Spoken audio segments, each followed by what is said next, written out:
Hey guys, good morning, welcome to the live session of Stocks Network Trading.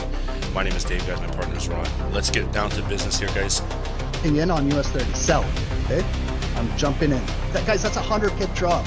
Yes, we caught it. Hey, guys, 200 pips, please, secure.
Guys, good morning.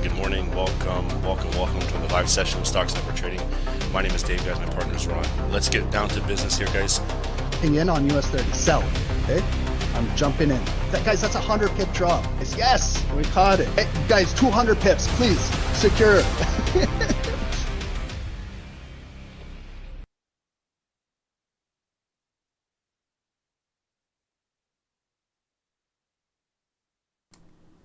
Hey, welcome everyone. Thanks for joining Stocks Never Trading. My name is Ron. My partner is Dave.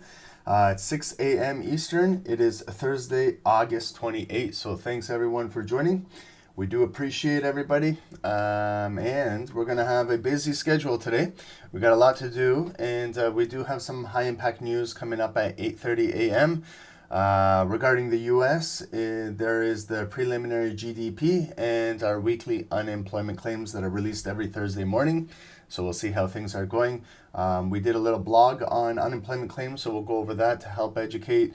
So you guys know exactly, we're going to see it every Thursday morning at this time. So at least maybe you guys can get a little bit of a better understanding as to what it is, okay? And plan for today is, again, we'll be looking at the securities that we normally look at. Dow Jones, NASDAQ. NASDAQ is in the news. We had Nvidia earnings in the after hours yesterday. If you guys did look at the earnings, if you guys saw the numbers, if you listened to the conference call, that could dictate how markets move today as well when Wall Street market opens up. And we'll also be looking at gold today, okay? So let's get started, everyone. First thing is with news. So if we go over here to Forex Factory, and I'll show you also on our website, we do also have economic folders as well. But some of you guys are familiar with Forex Factory over here. And we had some news coming out of Europe regarding Swiss franc over here, GDP news, right when London market opened up at 3 a.m. We have some European news regarding M3 money supply year over year and Eurozone private loans year over year.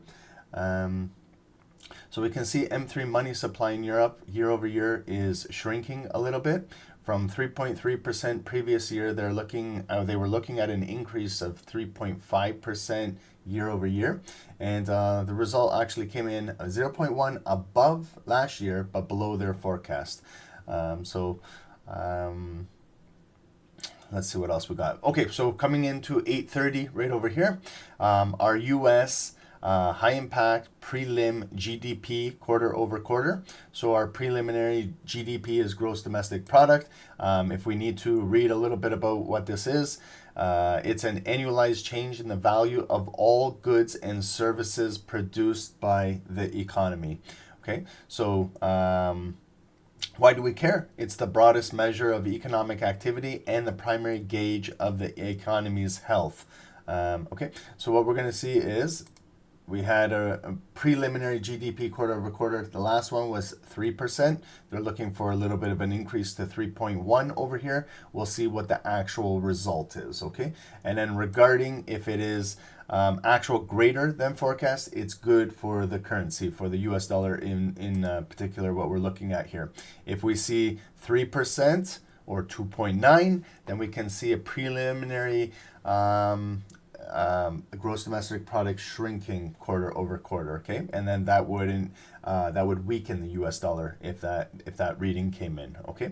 So we'll see what those actual numbers are coming out here at 8:30. Again, notice it's a red folder, high impact. So expect a little bit of volatility at this time. And we also have at the same time our weekly unemployment claims will be released. Last week, the actual results that came in were 235,000, and those were increasing week over week with our unemployment claims. And for this week, what they're forecasting is 231,000. That is 4,000 less than the previous week, but we'll see what this actual result is, okay? So if we see anything above 231, it'll come in red because unemployment is going up, and that's not good for the US dollar. If we see it come in below 231, it'll come in green, and that's letting us know that less individuals are applying for unemployment week over week, and that could strengthen the US dollar, okay? And I got a little blog on this. We'll go over the unemployment claims in a little bit more detail in just a moment, okay? And we also then will run into Wall Street at 9:30 open. And again, the impact of Nvidia's earnings in the after hours last night could have an impact as how the markets open up at 9:30. Okay, so again, expect a little bit of volatility at market open. And then going into 10 a.m., we have U.S. Pending home sales. We have 10:30 natural gas storage. And we don't have much news post New York or in the afternoon. And then markets close. We go in the after hours for earnings, and then the rotation goes again. Then we start in Australia. We start in New Zealand. We move into Tokyo, and we have some Japanese news. And then the futures market opens up at 8 p.m. Eastern. Okay, and the Tokyo session starts to run going into London, and then I'll see you guys again tomorrow morning for our pre-New York session. Okay, and so that's what we got in the news today. Earnings, okay, big again. I'm just mentioning yesterday, big Nvidia earnings in the after hours. So could dictate the way how S&P NASDAQ move today. We'll talk a little bit about Nvidia also on today's call. Today's pre-market earnings, we have right over here. Let me just refresh. We have Dollar General. That is going to release in about 45 minutes over here. We'll have our earnings and our revenue over here. So we're looking at Dollar General to have a revenue of 10.67 billion. These are the analyst estimates, and $1.56 earnings per share. We'll see what the actual numbers that come out here for the Dollar General. We have also Best Buy. We've got Dick's Sporting Goods. In Canada, we have TD Bank over here. This is who I trade with. This is when I'm trading the stock market. This is my financial institution over here. So there's TD Ameritrade in the US and TD Bank here in Canada. One of the biggest banks in North America over here. And they had good analyst expectations for their earnings as well. So we'll see what TD Bank does here. And we got CIBC later today. And so that's our earnings, also pre-market earnings. Then we go into after hours earnings. When the markets closed today, like you saw yesterday, was Nvidia.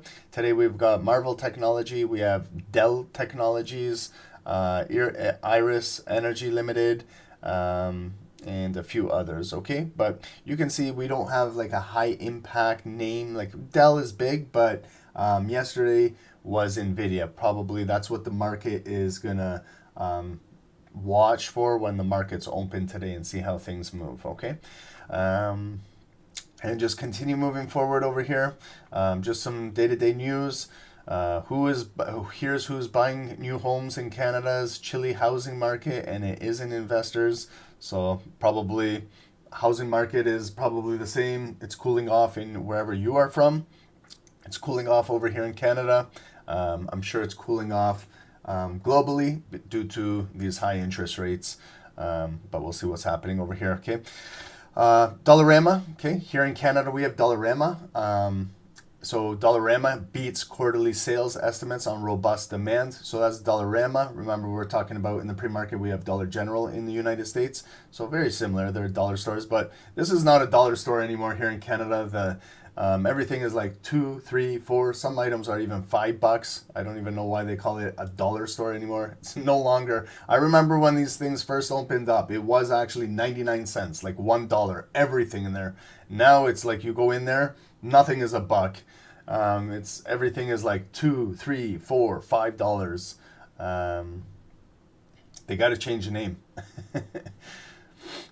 to a $5 store. And what else we got going on in the news here? Like this is more Canadians plan to sell U.S. property amid political tensions. We'll see about that. What else we got? Let's see here. Not much like over here regarding all this stuff. Okay, just continuing moving forward in Discord, guys. We sent out a few signals yesterday, some setups, a long setup, a buy setup on US 30 Dow Jones, which hit approximately 170 pips here. So you got that big bullish breakout. Again, if you were patiently waiting for around 50% in that point of control, you could have maybe got an entry or watched or not looked for sells and just maybe continue to buy. So that was a good move yesterday on Dow Jones, and also in our commodities section, a really nice setup on gold over here, which ran over almost 200 pips right here, a gold buy at 3,377, and you can see there was a technical double bottom. It went back up. As it came back down, you can call it a triple bottom. It moved back up and it came down for like a fourth time. You can call it a quad bottom. You can call it whatever you want, but as long as you know that this area around 3377 is holding good support and it continued to build higher lows off of it, and then you finally have your breakout and continue to take out that resistance right there for approximately 200 pips. So if you got that yesterday, congratulations. She's absolutely loving it, and just like we are too over here, okay? Guys, if you're looking for trade setups, signals, we do have plans available for just signals alone, but I would suggest getting the package that, you know, you get everything with us at SST. You get all of the indicators, you get the signals, the trade setups, you get to join the live sessions with myself and Dave, you get to be part of the Discord, and all of the education as well on our website, okay? And there is a free Telegram channel pinned at the top of the channel for everyone on YouTube. Thank you guys for joining. Good morning to everybody. 100 viewers. If you guys wouldn't mind hitting the like button, we do appreciate it. And subscribe to the channel if you haven't already, and hit that notification bell. Also, guys, over here, okay, so this is a year in Canada right over here. This is what it looks like. It's kind of exaggerating it, but this is our summer right over here. You can see in this pie chart, we've got this June, July, and August. You can see how tiny they are. So we're almost out of our summer months over here, the warm weather. I went for a coffee right now. I just left at 5 a.m. and it was freezing. It was cold out. Like I could already see that there could be some frost coming. Like it's getting that cold. Okay, so Dave and I kind of took some time off this summer. We've still been here every day with you, but we kind of have been busy enjoying the summer. Things will start to pick up here at SST as we start to move into September, October, November, and December. And then you can see when it's January, February, I'll probably be with you guys 24 hours a day because it's going to be negative 30 outside. And I probably won't even get out of this house. So we'll be doing a lot going forward, education-wise, different sessions that we're going to do. So we're showing you guys right now like how pre-New York works from 6 to 10 a.m. But we'll do some post-New York sessions. We'll do some market close, like during power hour we'll do some Tokyo sessions, future sessions. We'll do some live London sessions. So we'll be around the clock, okay? So just it's getting, once we lose our summer over here, some of you guys might be blessed and be here somewhere around the world where you guys have warm weather around the clock. We don't over here, especially where I am in Ontario down here near the Great Lakes. Guys, on our free Telegram channel, you have our link to join all of our YouTube channels. This is an ignited candlestick. So you see, I talk about a lot about on these live calls what an ignited candlestick is. Some of you guys don't understand when I'm saying it's an ignited bar, bullish ignited bar, bearish ignited bar. So we did a little bit of a blog to let you guys kind of know what it is. I'll go over it today. It's kind of like a freebie because this one is for members only. But all of these technical ones we will be doing going forward will be for members only. But today I'll give you a little sneak peek. We'll read it. Just continuing through here, this is a blog we did also last night on unemployment claims. So this is what we're going to see at 8:30 a.m. Eastern today is our U.S. weekly unemployment claims. Why do traders care? So if you want to learn a little bit about this, there's a nice little blog right over here you can read about and help with your education. Okay, guys? And this was with a Dave session right after we finished. I got a beautiful buy out of the post New York session. So guys, if you want to join, when you join SST, you join also Dave in the private Zooms, okay? And then Nvidia was in focus yesterday. We talked about it. And what did you guys think about the earnings yesterday with Nvidia? What do you guys think? Like, did you guys obviously probably looked at the numbers, the EPS, the earnings per share, revenue. Did you guys listen to forward guidance? Did you guys hear anything that could affect this in the next little bit? Okay, and guys, make sure to join this. This is us. We're not a scam group or anything like that. There is scammers impersonating us. Please, guys, this is why I go over this every single day, because it's pinned at the top of our YouTube channel. This is the one to join, okay? Dave and I will never, ever message you guys to take money from you guys or to ask you guys, give us a couple $1,000 and we'll invest it and we'll give you $10,000 in return in the next week. If you fall for that scam, you're probably going to lose all of your money. So please be careful. That's why I show you this on a daily basis, okay? And guys, on our website, okay, so just education-wise, myself and Dave, any education you want, we have in here through courses, boot camps, long-form webinars. I'll also start to introduce, like some, we'll start to do a little bit of like a course together here. We'll do maybe one course per day, one topic we'll talk about, and we'll educate like that as well. So YouTube gets a little bit of education, but the snipers in the group get the bulk of the education, okay? Guys, also our blog, okay? So what I was talking about, number one, unemployment claims. So let's learn a little bit of unemployment claims because we're gonna go through this. We go through this every Thursday morning at 8:30. So it's good to get to know what this is. So when we go through this, you're not humming and hawing and wondering what are these, why does it impact the markets? Let's just learn a little quickly about it. So our US weekly unemployment claims are a measure of the number of individuals who filed for unemployment insurance for the first time during the past week. Okay, so again, they're filing for unemployment insurance for the first time during the past week. This data is typically released every Thursday by the Department of Labor. So two components of this is first, there's initial claims, the number of new filings for unemployment benefits. And then number two, we have continued claims, individuals who have already filed an initial claim and continue to receive benefits, okay? So those are the two components of this. The impact on US dollar and overall markets.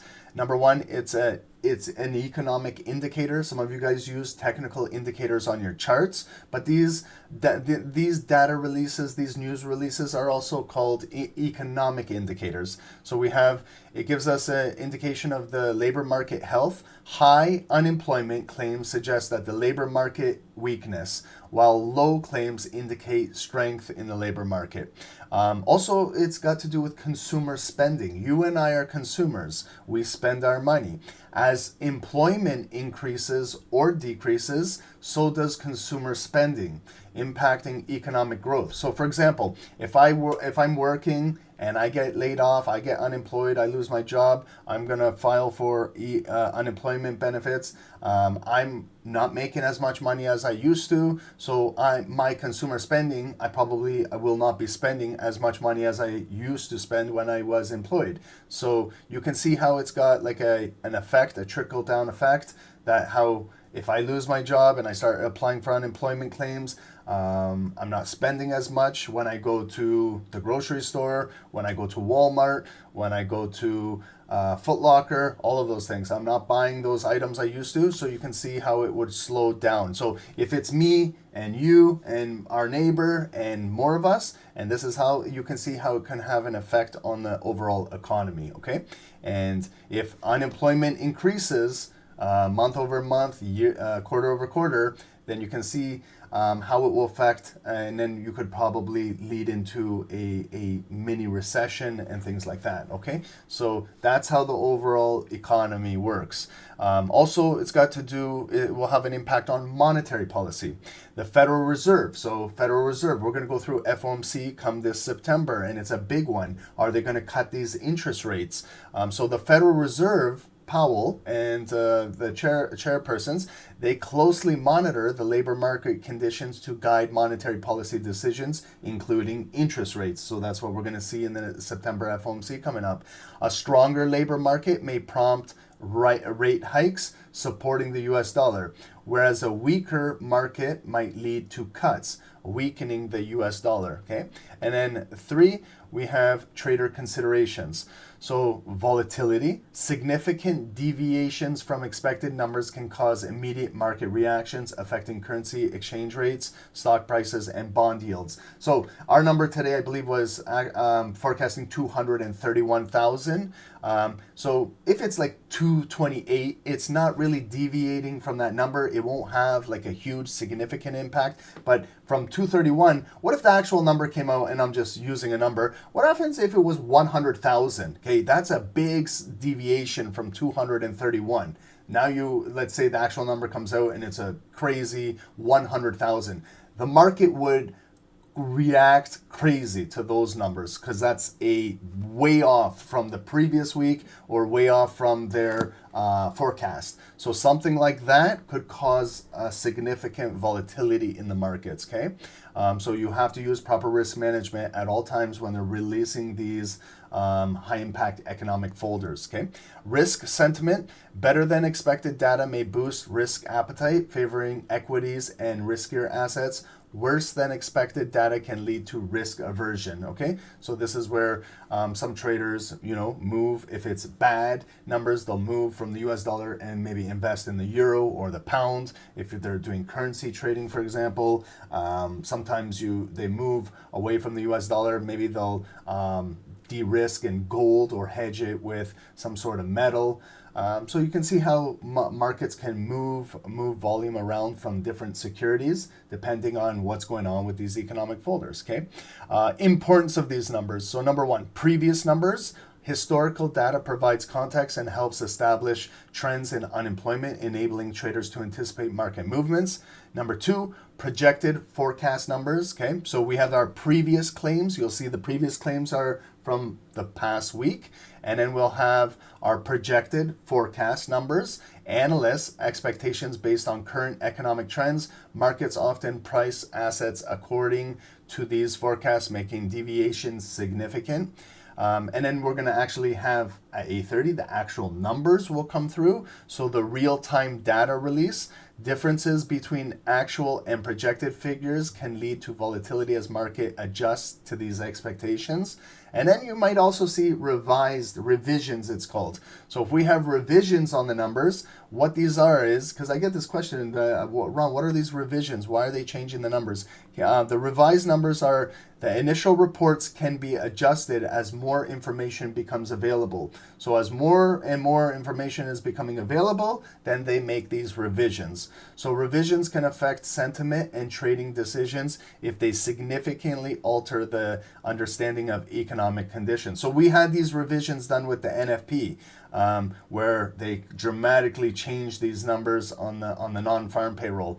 And that had a dramatic effect on the volatility and how things were moving, okay? So they were revising them as more information was coming in. Are they manipulated? I don't know. I'm not going to say anything, but they could revise anything and just say, oh, we're just getting data right now, and they could change these numbers with a snap of a finger, okay? So just take this with a grain of salt, be careful, just trade with proper risk management at these times, okay? Why do traders care at the end of the day? Why do we care about this? Do we have to care? Do some traders care about unemployment claims? Some traders don't even care about this. Other traders, they follow this. It all depends. But traditionally, why do we care? Market volatility, okay? Large discrepancies between projected and actual numbers can result in sharp market movements, offering opportunities for profit, but also increasing traders' risk. Predictive power, employment data is a leading indicator of economic health, influencing other key economic metrics like GDP. We will see today the preliminary GDP. We'll have a blog available on GDP soon. And inflation. Okay, and then strategy adjustments. Informed traders use this data to adjust your strategies, hedge positions, and manage risk accordingly. So in conclusion, weekly unemployment claims are a critical component of economic analysis and financial decision making with direct effects on the US dollar and broader markets. Regular updates provide timely insights into labor market conditions, prompting traders to closely closely monitor these releases to capitalize on potential market movements. Okay, so this is the free blog available for everybody on our website. If you go to blog more and click on the blog, you have this available to you guys. I suggest you just read it. It's a short read. You can read this in a couple minutes while you're drinking your coffee, but just to get a little better understanding of what unemployment claims are. Okay, and then here's a link taking you to Forex Factory to see the actual numbers today. And if you want to join SST, here's the link too. So does that help, guys? Does that help you guys a little bit with better understanding of what these U.S. Unemployment claims are right over here when they're released right here? So you see our unemployment claims. There's the previous number, 235. Here's our forecasted number, 231. We'll see the actual number, and then when they release these, they might make some revisions. You'll see it gets corrected. Okay, so hopefully I broke that down for you guys and you guys understand that.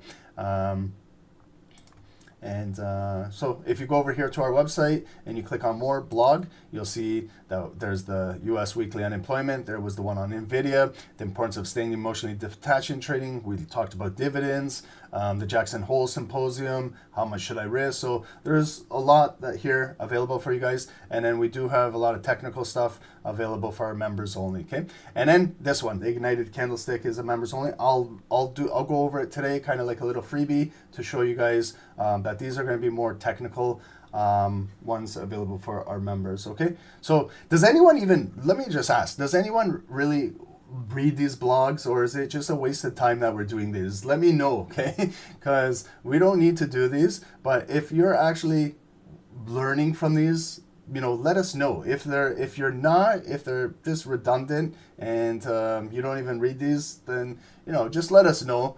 I could be doing other things with our time, you know, if no one is really paying attention to these, or if anyone really cares. And then, guys, so if everyone can just hit the like button, we're going to get started.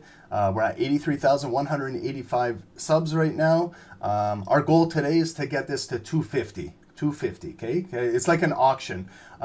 So can we get it to 250? That would be 65 more subs to get it there. And that would be a nice psychological number, 83,250. Just like if we were trading, Our resistance is 200. Let's see if we can break out to 250. So thank you, guys. Okay, so what time is it? It's not even 6:30. So what we'll do is, let's do a top-down analysis on gold, and then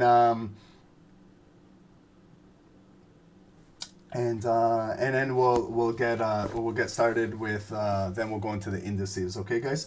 So good morning to everybody.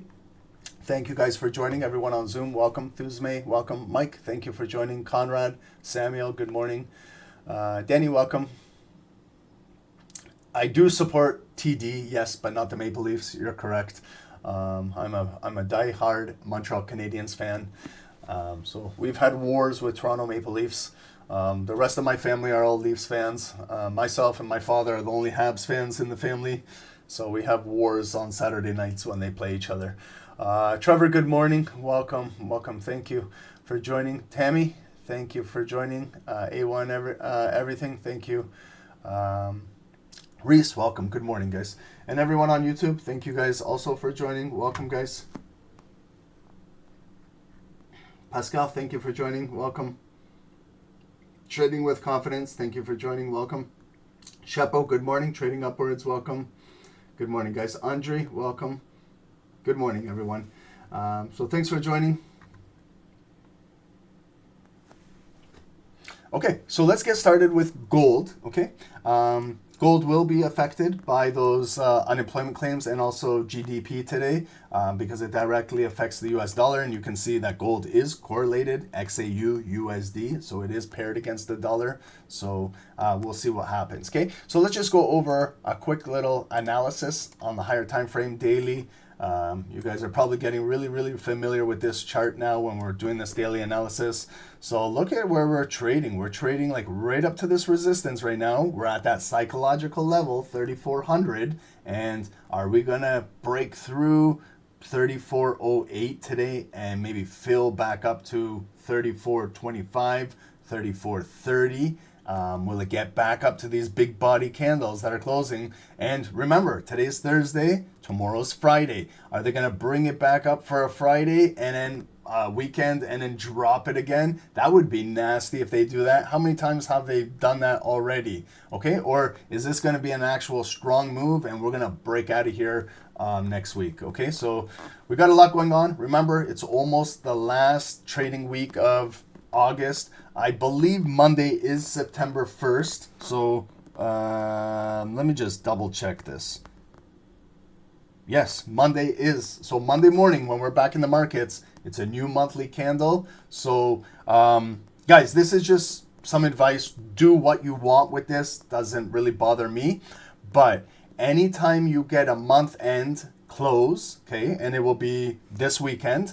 So I'm not trying to tell you guys what to do, but I'll tell you what I do.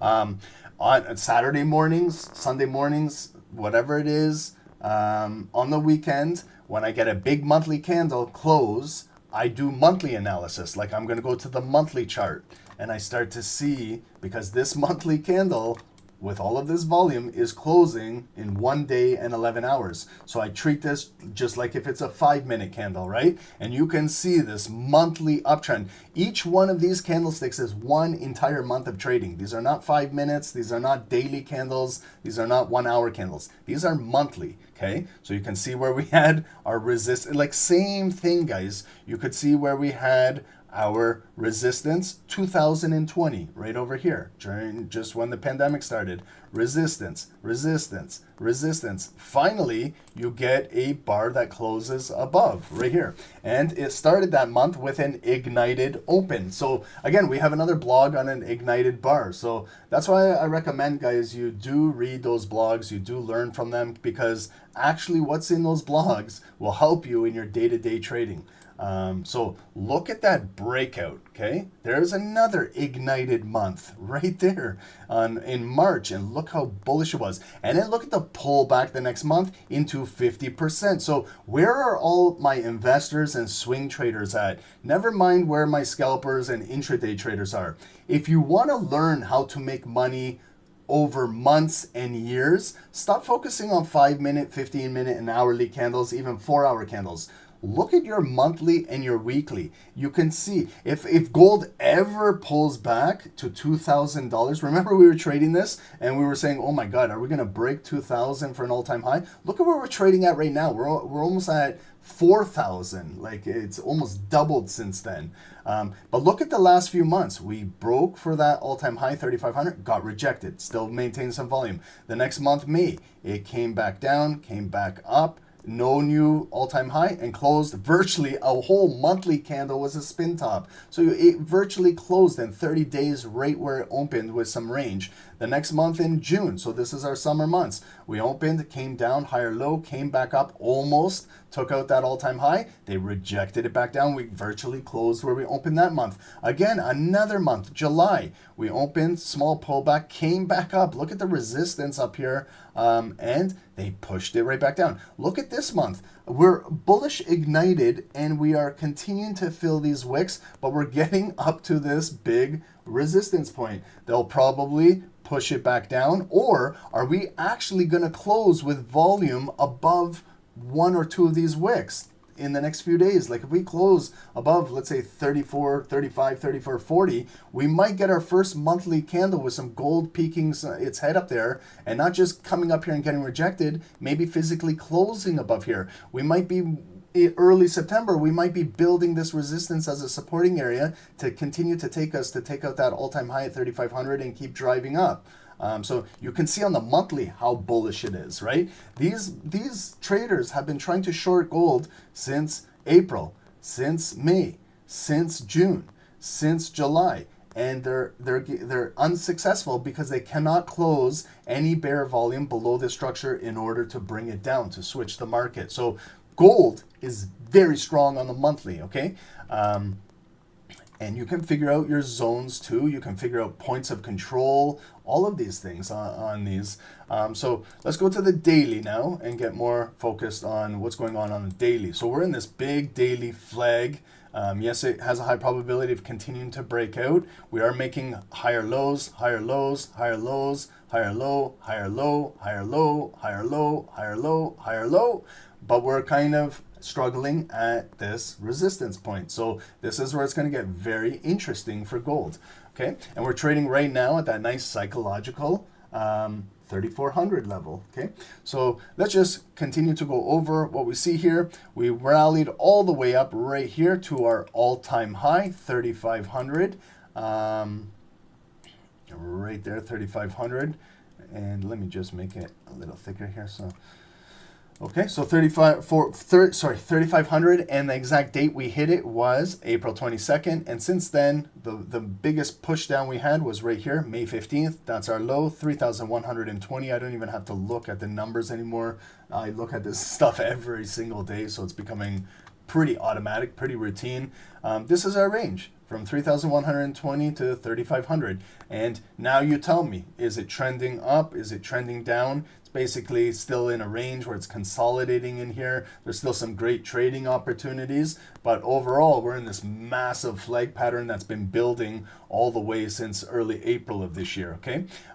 Now for some zones right over here from that all-time high, those two bars, what we talk about, how it's important to understand price action, guys, because price action can lead to success when you understand what you're doing here. Okay, so right over there where I box those two bodies in, and you notice how someone said to me, Ron, why don't you change it? Why don't you go up to those wicks and things like that? That's not why I do this. Okay, I don't do it to kind of just manipulate it with how the market moves. I keep it with when I first see a move, and I keep it the same, and I just follow the volume, okay? And I follow for fake outs above here. I follow for fake outs below there. I see if the volume is continuing to trade exactly right in this zone. So that's what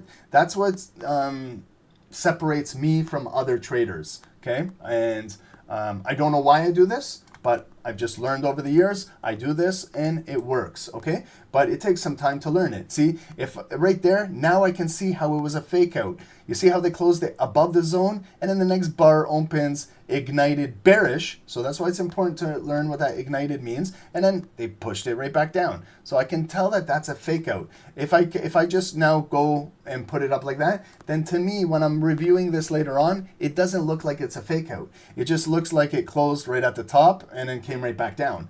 When you have it right here, now I can see actually that bullish candle did technically close above, and it was on a Tuesday. And then the Wednesday, where we have traditionally a midweek reversal, then it makes sense to me. And then I could get that selling bias. So I stick with the same zone going into the future. I'm not adjusting the size of it. I'm just moving it in the future. And you can see when we came back in it again, back down. Here again, it closed above on a Friday, then we had our weekend and it pushed it back down. So that, to me, that looks like a weekend fake out. Someone will say to me, well, Ron, why don't you just go up to those bodies? Why don't you go up to those wicks? Because then it kind of defeats the purpose of why you want to kind of trap the volume. Because then to me, again, when I look at that, it looks like a clear fake out. They faked out those buyers closed strong on a Friday, and then over the weekend, some news, and then boom, next week they trap them and put them back down. So same zone again. And then I can see again it came up there and it closed strong again on a Tuesday, and on a Wednesday, again, what did they do? They faked out those buyers and then they brought it right back down. Again, I can go like some traders go and start altering everything. But again, that's not the point of doing this. The point is keeping it consistent, keeping it static, and allowing the volume to do its thing. The volume is the only thing moving variable. Why should I change my zones because of the volume? No, I want to keep it the same. Then I can see exactly when it came in there, 50% right at half of it. Again, look at the date, a Friday. And then what did they do? They trapped those buyers and brought it right back down. But they're not really squeezing the buyers. They're not really breaking for extreme lows. Like if it takes out this range down here, all of those buyers up there, they're going to be trapped. They're going to be a massive drawdown. It's really going to make them think about their trade. When it comes like those buyers, they might still be in the market. They're in massive drawdown, but that's maybe not enough to kind of capitulate them. And then it comes back up where they're back to like break even again. And then they get those hopes where it's going to break out. Maybe they'll add another position. And then what does the market do? It comes back down. Now they're getting frustrated. Now the buyers are getting pissed off. But the market held support and came right back up to them, So think about when you're in a trade, when you take a buy and then you go and draw down, you're not stopped out, but then it comes back up to your break even, then you might add another buy because this is the time it might break out. And again, they push it down on you and you're in now 2 positions of drawdown. And then it comes up for a third time. You might get excited again. This is going to be the breakout. This is the time you might add a third position, and then they bring it back down on you. You know, it gets frustrating. Think of these investors. These are investors. These are not day traders. These are not scalpers. These are guys that are putting money in gold and holding for months and months and years looking for a big move. So, but it's in an accumulation phase. So they could be accumulating also. When it drops, they're buying these bottoms, and that's what's creating the depth of market below us as well, okay? So this is what happens when we're in a range. You know, when it's 2 ways of accumulation in a consolidated zone. We're in a big monthly consolidated zone here. And look at now, we're trading right back in this zone. Again, we'll dissect all of this.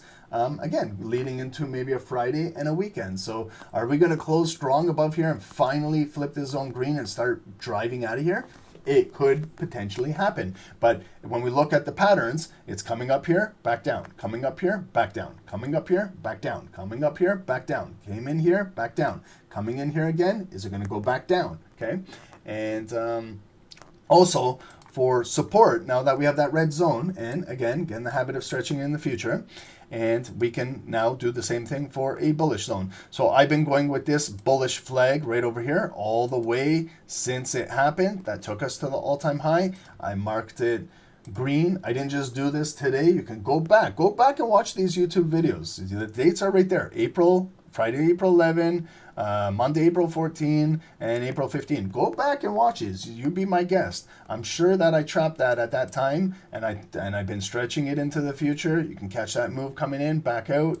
Here, I explained this breakdown. What happened here, I've explained that on multiple videos. Hopefully you understand that breakdown was a fake out to the low, but created that and then bought right back in. We barcoded and continue with the volume in this range. So stretch that green zone in the future. Now, have we hit this? Have we transacted back in here since we were trading in here in mid-May? No, we haven't. Okay, came very, very, very close to tapping in here, but those are our equal bottom lows, our tweezer bottom lows. Get to know those. I don't know if we have a blog on those, but we have multiple webinars explaining those. So it's good to know what those are as well, guys. Equal bottom lows, learn what they are, learn what are equal highs, called tweezer top highs, and get to know what those are. But notice how when it came down here, May 29, it didn't transact in the green box. The buyers came in and they rejected the move. 1 month later, a whole trading month later, right here, June 30th, end of June, it came right back down there, and then they pushed it right back up. Notice when they do it, end of the month, and then starts a new month going the opposite way. So everything happens for a reason. I've been watching candlesticks too long. They call me the candle whisperer over here, and you're going to see the same shit I see every single day. Okay, so there's those equal bottom lows. Now when it came back down, went back up, came down, look, we're now focus on the volume. Now focus where bodies open and close, and you start to see it's building support right here. Again, it came back down, this big bearish candle, but look at where it closed, right at this point of interest where these bodies are, and it continued to move up. Again, here was another nice big pullback in the market, but notice how it's still technically a higher low, holding good support. We're still holding majority of this big bullish candle on Friday, August the 1st. And the point of control, if you figure out 50% of it, we traded deep in it, but we're still kind of moving above it, okay? And then look at the successive wicks, the lows, higher low, next one, higher low. This big bullish candle, Friday, August 22, was last week. That was Powell over here. So you see we've already retraced into 50%, and if we hit those pending orders, then we continue to move right back up. So you can kind of look at 50% right there. We're holding good support. You can bring it, if you want, bring it down to the lowest point of that wick, but I would stay consistent with the 50% rule. And see, we came into it, now we're pushing right back up. Tuesday, strong close. So let's follow our volume. Look at Tuesday, big close, okay? If we're looking around 50% of Tuesday's volume, where can we draw maybe a yellow support line? Let's go with our Fibonacci, open close. Our 50% is just right below the red box. Right there's our 0.5.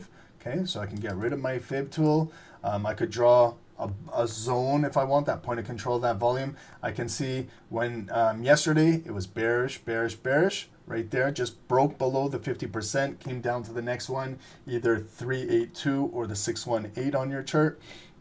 And what was the reaction? The buyers stepped in, brought it all the way back up to the opening position. You see we have a short wick, so they did break for a new high right up to there. But we're trading now where we have resistance behind us in August. So there it came, it got rejected. There it got rejected. There it got rejected. This was August 7, August 8, August 11. So over a weekend. And then you can see that that next week's shaping up was a downtrend. Lower low, lower high, lower low, but it stopped. No more lower lows. Now we're coming right back up. We're coming back up. And now can we ultimately break out of here for a new higher high? So this is where the battle is going to be. Right here at this high wick, okay? We can see are we going to transact up here today? Not too far off. It's only 100 pips away, $10 move to get back up to 3407, reclaim that. Then we could probably start to continue to move, break through. That's our resistance, guys. If you guys want to see what a double bottom with a higher low is, this is what it is. It came down. There's the one bottom. There it came up, tried to break out of there. It's below 50% of this big bearish candle, so the sellers are still there holding it down. When it came back down, that would be a traditional double bottom coming back down to 32.72, but you can see right there they've made a higher low support. So it's not a technical double bottom, it's a double bottom with a higher low. This is kind of a clue that the buyers are protecting the bottom and they're increasing the depth of market, strengthening it for this move to continue to possibly break through here. So are we going to get it today? Look at today, we've already pulled back higher low from yesterday all week, and we're breaking. We got a new higher high break from yesterday, but we got to see what will happen. Today will be very interesting at this yellow line. If we break out of here, we could continue to fill right up to the top of that red zone, and it's a nice number, 3,425, and then you got to mark those two bodies and maybe that high wick to know what this high of this move is. But look behind us, we still are, if we get up to here, we still are lower than here, and we're still lower than that all-time high wick over there, okay? So we take it candle by candle, level by level, points of interest, but you can see we're trading at that resistance where we're having a difficult time breaking it. But notice how today, so we came up strong yesterday. We closed as a strong bullish pin bar. It's not a hammer candle because we do have a wick above us. It didn't close exactly right at the high. That would be a technical hammer. This is a bullish pin bar just because of the wick on top of us. Now, where did we transition? How did we open today? Was there any gaps in the market? Let's take a look. So there's where we actually physically closed yesterday, and we opened right here. 3397, and we're trading exactly right where we opened, but there was a little bit of range today. When we initially opened, it was bearish, where it came down, where it made the lowest point of the day. Now I draw a purple line at the lowest point of the day, and what I look at is relative to the previous day. Is it just, guys, it's not a trick question. Is it higher than yesterday? Yes. Is it higher than this wick? Yes. Are we above 50% of this point of control? Yes. Are we above 50% of this point of control? Yes. Are we higher than this low? Yes. Okay, so you can see how the depth of market is increasing. It is ascending. It is making higher lows. Okay, so just your uptrend 101, your basics of price action and understanding support, resistance, and trends. Now, when we came down there, the buyers are there. They're showing us they're there. This was a big daily bearish candle coming down here. This was a black candle coming all the way down, and we've flipped it now. Maybe coming out of Europe, I don't know. When we get to the 4 hours, we'll see exactly when was the flip. Was it during the Tokyo session? Was it during the futures market? Was it more towards Europe? We'll figure that out. That's when you start dissecting down to the lower time frames. Okay, so we came back to the opening price. The buyers flipped it from yesterday. So we did technically create a new higher high in this momentum, in this uptrend. There's our highest point of the day, 3,400, 3,401 psychological area. And there's a little bit of resistance there. Why? Because there's a psychological number, okay? So there's more sellers at 3,400 absorbing. They're pushing it down, but you see we have a little bit of blue volume right back to our opening price. So today, you guys tell me, you guys think the buyers will continue to ask to trade around 3,400, get it back up to the high of the day? And can we just simply flip into a hammer candle and just fill this imbalance right up to 3407? That could be a nice little scalp from 3,400. You can grab yourself 50, 60, 70 pips just to fill this wick and this wick. Then when we get to here, we got to ask ourselves, okay, it's not just blue sky territory and we could just technically break out, because you still have this big bearish candle. Where's that 50% point of control of this candle? Let's figure it out. So that candle opened and closed right there, that big bearish candle that's holding everything down. Let's figure out exactly. There's that 382, there's my 618. So you see, I'm finding that bearish meat of that sandwich right there, okay? It's right there. So stretch it across, and then I can see this day when it came in there, push back down. This day when it came in that red box, they pushed it back down. Now, look at how close we are to coming into this thing today or tomorrow. It's right here above us. Will we close with bullish volume above here, and then we can maybe make this green, this zone green going into next week, and then maybe build off of this, and we can continue to break out? Okay, could happen. So, but we gotta transact in here. Okay, we can see from the past when we came in here, more sellers are there. Now we're coming back up. We're coming up with good support with these higher lows, but we'll see what will happen up here, okay? And then if it kind of breaks, then I would say maybe I have the red box, remember, for a specific reason, the size of it. I would place a yellow line right at the red box. I don't normally do lines at the red, this right here, because I know when it comes up there, I know it is a significant zone for a reason. When it comes up there, might find resistance and come back down to break out. If it does something like this and breaks out, again, it'll try to go for those bodies of interest, or you can go for a wick or a wick, depending on what your style is, what you're looking for, okay? So that's how it's building on the daily. Like, just think of this if it was a 5 minute, if these were 5 minute candles, this would be the neckline. Would you be buying into this, or would you be selling this right now if this was a 5 minute move? Or would you be waiting and seeing, well, like for example, if these were 5 minute candles, would you be waiting for a 5 minute candle to break out, close above, maybe come back down, retest this, then go up?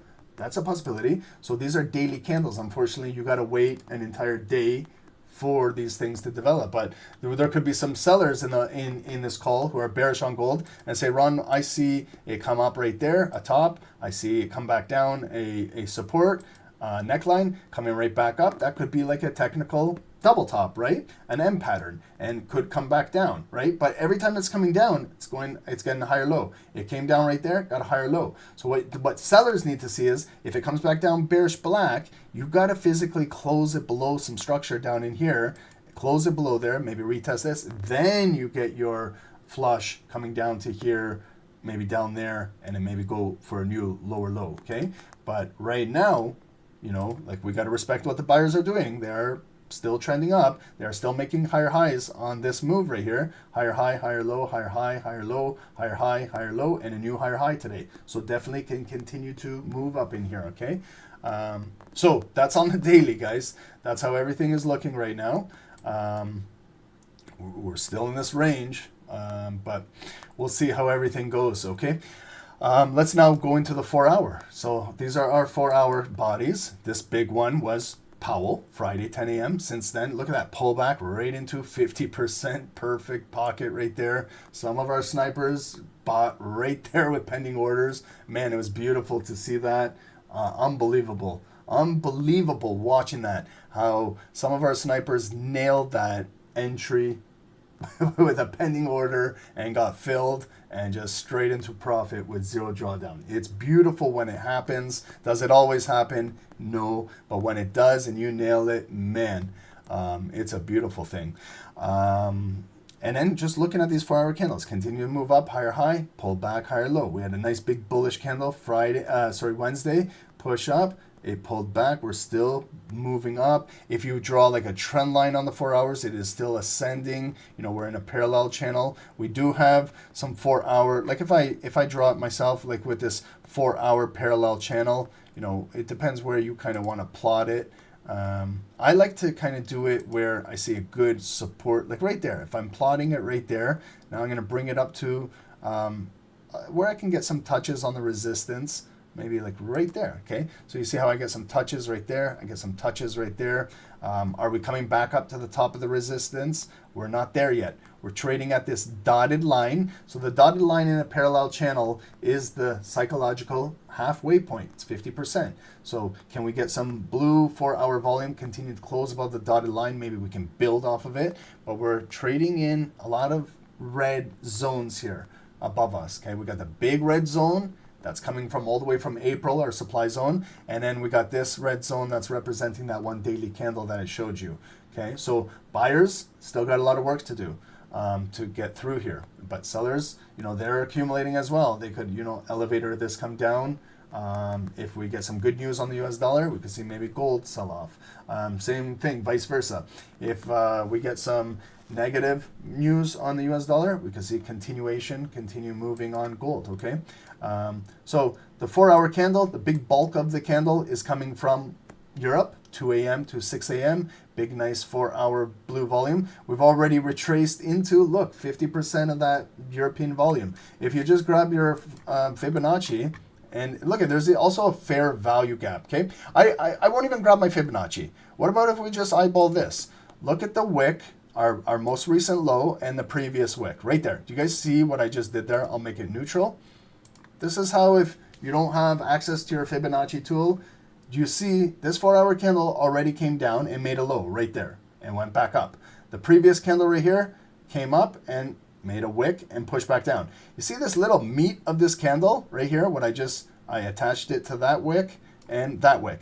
This portion, this volume, I know it's not a lot, but if we stretch it into the future, this has not been transacted, okay? So when this big candle broke out during 4-hour candle during London, right, during Europe, it did pull back, but maybe there was still some pending orders still pending in here that have not been activated, okay? So will it come back down at a later point and pick this up and go back up? Possibly, it could happen. So just like that little zone, if you make it green to represent that those are buyers, right? Or pending buyers, I should say, sorry.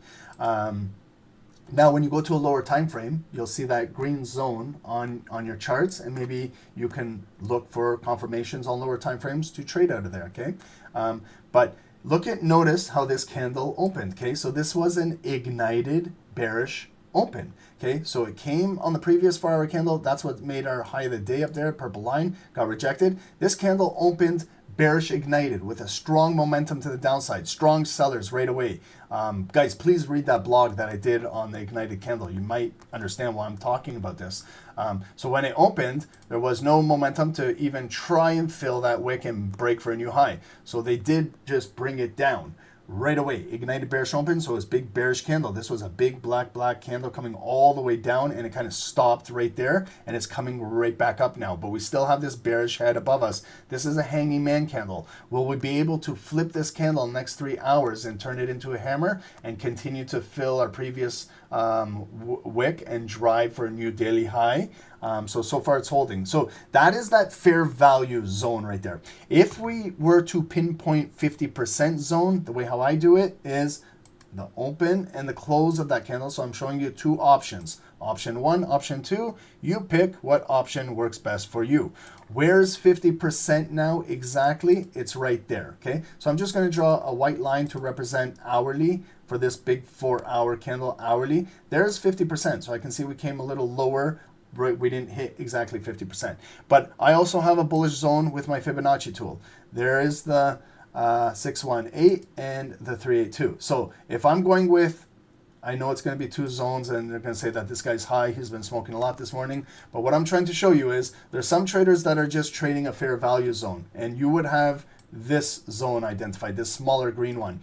I go for a little bit bigger. I go for the point of control. So there's a difference. I know there's fancy names, fair value gaps, points of control, bullshit zone, Mickey Mouse zone, all these. It doesn't matter what the name is, okay? Whatever name you want to call it, I don't care for the names, okay?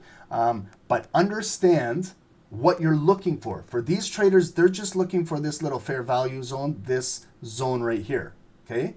And I'm showing you, I'm looking for a bigger perspective. I'm looking for a bigger zone here. So we're both correct. You and I are both correct, whatever zone we're looking for. But this is to represent that there's still buyers pending in the markets. Okay. So now when we go to a lower time frame, the hourly, we can see now. Okay. So here again, you see the zones. This is the smaller one, is that fair value zone. The bigger one is my zone from the point of control with using the Fibonacci tool, okay? So now I can see when we moved up, it was 2 a.m., that's pre-London. London came back down into it, back out with a higher high, closed as a spin top bullish candle. It came back down in there, looks like a higher low, came back, we pushed at 4 a.m., right up there, we closed near the high. 5 a.m. we opened, that's when we tapped into now our purple line, so I know 5 a.m. now hit the highest point of the day, and since then we came all the way right back down into this zone again, and we got a wick, and a wick. So it's still, you see, it's still holding its strength. We got buyers now pushing it right back up. So can they flip this candle, and then we're going to open maybe blue next hour and continue to fill to that daily high and go up, or our sellers going to continue to come back down, close it in here, and maybe we're going to break this green zone. If we if sellers close below here, we're going to flip that zone momentarily red, because it could be coming in here, and now it's sellers, and then sellers are now in control and pushing it down. Okay, so we're still trading in this all-time high supply zone. Okay, we still have this bearish block above us from that daily bar in daily bar where we got it from. So we do have resistance.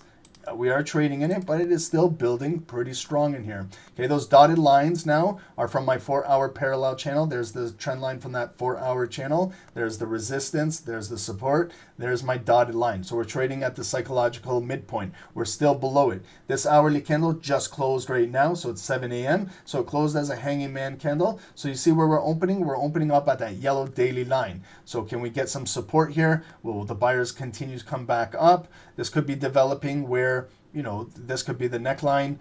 Some traders on the hourly see come up, going back down somewhere. We got some support here, might come back up, might be a double top, right? At this right there, a double top. Then it could come down. This is what sellers need to break today in order to drop this thing. And buyers need to protect this zone to take it back up. Then you'll have a double bottom and it may be a possible breakout. Okay, so I know when we get on these calls, and sometimes I say we're in a tough situation because you guys see we're at the neckline. We still got good support, but we still have a lot of selling pressure above us. So it could trade sideways. It could get choppy. If you're an hourly trader, you can watch these hourly candles. I'm more of a 5-minute trader, so I come into these candles. I watch what's going on here, so I can see 5 minutes, they came up, they created a nice little pivot right there. I would draw a line there, came back up, didn't break there, came back down, kind of broke that pivot, but it got gobbled right back up, and then they got above there, closed above, bar coding, new high, come back down, holding, back up, double top. They could not break below there. There's that M pattern, go up, down, couldn't break. Then the buyers, they turned it into a double bottom. They reversed it. They closed it above. First bar that closed above 430, above that yellow line. Then we retested it and we broke out. Now I can see when we hit the high of the day, it was, now I can see exactly what time it was right there. It was 5:15. So when I was on the hourly candle, I could see it was the 5 a.m. hourly candle, but I didn't specifically know exactly what time because that's what you go into lower time frames. And then I can see now it hit at 5:15 a.m. And since then, sellers brought it right back down, came back up, lower high. So it's lower than our daily high, the purple line. So they're putting a little bit of structure in the market. We've got some resistance here. Then the sellers kind of, redistribute it right back down. Where? Into our green zone. So it's building out of our green zone again, okay? And now we're losing a little bit of volume because we're, consolidating right here near this. It could come back down to this green zone, hold, and go back up. If we break this green zone, it might drop further down, okay? So what I look for is when I'm trading is, this was a big bearish candle. Look at it, it opened bearish and closed right near the low. Can we identify where at least half of that thing is? Right there. I would say that that's a halfway point. Okay, do we need to guess? You don't need to guess, but right there, grab your Fibonacci tool, open the close of that candle. There's 50%, okay? So I was off by a tiny bit. What you can also do is, I know it's a lot of zones, and you guys are going to say, man, this guy's been smoking too much weed this morning. But same thing, keeping it the same. What I do on the monthly, I do on the weekly, I do on daily, I do on a 4 hour, I do on an hourly, I do on a 15 minute, I do on a 5 minute, I do on a 1 minute. Same shit. All candlesticks have the same characteristics. Right there, that big bearish candle, it's got a bearish point of control.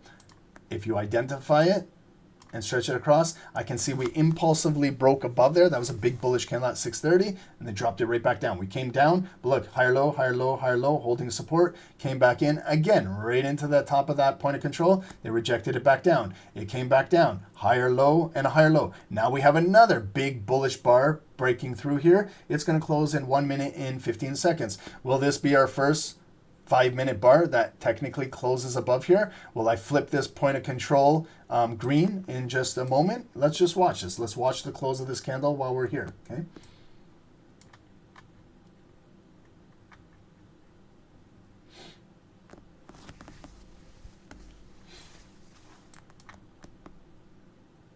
And I can add my daily bar indicator to the side of me just to know my opening price.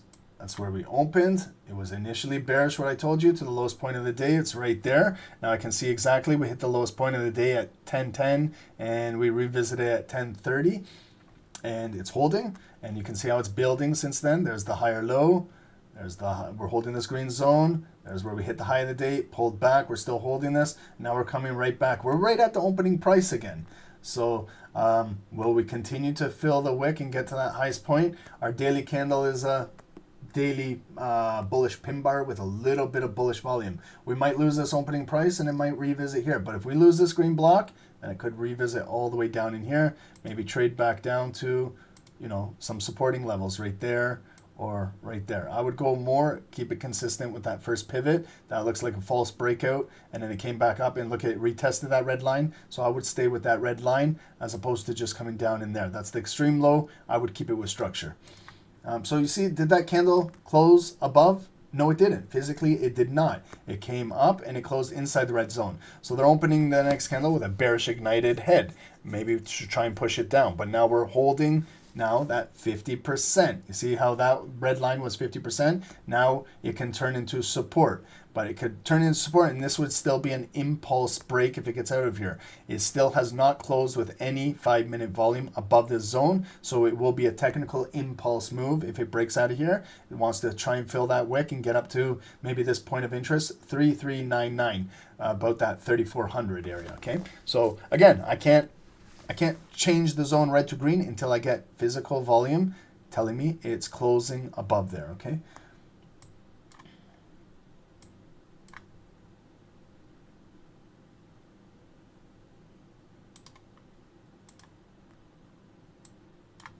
Okay, guys.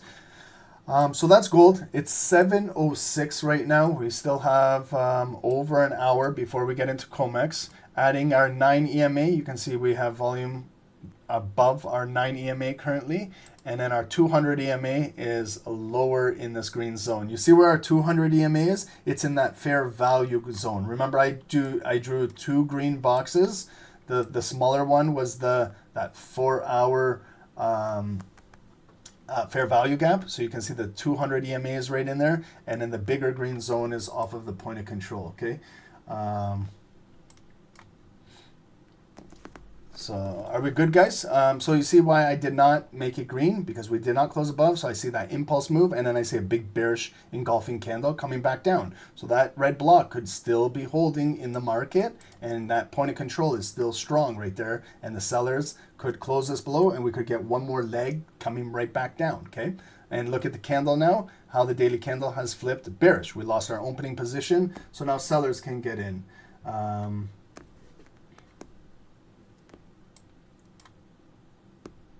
Okay, so that's gold, right?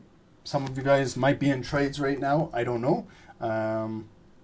We'll get to US 30 and NASDAQ. We'll do, I think it's better when we do a thorough analysis as opposed to just winging it real quick. What is that, K? Am I Jewish? Hell no, I'm not Jewish. No. Do I look Jewish? Oh, no, I am Albanian Muslim. Thank you very much for asking.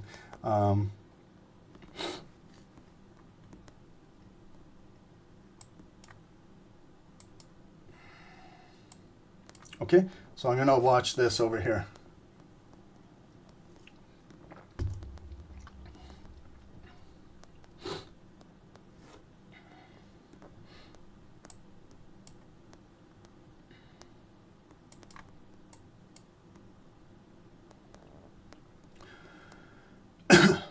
So I'm also watching these wicks. Every time it comes down, higher low, higher low, higher low. You know, so you got to get a kind of conviction candle closing below these lows to show us that these sellers are strong. Every time they come down here, you got buyers buying it right back up. So I'll wait for this bar to close. It's almost closing time.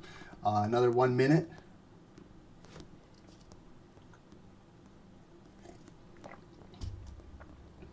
Mikhail, what is my Muslim name? Oh, my Albanian name, my real name is Agron. Agron. A-G-R-O-N. Agron. Agron Abdullahi. But when I've been growing up, everyone's been calling me Ron and Ronnie. So, you know, that's... But my Albanian strong name is Agron.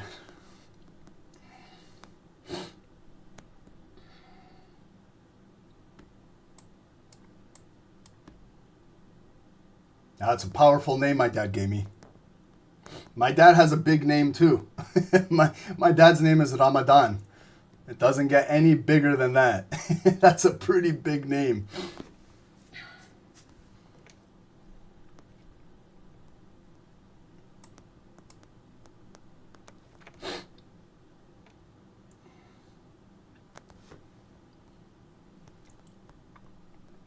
Okay, so this candle bar is closing now. 5 more seconds.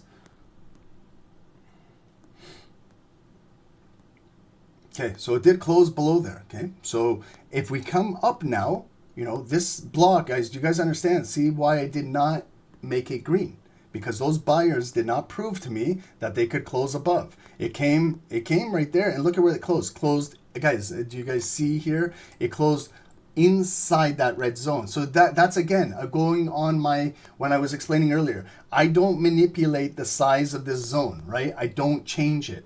Okay, I don't manipulate it, bring it like this. I keep it exactly how I had it with that point of control using my Fibonacci tool. Okay, and then I wait as patient as I can to see if that blue volume would have, for example, if it closed above there, I would have flipped it green.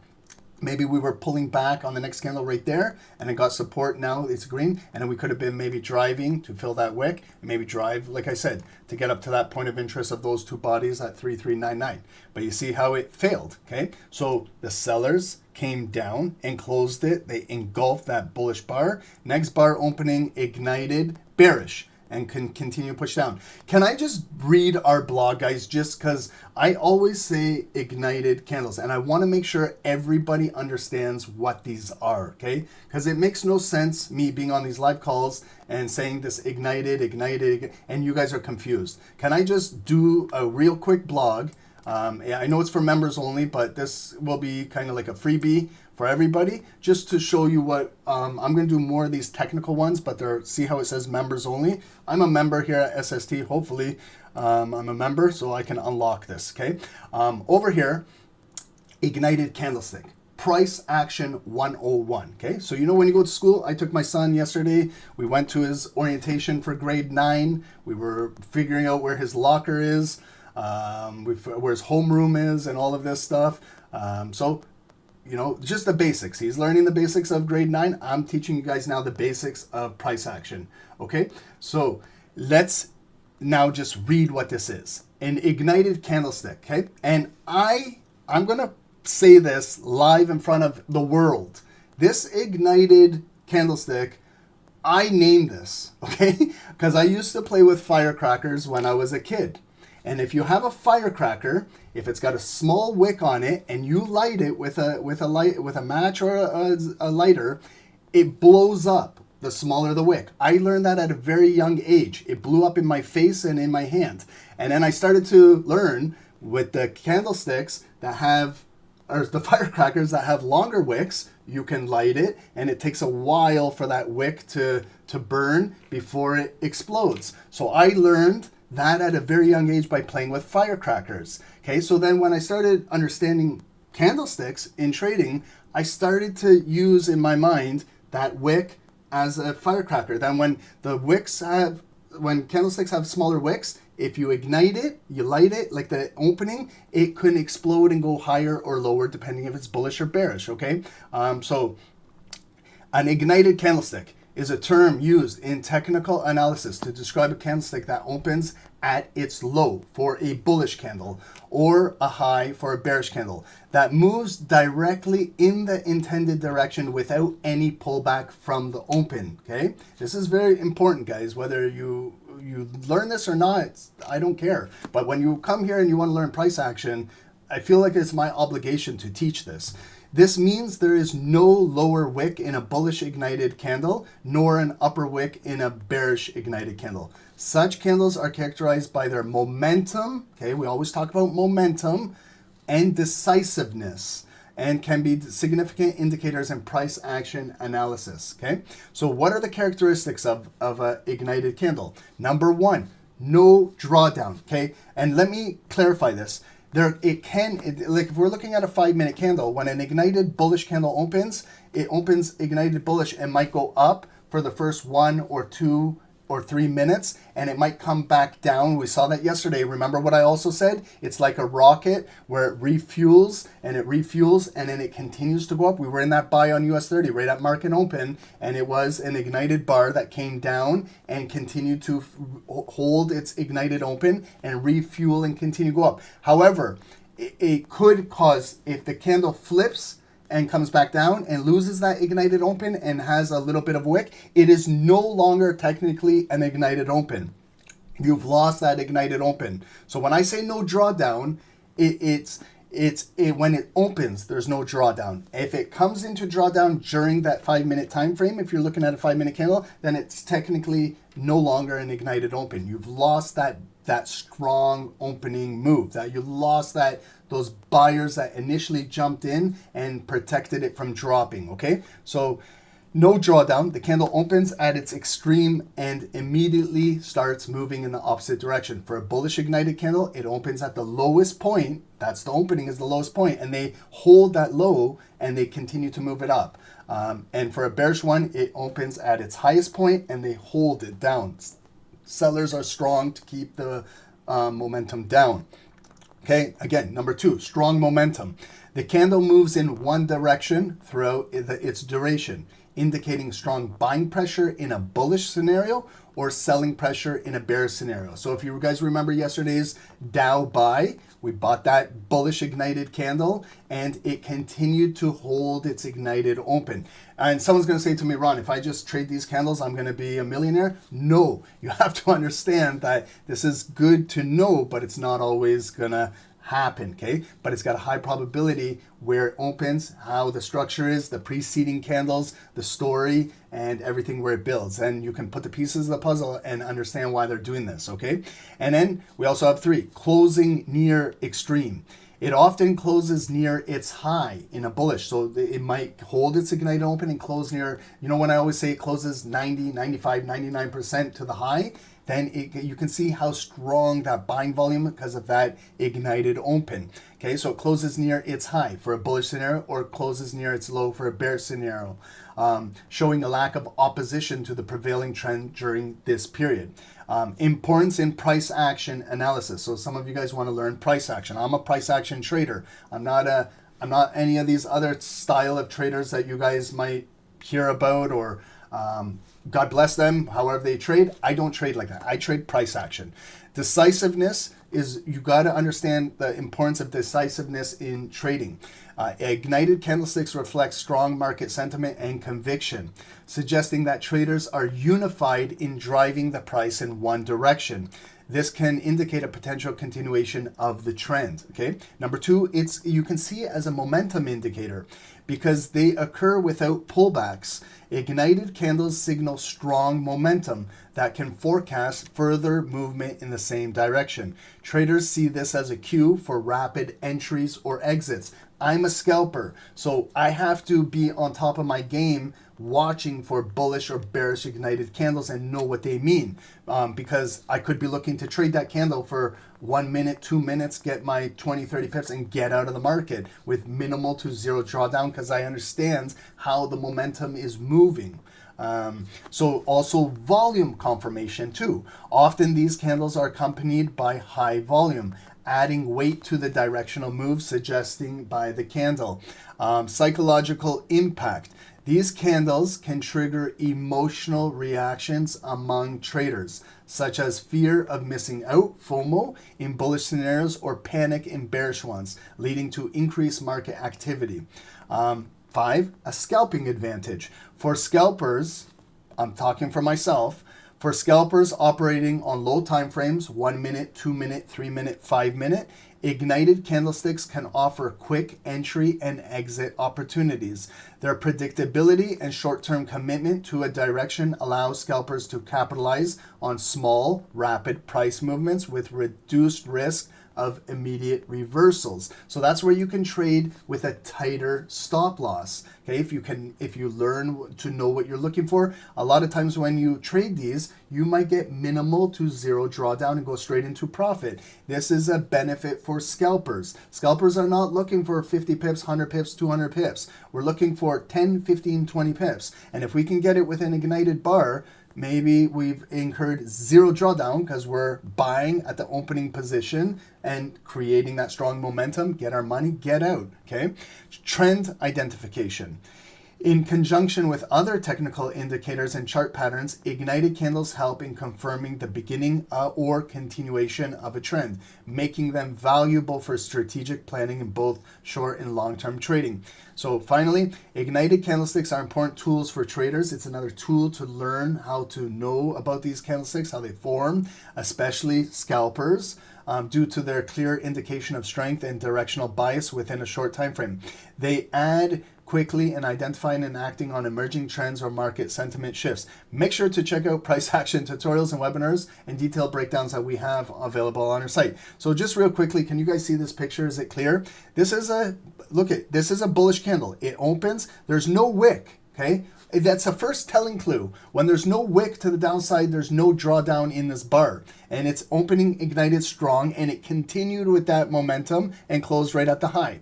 This is a hammer candle, okay? So it opened right here, but you see, initially when it opened, it lost its bullish momentum.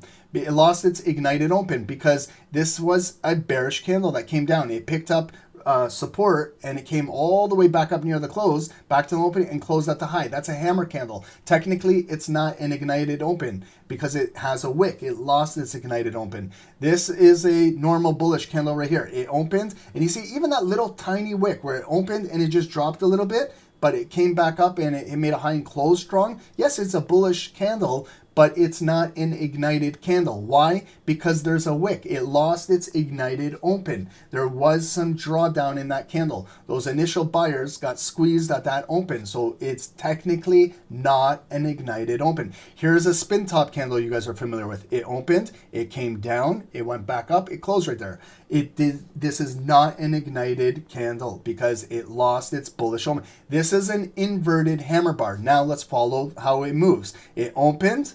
Okay, do you guys see a wick? I don't. It opened, it was ignited, it came up very strong. It looked exactly like this big bullish candle, but let's say it's 5 minutes. It came up there and encountered resistance, then it started pushing down, sellers are, but you see it close right there. We still are maintaining our ignited open. We have not lost that. So that strong open could transition into the next candle, and that could continue to fill that wick as long as we don't lose this open, okay? So that's the difference. It's very technical. Someone always says to me, Ron, you're too technical. And my response to that is you can never be too technical. Technical is very analytical trading, okay? So it can help you out. It helps me out. I know I'm very technical, but it helps me out in trading. That's why sometimes if I'm buying a candle and it loses that, I tell you guys, I don't want to wait for it to come down and hit my stop loss. It lost its momentum. I'm exiting the trade. I'm going to take a 10, 15 pip stop and get out, exit myself because I don't like the way how it's not holding that momentum anymore. I don't want to be in a buy anymore. So why let the trade come all the way down and hit my stop loss when I'm already noticing that it's not holding what I want it to do. Welcome to the world of technical trading, okay? And then the bearish ones, the exact opposite. This is a big bearish engulfing candle. So remember, bearish candles open up here. This one opened. Do you see a wick where buyers pushed it up? I don't on this chart. I see a big bearish candle that came down, strong selling pressure, and closed right at the low. This is called a shooting star candle. Notice where it opened. It opened right here. The buyers pushed it up. This was a bullish candle, but then the sellers brought it all the way back down and they closed it at the lowest point. That's a shooting star candle. It's a very powerful bearish candle, but it's not ignited. Same thing here. It opened. It's got a high wick. It's not ignited bearish anymore. This is a bearish spin top. You see a high wick. It's not bearish. This one is called a hanging man candle. This one opened. It looked exactly like this big red candle over here. It came all the way down here, but found some support and it moved back up and it closed right here. It's still holding its ignited head. When I always say that, guys, when we're trading, it's holding its ignited head. We have not broke above. So those initial sellers, if they want to really, really, hold this opening strong, then they got to start, bidding on the next bar that opens and continue to drive it down without breaking that high, okay? And then this is just a little example of an inverted hammer candlestick. So you see this downtrend coming down. This is an ignited bearish bar. You see where it closes. Also notice, guys, how this candle closed with no wick. It closed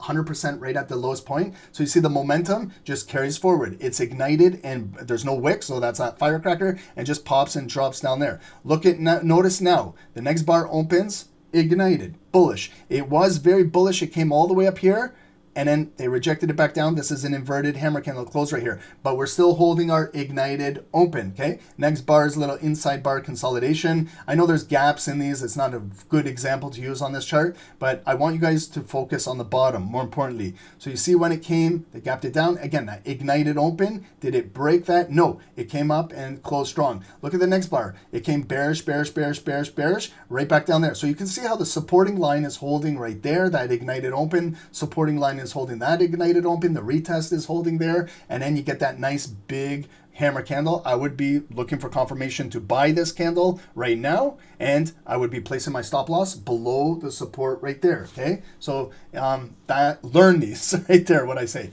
Learn these, guys.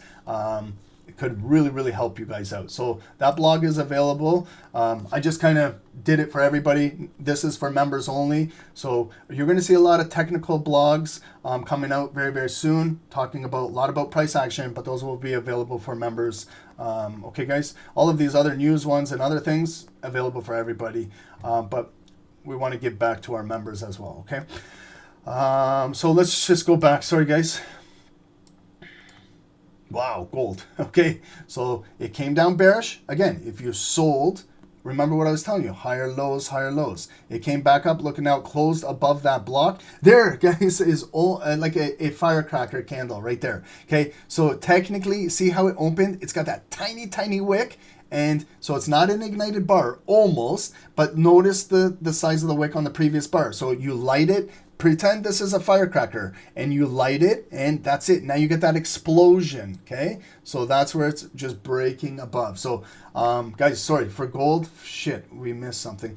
That's red to green, and now we just broke for a new daily high. Again, this big body candle, if you're looking for a pullback, okay, 50%. You see how it was 50% right there was resistance, resistance. Now it possibly will turn into support, 3,400 psychological number. If I'm looking to buy a pullback, I don't want to buy the highest point of the day. Now it's breaking out. Okay, I'm behind this bus. I missed this bus. See the red line, exactly 50%. So if I draw my point of control now, I could be looking to maybe buy a pullback in there. Again, this is a good pullback to buy. You're getting it on discount. This is a better one to buy down in here, okay? So that's gold, guys. Did that help, guys? Do you guys understand now ignited? Or again, am I just wasting my time going over this? Because we just missed a trade right now while I was going over that blog. That was a nice closing candle. And possibly if you guys are in buys, I don't know. But hopefully you guys got it. Okay, so what time is it? 7:30. And look at the daily candle now. It flipped. Okay, this was, remember, today was a very bearish day, came down, came back to the opening price, and now we're filling, we broke the new high. Okay, so target for today is, can we reach this yellow line? Can the buyers get up here? 3407. And I didn't just pick this number out of my pocket. This is, we did our analysis on where we got this line from, okay? So can we see if it comes back up there? Maybe it will pull back, maybe it will pull back into here, maybe pull back into this zone. If it pulls back, we could still have a buying bias. If you look at it, okay, now we're breaking like above here. So it's created that new higher high. So we got higher highs, higher lows, higher high, higher low. We got a new higher high, break above this structure to the highest point of the day, pulled back nicely, higher low, and we're breaking out for a new higher high. So today is trending bullish, okay? If you want to sell, you are counter trading this move, okay? If you want to trade with the trend of the market currently, then we got to look to maybe buy a pullback here, buy a pullback here, or buy a pullback here, okay? And the deeper you go in the depth of market, the stronger it is. This is the optimal area to buy, down in here. You're buying at 4 hour, this white line, point of control, this block. You're buying at that fair value gap. You're buying at a 200 EMA. If you can get down here and buy, that's amazing, okay? This is a good block to buy too. This is a shallow pullback in here, but you know, it goes, the deeper the discount, the better the buying area is, okay? Okay, guys, so that's gold. It's going to be 7:30 now in 42 seconds. So let's watch how it closes, okay? So remember what I said, okay? That was an ignited bar, bearish, okay? Opened ignited, big momentum, big decisiveness, big volume, okay? And it closed. And then it came up a little bit and continued. Now, someone might be asking, well, Ron, that was bearish. Why is it reversing like this? Well, look at where it traded into the big 4 hour point of control, okay? And even this candle, you know, closed below and just dropped a little bit, and that's it. But you're still kind of above 50% of that candle, still holding. Then it came back in here. That candle now confirmed closure above there. And now they're redistributing the volume, okay? So even if we're looking for a very, very, very shallow pullback, 50% of that candle is right there, 3402. And the purple line was the previous high of the day, resistance. Maybe it will come all the way back down and retest the previous high as now support going forward, okay? Guys, thank you. There's 300 viewers on YouTube. We appreciate you guys. If you guys wouldn't mind hitting the like button, we've done lots of education today. If you guys can subscribe to the channel, let's see if we can hit 250 subs today. 83,250 would be amazing. If you guys can help us out get there, we would appreciate it. Why is gold going nuts? Look at the daily candle, okay? If this was a 5-minute candle, again, I've explained this, Doomslayer, you got to pay attention, bro. It opened right here. It was bearish. It was bearish. It was bearish. Came to lowest point. This was during Europe, the 4 a.m., the 2 to 6 a.m. candle. We looked at it on the 4-hour analysis. It came back up. It flipped to the opening position. And now we're filling, and this is a hammer candle on a daily. So this is how it's looking on the 5 minutes, okay? So we're causing a beautiful squeeze through here.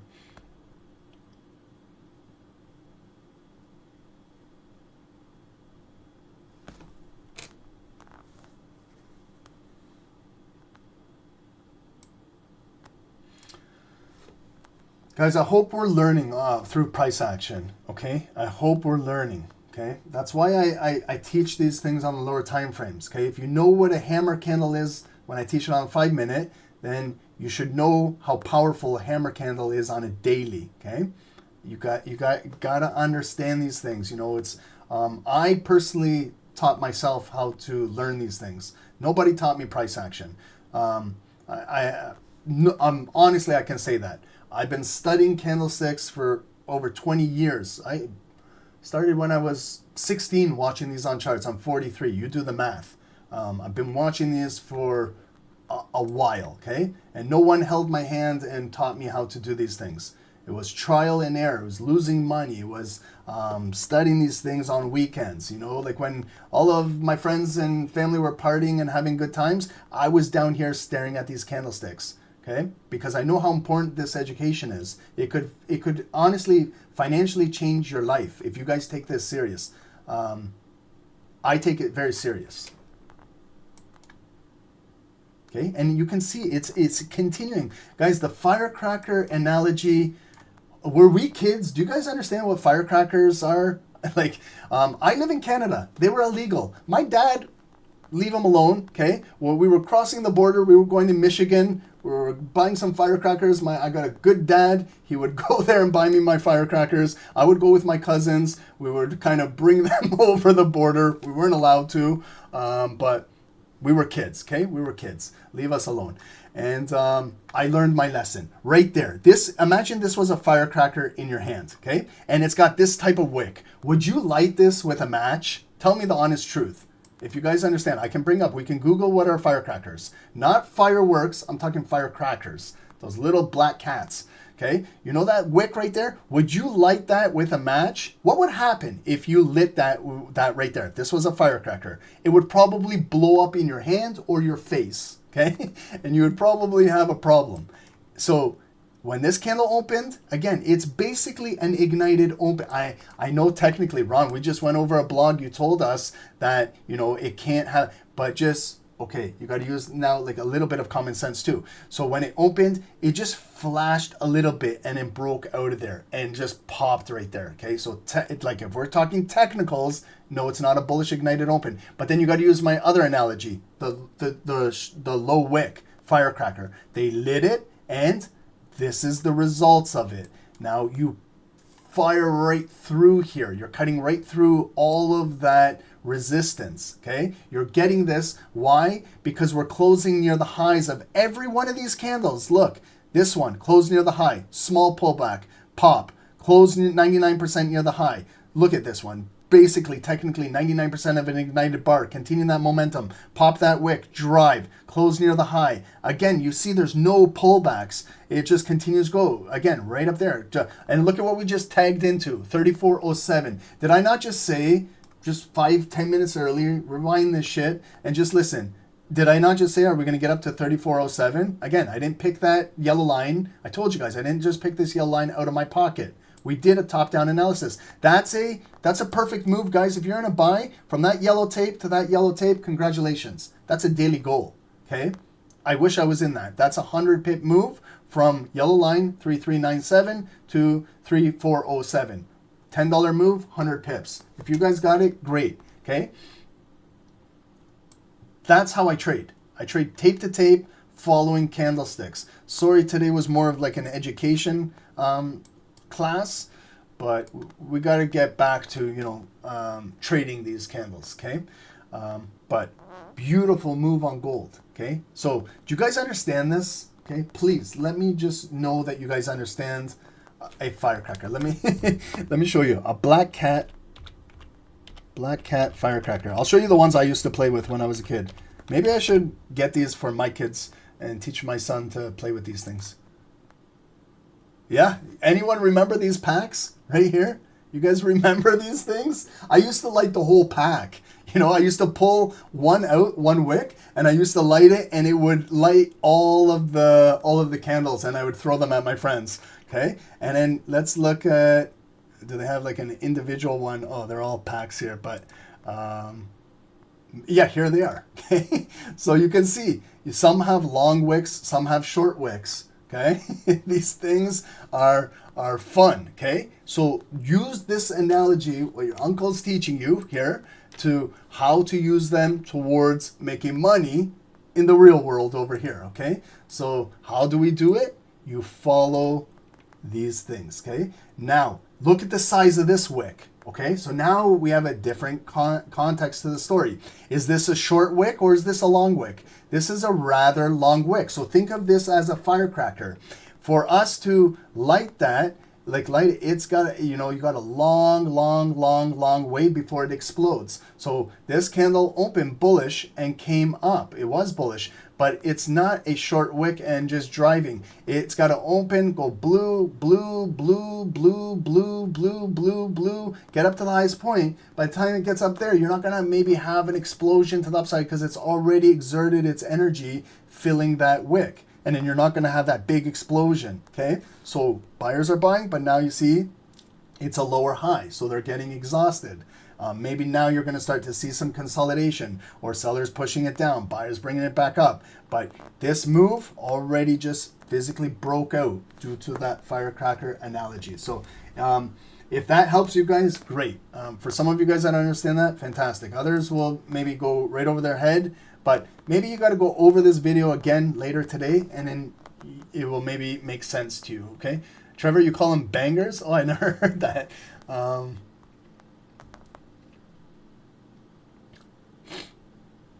Okay, so see now, it's still bullish. It came down, picked up, it's filling the wick. Okay, the buyers are still there. They're still asking to trade up there. So you can still see how bullish this is. Okay, sellers tried to push it down. Buyers are bringing it right back up.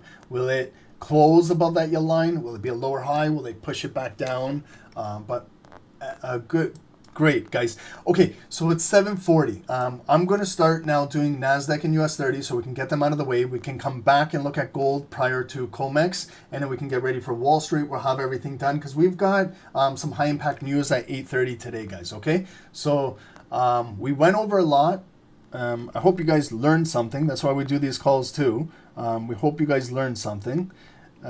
Like I said, if you join us daily, you might learn something every single day. I hope that that's the case. We're all learning everything.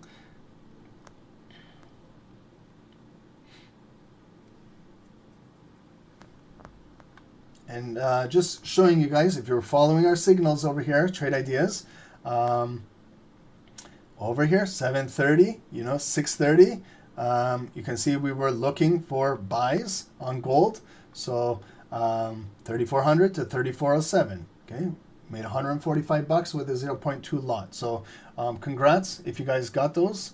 And also USD JPY broke down here on the hourly. So for hourly traders, you have a push down, move. There's ignited hourly bars pushing down, okay? So when you learn the ignited, it can be on any time frame, okay? Just depends on what type of trader you want to be, okay?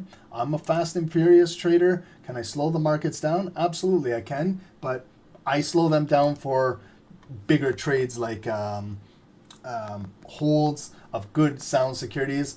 I don't like to hold Forex overnight or things like that. Okay, so let's do US 30.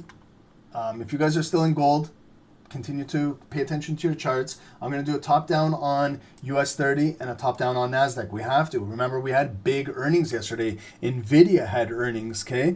So we got to see how Wall Street will take this earnings and how will it open today, okay? So let's see how it was trading leading into earnings, and then effective earnings, and how it's trading through Europe coming into New York again, okay? I'm going to start off with US 30. I know NASDAQ is more concerned about Nvidia than US 30 is, but still we'll get to that. Or what I can do is I'll start with NASDAQ. Let's start with NASDAQ today, okay?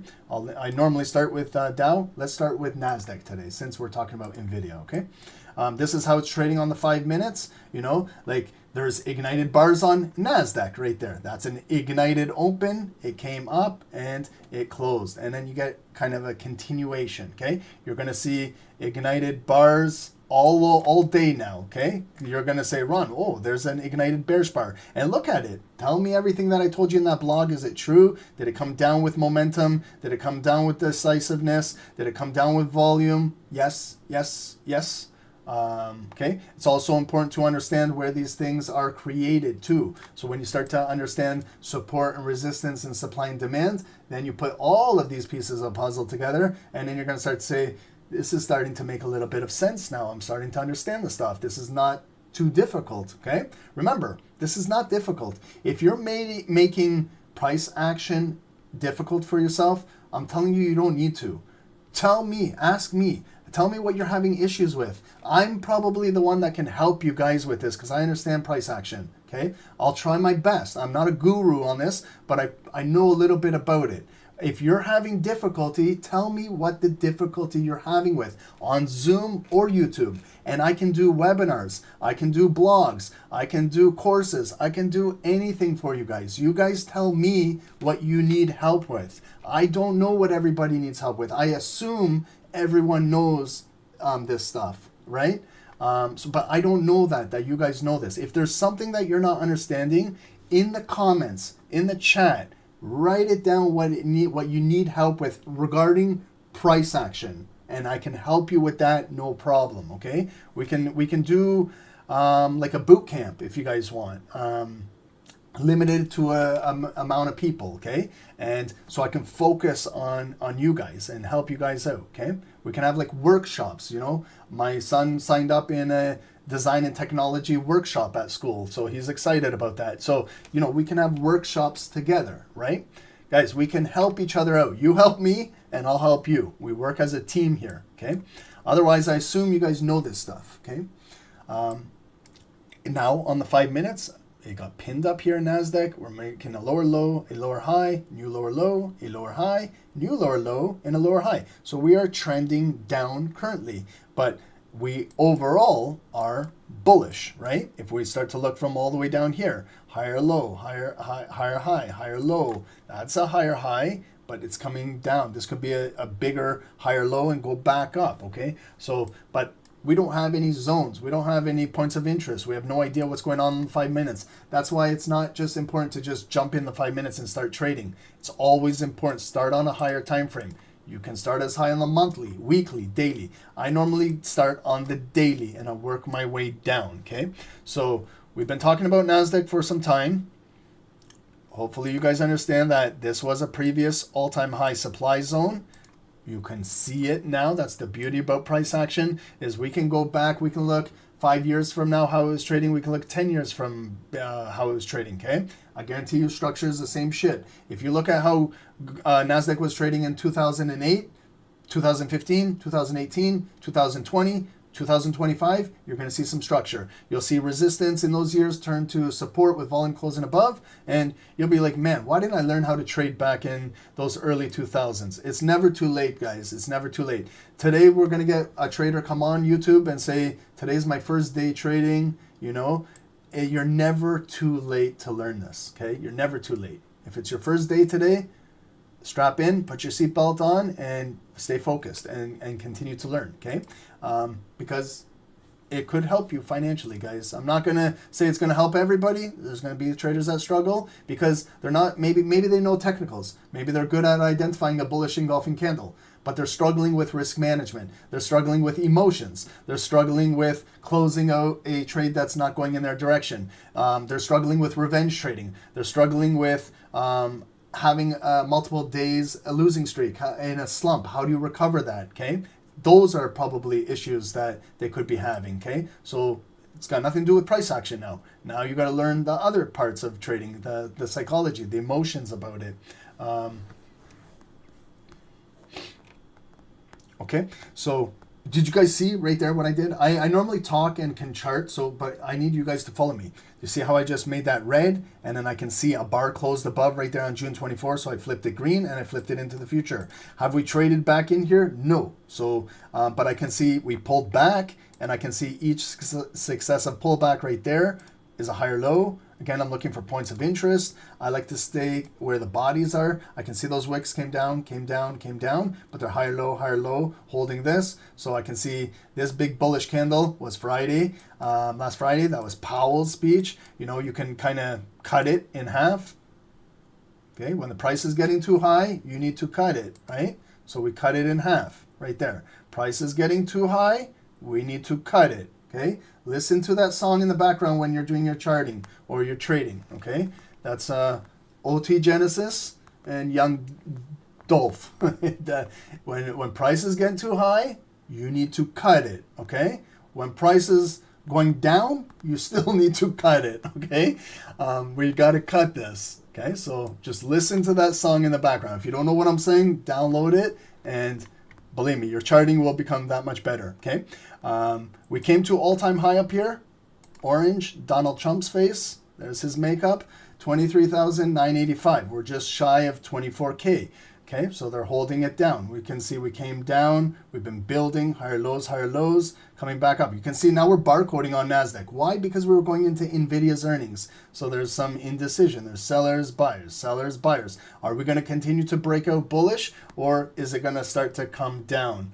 Okay, so we'll figure that out. What about, why are we not cutting this bearish candle that came down and closed below? Okay, so don't forget about these ones too, because we're trading at a point of interest. You see how I'm just cutting it in half? I haven't even pulled out my Fibonacci tool, okay, because sometimes you can be pretty accurate by just guessing. So what we got to do is, you know, let's not guess. Let's make this one pretty accurate. Let's get our Fibonacci tool. Opening volume. I do opening closing volume. Some of you guys do high to low, low to high. You're absolutely correct if you do it too. I'm not going to say I'm right. I'm not going to say we're both right, but all I can say is stay consistent. Listen to me, guys, what I'm saying.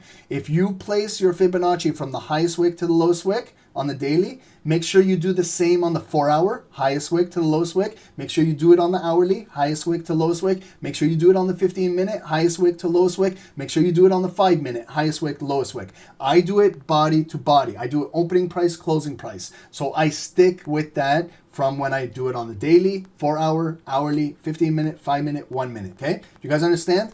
You do what you do, but just stay consistent, because then you're going to get consistent analytics, okay? If you do, right now you do the daily from the highest point to the lowest point, and then you go to the hourly and then you just look at the volume, you could be a little bit inconsistent with your analysis. And inconsistency with analysis can lead to inconsistent executions. You might not find those exact trades with minimal to zero drawdown. So, you know, I'm very technical. Someone has said that to me multiple times. Ron, you're too technical. You're extreme technical. I say you can never be too technical, okay? So you see how close I was guessing where 50% is? And now you can start to see. We impulsively broke above it on Friday with Powell. We got right up there again, starting this week, Monday. Look at where we closed, right there on Tuesday, right at the highest point. But, you know, we had the trading day right before Nvidia's earnings. And it did break out, but came back down, closed back below. So this is where we're trading. You know, now what I didn't do is my bearish pocket right there. So I got to get my fib tool again and figure out now my bearish pocket, right? So there's my bearish pocket, point of control, hot pocket, cheese pocket, whatever you want to call it. I don't give a shit what you guys call it, okay? Some people will charge you $1,000 because they call it hot pocket, okay? Good. Go pay them $1,000 to learn what I'm teaching you for free, whatever you want to call this. Mickey Mouse zone, red zone. I don't give a shit, guys, what you call this. The names are irrelevant. Just know that this is... Okay, point of control. Do we understand what a point of control is? Whoever is controlling the majority of this volume, those involved controlling it are right there, okay? That's the median, the mean, the middle. That's the, if it's a hamburger, if this is a hamburger, you got your bread above you, you got your bread below you. That's the meat on the sandwich. I'm not a vegetarian. I like to eat meat. I like a good hamburger. I like a good steak. That's the meat right there, okay? That's what I'm concerned. When I get a hamburger, I want it to have a big, nice, thick piece of meat. I don't care whether the bun has sesame seeds or it's got all kinds of things on it. I don't give a shit about the bread. I want the meat, okay? So that's another analogy, guys. That's the meat right there. That's the volume. That's where the big transactions happen in trading, right there. If we look at the same similar shit on this big bullish candle, again, it's already verified now. So you can't say, oh, Ron, you're guessing, you can see it. No, I do this on every single candle that I'm looking at right there, this bullish one. There's 50%. Where is the meat on this candle? It's right there. Is it bearish? No, because it closed bullish. The buyers were in control of that candle. And now we see the point of control. Stretch it into the future. Now you can see when that bar dipped right in there, what was the results? It rejected back and the buyers are still maintaining. What happened when we came into this red? It broke out. Sellers are in POCs, okay? Some of you guys call them fair value gaps. Some of you guys call them I don't know what you guys call them. I have no idea, okay? But I see some silly names that people are using, and then they're selling $1,000 courses just because they switched the name, guys. Come on. Don't fall for that shit, okay? It's not that complicated, okay? Look at this.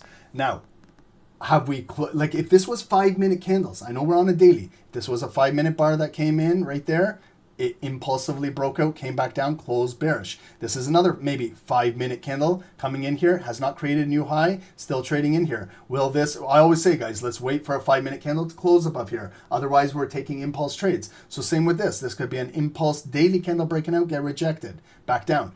I won't know where this volume closes for another 9 hours. That's why it's good, guys, after hours to do a little bit of analysis, right? It's not always just trading live, go into live and start trading. It's about preparing yourself for the next day. Figure out where this daily candle is going to close coming off of Nvidia's earnings. How is the market going to react to this news? Okay, so you see where we're trading. Now, when we're looking for kind of structure in the market, patterns, okay, you can see it as a leg coming down, held, didn't come all the way back down for a double bottom. It's got a higher low. We're just barcoding. We're consolidating right here. Are we going to get a close above here, maybe a retest and drive a little further up? Or are sellers going to continue to come back down in here, maybe, and then break down in here? This is a consolidated zone. We might just barcode inside here too, and it's accumulating, okay? The Nvidia just released their earnings. So we'll see how the market takes it. Okay, so if we continue to break out today, let's say we impulsively break out on a daily candle, we're still trading the lower time frames, so we can see some points of interest. Maybe it will come right up to there. I got a body, a wick, a body, and a body, and it's 50% of that bullish candle. Lines up perfectly. It lines up with that retest wick all the way back there. It lines up with a nice number, 23,715. I would have liked it at 725, 10 points off, no problem. There's spreads involved in trading. Okay, so can we close above there? That will be our next point of interest. If we continue to break bullish, before we drive to all-time high, there's sellers right here. There's a body, and then off of it are lower highs, lower highs, lower highs. Okay, so you gotta respect this yellow line. You gotta respect this yellow line before we can get to an all-time high. Okay, and same with support. You gotta respect our support below us, which I have. Okay, so holy shit, guys, it's almost 8 o'clock. I gotta start moving, guys, because I'm talking about meat on hamburgers and I'm getting hungry here. Okay, so how did we open up today? Look, was it ignited? Did we have a transitional open? I'm using some big words, crazy words. Transitional open means we closed right there, we opened at the same spot. It was a transition. Other opens you might see are a gap down or a gap up. Those are gaps in the markets. We did a blog on explaining what are gaps too. I hope you guys understand what are gaps in the markets. This is a transition. This is a transitional open. It closed right here, it opened right there. No gaps in the market. Technical analysis. Okay, what was the results when we opened? It was initially bearish. Sellers were in control, pushing it down right there. That's our lowest point established so far. Will this hold all day today? I don't know. We still have 9 more hours to go. Sellers could absorb all the buying volume, come back down, and then shoot lower. Right now it's holding. That's not the case. So when we came down there, we're coming back up. Now I look at the wick. Higher low, still holding our bullish point of control. That was Powell's announcement on last Friday. So we're still building off of it, okay? So buyers are there, supporting the move, ascending, going up, higher lows. We came right back up to the opening position. What was the result so far? The buyers are asking to trade up here. They flipped the candle. Look, we already engulfed all of yesterday's bearish volume. And we also broke out. It was very bullish. We cut right through that red zone, and we've created a high of the day right there. Okay. Now I look compared to yesterday. Are we higher than that? No. Technically, it's a lower high. We haven't broke above that yet. If we do break above that, we could drive right up to that yellow line, just like we did on gold, that 3407. Okay. So we came up there. Lower high, sellers are there pushing it down. We're coming right back down to 50% of this red zone.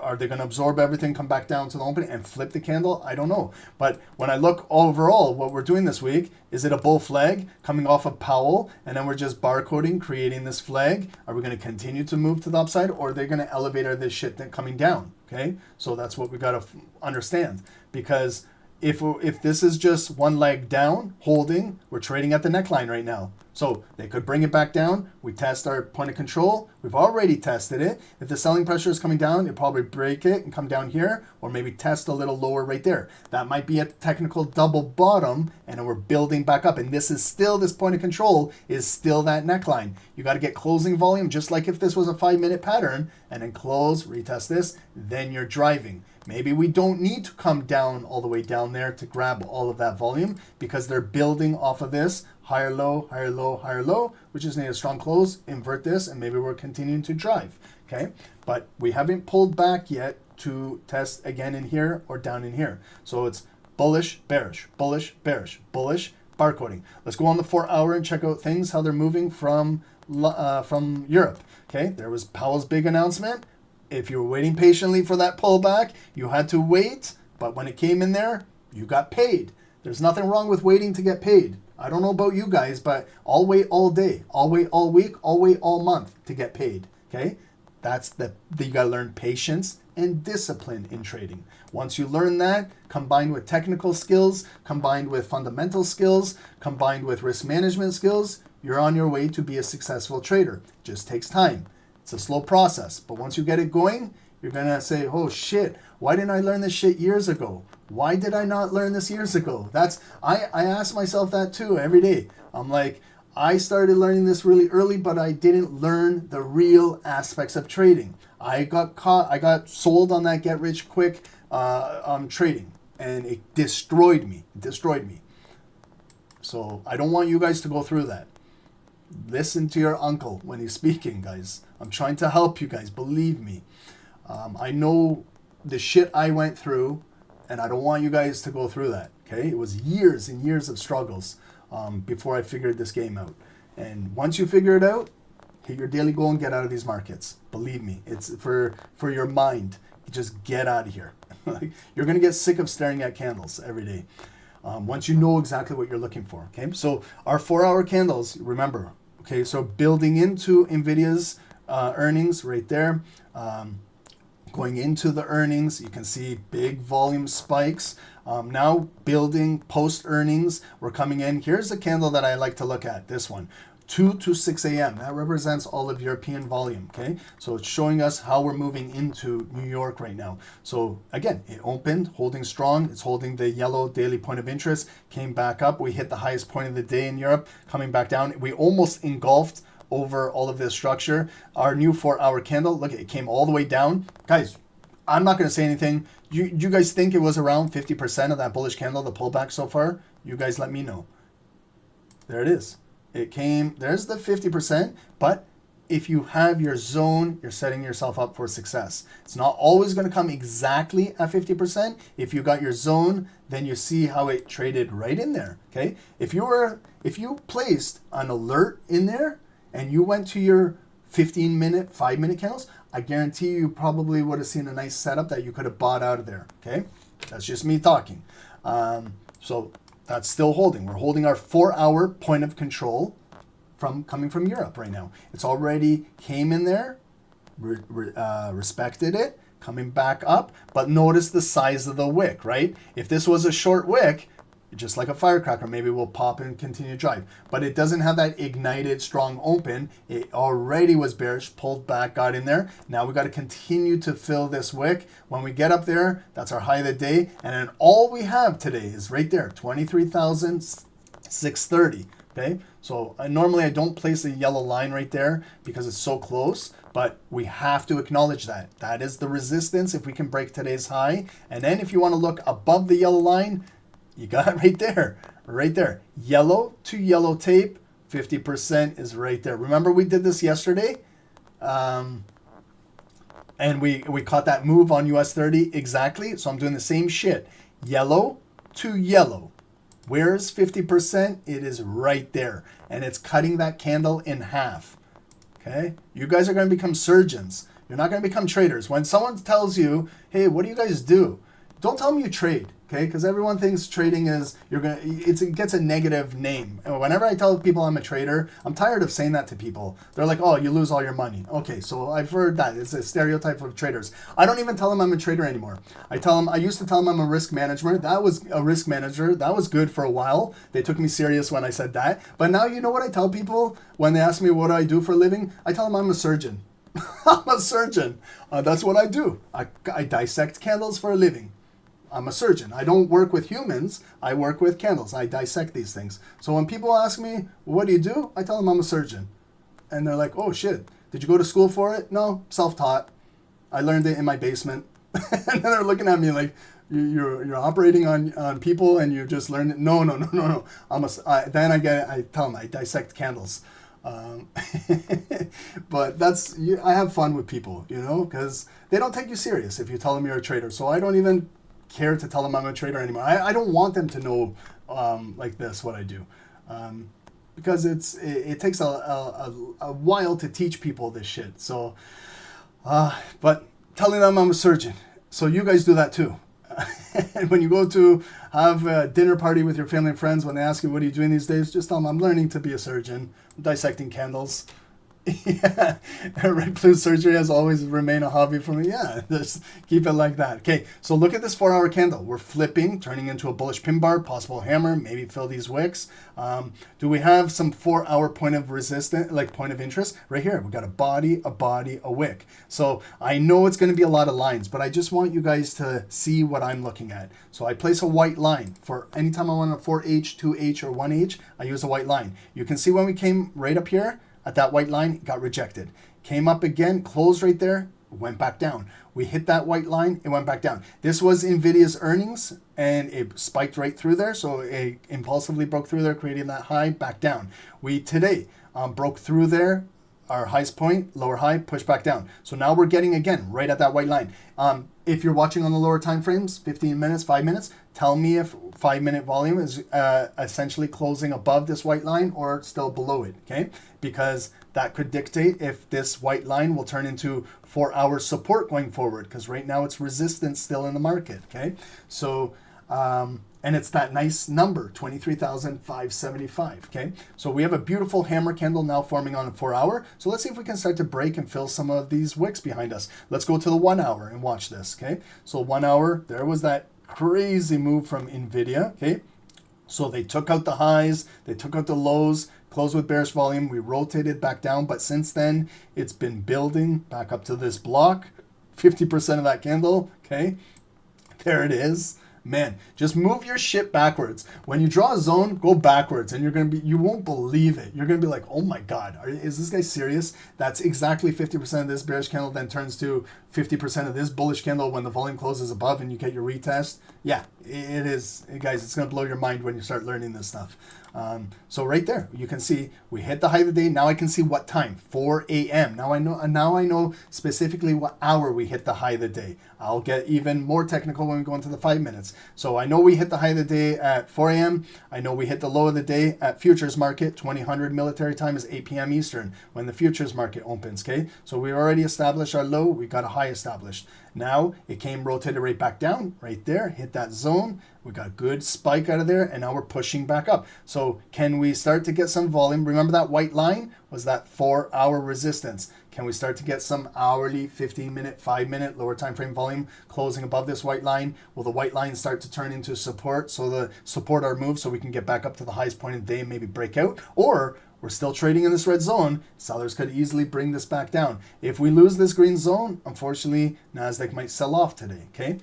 So I go into the 5 minutes. Holy shit, guys, it's 8:06. Okay, I'm going into the now. I can see right there, starting to see in the 5 minutes, not 15s. I can see now when we hit the lowest point of the day, right there, 8:30 now, because remember I said it was futures market, it was 8 p.m. I didn't know exactly what time I was on the hour. Now I can see it was 8:25, 8:30, and then pushed right back up. pulled back, higher low, holding at this daily point of interest, continued to drive for higher highs, pull back, holding at this daily point of interest, yellow line. We kind of broke above. Remember, this white line now is representing 4-hour volume. Okay, we hit our high of the day at 420. 420. I hope everyone had. Sorry, guys, I don't want to condone smoking weed, but it's legal here in Canada, and I smoke weed. I'm proud of it. You guys can call me a pothead. You can call me what you want. I don't care. Names don't hurt me. But smoking weed really helps me focus on candlesticks. Helps me really focus on trading. Helps me stay focused. It helps me stay disciplined. I don't know about you guys, but that's what it does for me. Someone asked me, Ron, do you trade when you're high?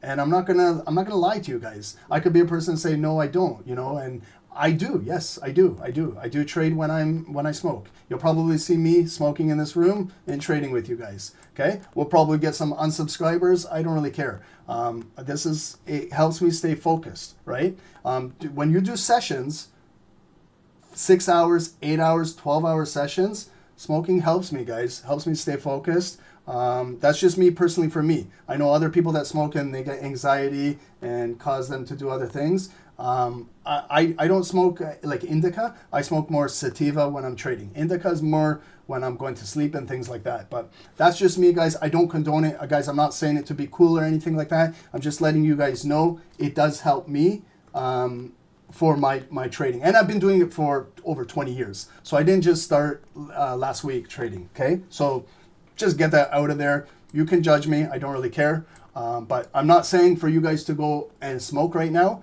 I'm just telling you guys, when you're trading with me, that's who I am, okay? I don't want to hide anything from you guys. Okay, so we hit our highest point of the day again at 4:20 a.m. Eastern, and since then, we've been pushing down. We came back. So you see why I have that white line there? That's representing that 4-hour resistance. And I continue, look at it, continued sellers pushing it down, lower low. It came back up, lower high, and pushed right back down where it held in our green zone. And guys, that's why it's important to learn price action. Shit, guys, I'm not lying to you. We should label today's call a price action education. When you find a bullish, ignited, engulfing candle at a specific demand zone, those bars hold more context than this bullish candle right here that was just opened anywhere in the market. Look at this one. This one, it dripped all the way down, and look at where this big bullish engulfing bar engulfed it at this green zone. And look at the results after that bar, okay? So when you start to pinpoint where these bars are formed, then when you start to understand demand and supply in the market, then you're really going to start to pinpoint your entries, okay? So you see we came all the way right back up, and look at where we're struggling right now to get above that white line. That's why I told you guys, tell me if volume is closing above that white line on the lower time frames. So far it kind of impulsively broke out, might come back down. Might come back down to retest yellow line and move its way back up there and try one more attempt up there, okay? So you can see we've got strong resistance now still inside here, okay? So that's how we're trading right now. Let's add our daily bar indicator. Okay, so we have our daily bar indicator. We know where we opened. We know where our lowest point is. We came back to our opening price. We hit our high right there at 420, and then we're pushing right back down where the volume. We still have a lot of bullish volume, so it could continue to build back up and get back up here. If you're asking me what my bias is, how to trade the trend today, I would be trading with the buying momentum, okay? If we go all the way down here, it moved up today, right up there, pulled back, higher low. We got our new higher high at the highest point, pulling back right there. It held, higher low, and we're driving right now. But you notice, guys, we're not coming back up to here. So this technically is another lower high in the market. How far down are they going to push it? Down to this yellow line? Are we coming all the way back down deeper into our green zone? Like right there, then maybe we'll spike out of here, okay? But if this candle bar could flip bearish, if we lose that green zone, closes below there, I'm flipping that red zone to respect the sellers, because now I could be respecting this downtrend from the highest point of the day at 420, coming down, lower low, coming back up that 4-hour point of interest, lower high, coming if we lose our point of control, this zone, that could create a new lower low. Then I flip it red. Then we have the bigger red zone plus our lower time frame red zone. Then the market could start to drop back down to the opening price. And NASDAQ can sell off if the market doesn't like Nvidia's forecast. Did you guys look at Nvidia? Did anybody listen to the conference call? Remember what I was saying? I was listening about the supply chain because I knew the numbers were going to be good. Did anyone listen about tariffs, supply chain, things like that investors are looking for forward looking, not just those EPS and the revenue, okay? That was pretty much given that they were going to do really well, but more so the forecast, okay? Did anybody listen to the conference call or pay attention to Nvidia's earnings, or maybe not? Yeah, should we look at Nvidia chart, Patrick? What time is it? 8:12. Yeah, I can bring it up. Yeah, I could do that. No worries. Okay, so what else we got to add here? You know what also I'll do on like tomorrow's call? If you guys request an indicator, let me know what it is and I'll add it on my chart, and even if I don't know what it is, I'll figure out what it is, okay? And then I'll kind of learn as we go. It might be an indicator I'm familiar with. If you want me to add RSI on the chart, if you want me to add Bollinger Bands, if you want me to add whatever you want, okay? Just let me know. If it's under my indicator list, we'll find it together, we'll add it, and I can help educate with that indicator if you want to learn how to use that indicator. Normally what we add here are the EMAs. The 9 and 200 are pretty popular with most traders, so they're self-explanatory. The 9 is a 9 moving average exponential from the last 9 bars. Okay, so that's why it's 9 EMA. It's from the last bars.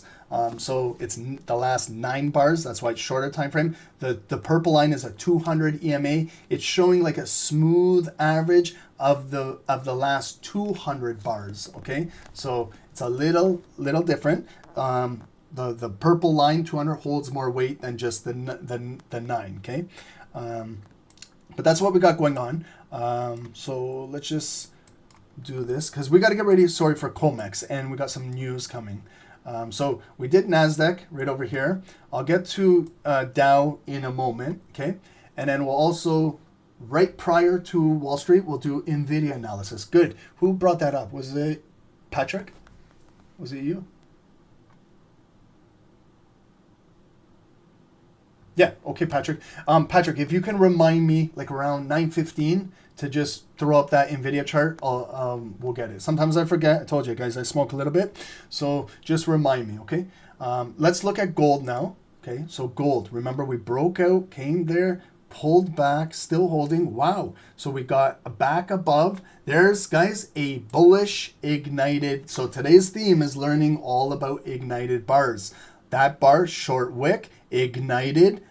Look, it just filled, broke for a new high, closed above that yellow line. We did break out, so that's our new high of the day, 3408. Come back down. Again, it's trading into that pocket, that point of control, that bullish candle. Again, this is another ignited open. So you see how it's holding its ignited open and continued. This candle probably came down and continued to refuel itself without losing its opening price currently, okay? So it just opened 4.5 minutes, but that's the strength of these ignited opens. So it's showing the buyers are asking to trade up here, but you know, it could eventually get pushed down.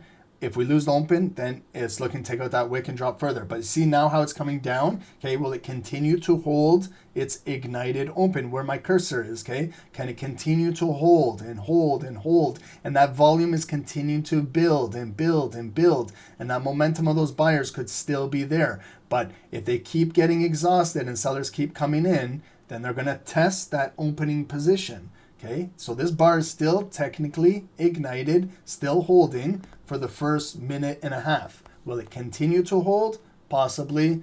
Or will it lose it? Okay, so also can we get volume closing above that yellow line continuing? Okay, so guys, just heads up, we got COMEX market opening up in 3 minutes. And then we have 8:30 high impact news. We have the USD preliminary GDP quarter over quarter. And we also have our weekly unemployment claims. So we did a blog. If you guys join early with us, and that's when we go through all of the news. And so you're prepared, well prepared. Like if you jump on the call right now, you kind of missed what we already did this morning, okay?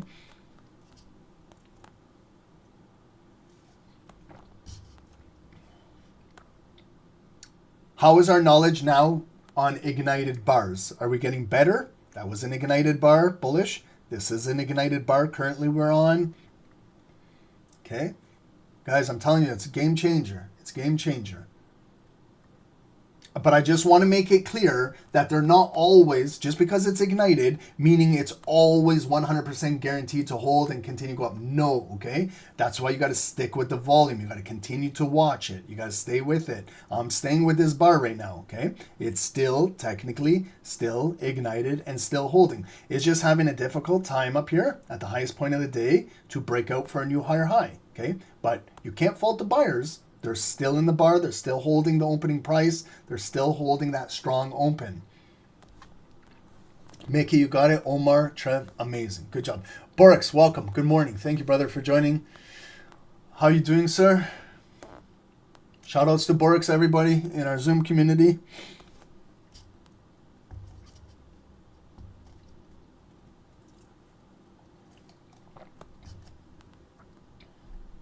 Borix analysis on gold is unbelievable.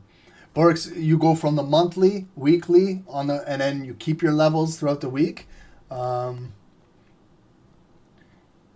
Yeah, perfect. So guys, that's another method of, see, I just come on the daily right now for us, because we're like kind of intraday trading. But if you do your analysis, a nice solid analysis on the weekend, every day, Sunday mornings, whatever it is, while you're having your coffee, you don't got to do 6 hours. A nice 20-minute analysis on your favorite security. Start off on the monthly. Find out your zones, your highs, your lows, your points of interest on the monthly. Go down to the weekly. Go down to the daily. And 4 hour, and then watch those levels throughout the week. I unfortunately delete everything every single day for us when we come on so we can start fresh. But if I was trading and I wasn't trading with you guys and I was doing my own thing, I wouldn't be doing a new analysis every single day. I would do it on a Sunday and I would keep it and I would just watch my 5-minute volume trading up and down at these levels, and I would have alerts set at those at these areas of focus. And then stay patient, stay disciplined, try and recognize the pattern, try and trade with the trend of the market, and just use proper risk while you're doing it. And you might say, holy shit, why didn't I learn this a few years ago? That's it. Okay, but what I say is it's never too late, guys. You got to start somewhere. If I was 20 years old and I know what I know now, oh man, I would be living a different life right now. But our children are going to turn 18.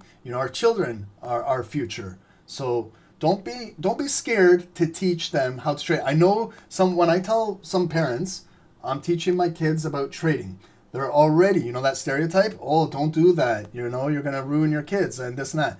I'm not teaching them about money. I don't have them open with a broker. I'm teaching them like a game with these candles to identify which one is bullish, which one is bearish, an ignited open. It's like a video game. Our kids are playing video games. They're doing the same shit with video games. My son's playing Fortnite 24 hours a day.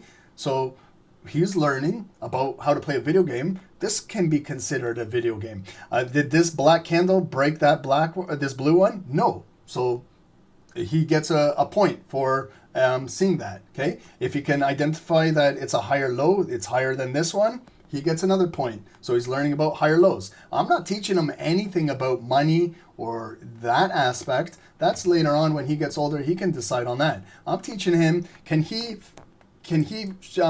figure out to me, is the blue team winning or the black team is winning, up or down, right? And then did this blue one completely engulf? My kid plays Pac-Man, right? Have you ever played Pac-Man, the arcade, the video game? Pac-Man, he goes around and he eats those pellets, right? So I teach my daughter that this is like Pac-Man. This blue candle just ate the black pellet. So it engulfed it, it ate it, it swallowed it. It has a high probability that it wants to continue to eat more pellets up here. Okay? So that's the way how I teach my 9-year-old. Video games. Nintendo has been teaching our kids video games since I used to play video games I still do. But if this can help them in their future, it's them to decide. I'm not pushing trading on them, but I want to make sure that they have this in the back pocket if they ever need it. My son doesn't want to trade. He wants to do other things. But if he ever needs a coach, I'll be there for him. Okay, so you see that? Again, pulled back, bearish. Oh shit, guys, it's COMEX market open. What are we doing here? Okay, so it's COMEX market. My apologies. Okay, I got to get focused here because I'm talking about now my kids. Okay, it is COMEX. I apologize, guys. See, I lost focus there. So we're bullish, bearish, bullish, still holding. Are we going to continue to break, or are they going to bring this down for a pullback? Okay, so we're going to watch. And we also have some high impact news coming up very, very soon in 7 minutes. We have the USD preliminary GDP quarter over quarter, and then we have our weekly unemployment claims coming in. Okay, so we do have some significant folders coming in very, very soon.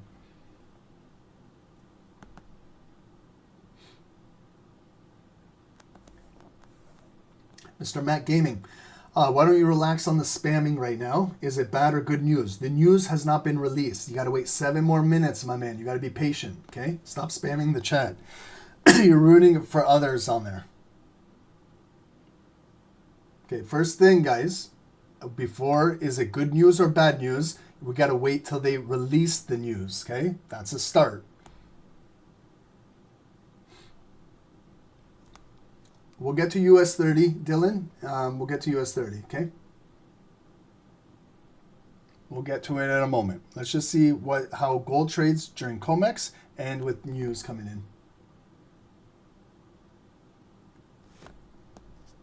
I look like a big influencer named Moise. I have no idea who it is, but hopefully he's a good influencer. I hope you're not setting me up, okay? Guys, I don't follow too many influencers. I don't have any time to myself every day. Everyone's like, Ron, do you watch this trader? Have you heard of this trader? I'm like, no. Like, I haven't. I'm sorry. I got to get more on socials, okay? I'm going to start ramping up my Instagram. If you guys want to join me on there, you're welcome to. Join the Stock Sniper Trading Instagram. My Instagram has got a blue check mark because there's some impersonations of me. Make sure you find the one with the blue check mark. That's me. It's Sniper Ronnie _FX. You guys can follow me and my boring life. But follow SST. Follow Stock Sniper Trading Instagram. Sherry, your son is a computer whiz. He majored in IT. He helps me with computer. Maybe he can help me, Sherry. I need some help with... I hate computers. I don't know anything about computers. Maybe he can help mentor me.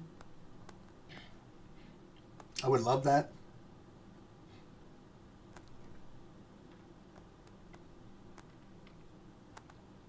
Okay, so gold is just kind of consolidating right here. Okay, we're in this supply zone. We're trading at the highest point of the day. So what do you guys think for preliminary GDP quarter over quarter? Okay, these are prelim numbers. Do you think that they're forecasting an increase from the last quarter, 3% to 3.1? Do you think now look back last quarter, GDP. What is GDP? Gross domestic product. Yes, we know that, but it's annualized change in the value of all goods and services produced by the economy. So now we're talking about United States. The last quarter, what do you think about their value of goods and services produced? Do you think it's above the previous quarter or below? Okay, so that's what we got to figure out. Okay, so it's the broadest measure of economic activity and primary gauge of the economy's health. So we got to figure out now. You might have your own bias going into the news, but we're seeing that they're forecasting an increase. So if it is 3.1 or above, that's good for US dollar, strengthens US dollar. It's great to have good GDP for your nation and your economy.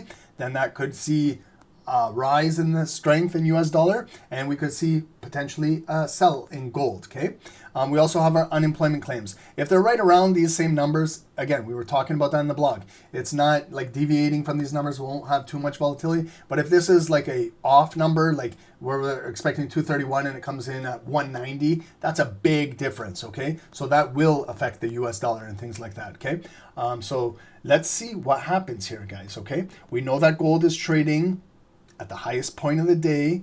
We're in this big red zone. Okay, we're not too far off from the all-time high. We're only $90 away from the all-time high. It's not big, like we could possibly hit it. And we know that we have a bearish daily candle on DXY. Okay, so let's let them release the news, see what happens, analyze it, and move with the markets. Okay.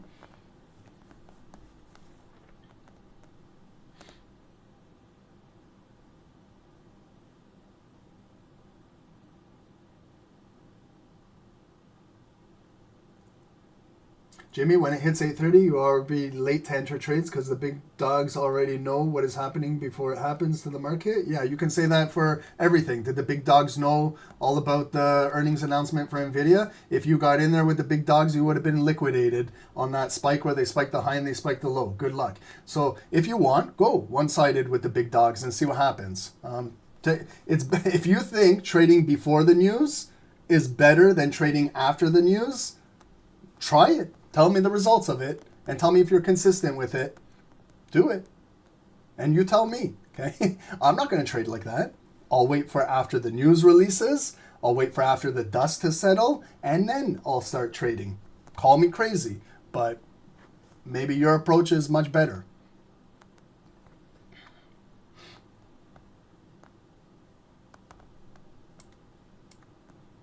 Everyone has their own style. Okay, I'm not knocking your style, but tell me how consistent you are at trading, predicting the move on high impact, and you trading as a retail trader with all of those big dogs.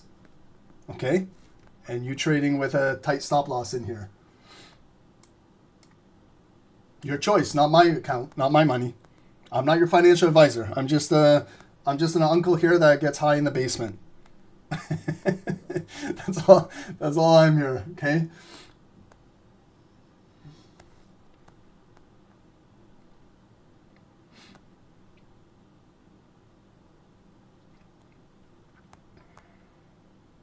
Yeah, Omar, news has punched you in the face too many times. It's punched me in the face too many times too. So why can't we just wait 5, 10, 15 minutes after they release the news? It's not the end of the world. Let all the bullshit happen. Let all the spikes, this, that. Let them grab liquidity. Let them do what they want to do. If you feel like you want to predict the move, go for it. If you know advanced GDP more than the analysts, go for it. Maybe you got some insiders that I don't know about.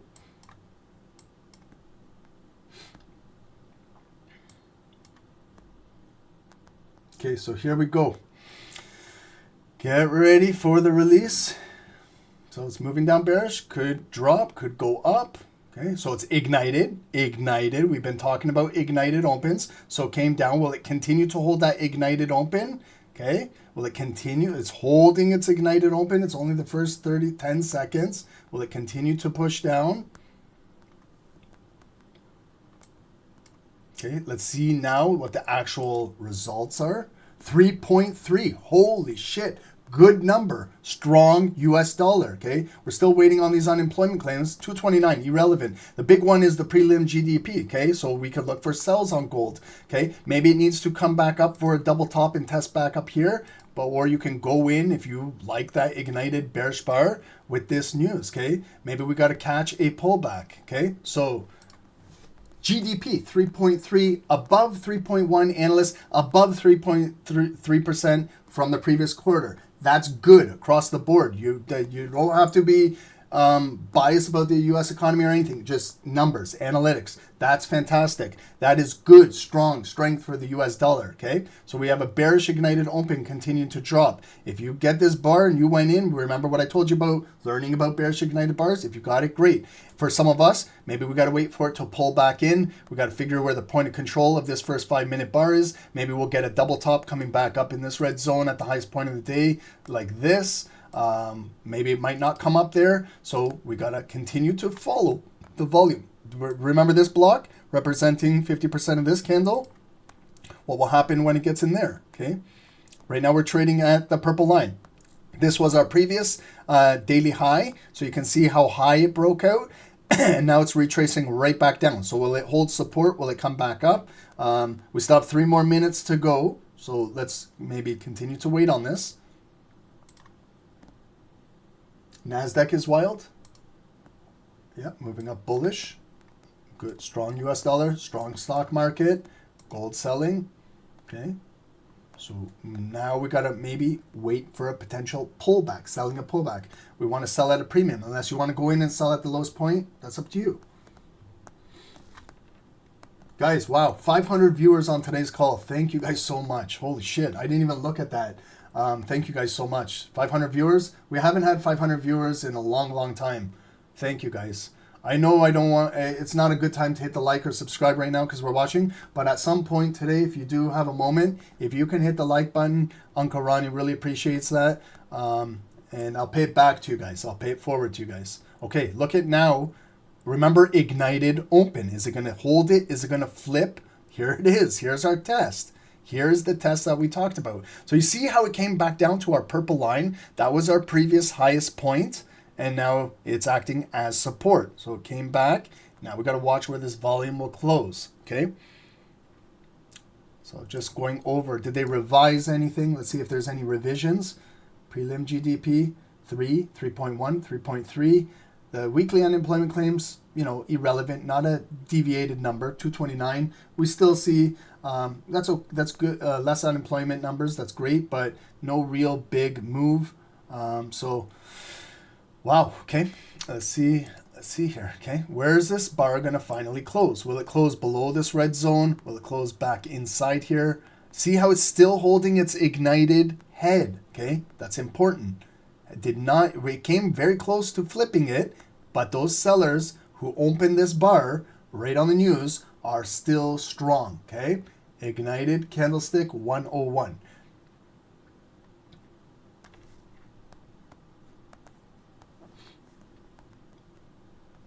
Check your spreads too, because sometimes when there's news, spreads fluctuate.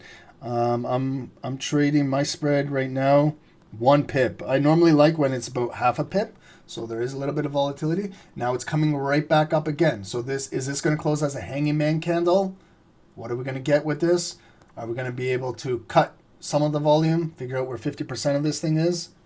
Can we get maybe a continuation? Will it come back up and test a double top up here? 30 seconds to go on the close. Again, we're watching. Are they going to flip the body, or is it still holding its ignited head?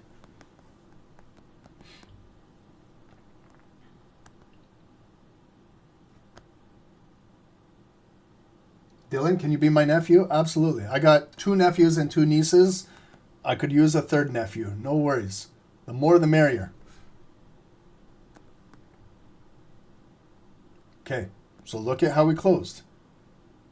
Okay, we're still bearish. Watch if it gets quickly rejected down. Could come all the way up to 50% is right there. That's the point of control of that current volume. Okay, will it come all the way? See where my cursor is? See where that dotted line is? That's approximately 50%. Will it continue to push down, or will it come back up? Okay, you see how it's just still trading in there? Okay, will it lose this open and continue? Remember the size of the wick, but maybe with news it could continue to come down, fill that and break. Or will it come all the way up? Do we got to patiently wait for maybe that double top up there? Okay. Okay, I'm going to go into sell, shooting star candle. I'm going to test this momentum. I'm going to place my stop loss above that red zone. I'm going to see if we can maybe come down to this block and break to that yellow line. Okay, so I want to see maybe if gold will continue to sell down with that good news that came out of the GDP. I've got my stop loss above here. I'm looking to fill that wick, break. Yes, we might get a little wick down in this box, so I can measure the move down there if it gets down there from entry down to that green zone. Okay, just to fill the wick would be about 25 pips if you want to reduce risk down there. But to get down to that green zone, we're talking about 30, 35. And if it can come all the way back down to that yellow line, that's about 70 pips, okay? So first thing is, let's see if we can fill our previous wick and break for a new low, okay?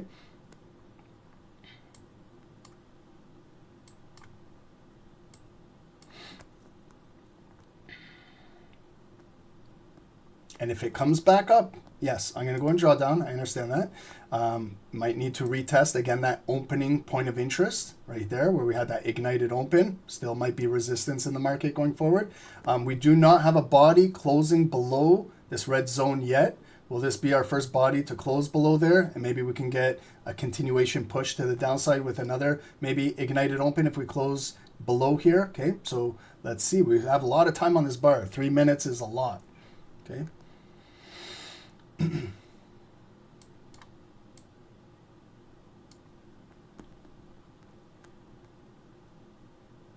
Okay, remember what I said. If it fills the wick, that's about 25 pips from entry.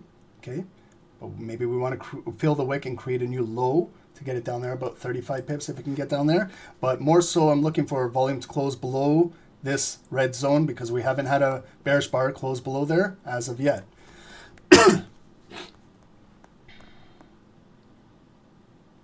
If you're looking for like 20 pip scalp, you know, just quick in and out, like for my 1 minute traders, that could be a quick little scalp with zero drawdown if you guys want.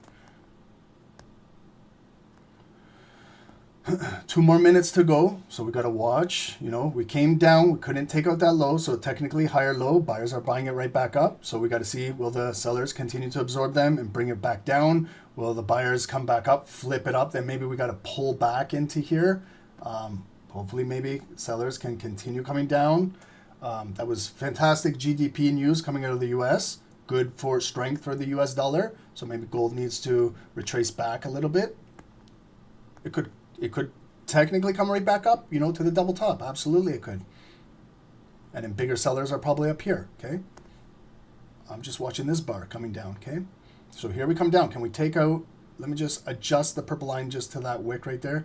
Okay, so right there. And there's that dotted line of our trend channel. Okay, we got a lot going on down here.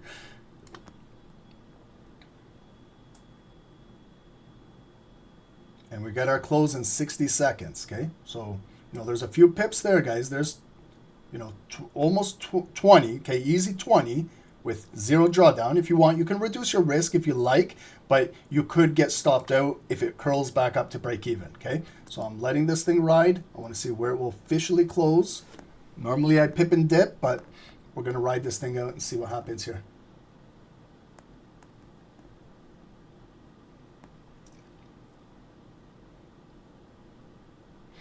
Okay, so we got 30 seconds. We got to watch the last 30 seconds too. I'll do a blog on the last 30 seconds of a candle. Okay, it shows who has momentum going into the close. So far buyers are showing us they got the momentum bringing it back up. If they bring it back up, the momentum can turn into a bullish candle and come right back up, okay? So then we got to rely on sellers to be there to continue to absorb them. So that's a shitty close on the sellers so far.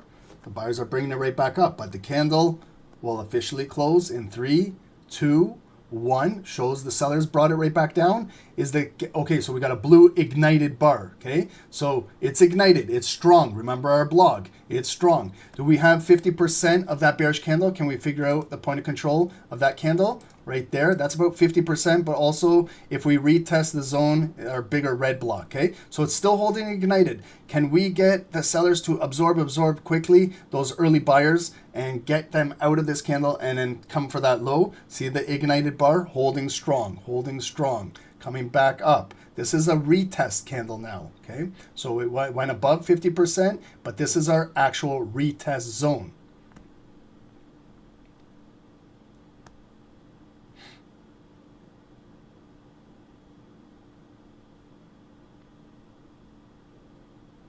Okay, so strong move coming back up. This is a pullback, right?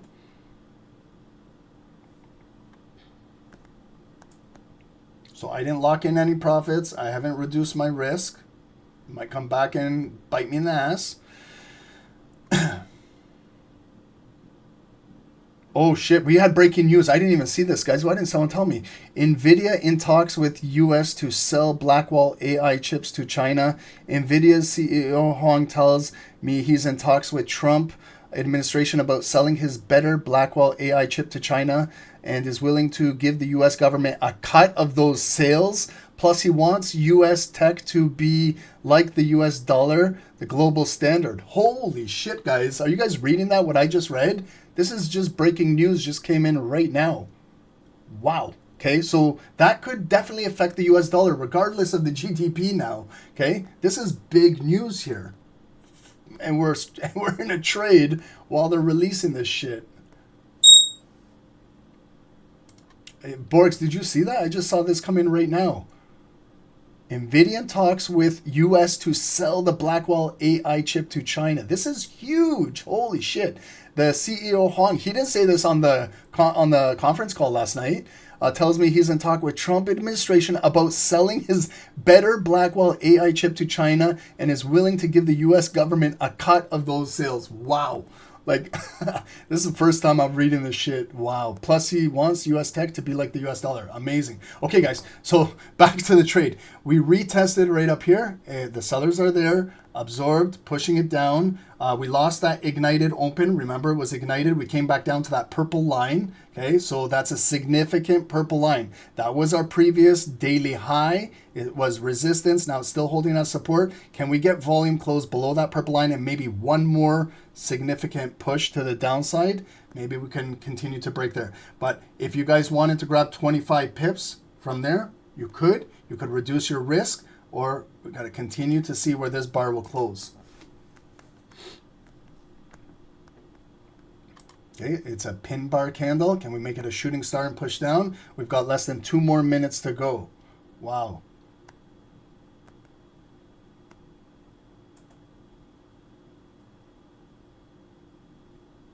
Yeah, Lee, I agree with you.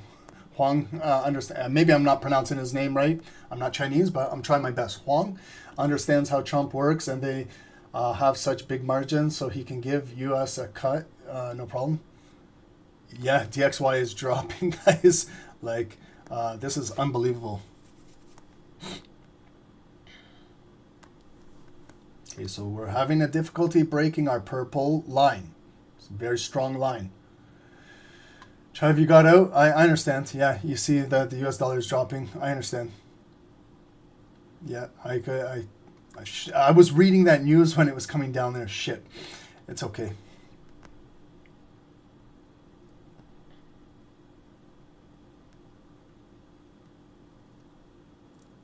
Let's see where it closes. Let's let the bar do the talking and not Ron do the talking. You still in, Barks? Okay, we got our back to our bearish pin bar. Let's see if we can create our shooting star, get back down to lowest price. Still, those buyers are technically coming in. Okay, but we're still below our bigger zone. We're at our point of control of that previous bearish candle. We did technically create a lower low at that purple line, but you know, it could rotate right back up. Okay, but hopefully maybe if we can keep these buyers down here, maybe next bar, one more bearish bar could break this structure. But don't be, we got to acknowledge that a pullback could still come into the market. Okay, so there's close. This is 8:45 now. We have a new 15-minute candle opening in the market right now.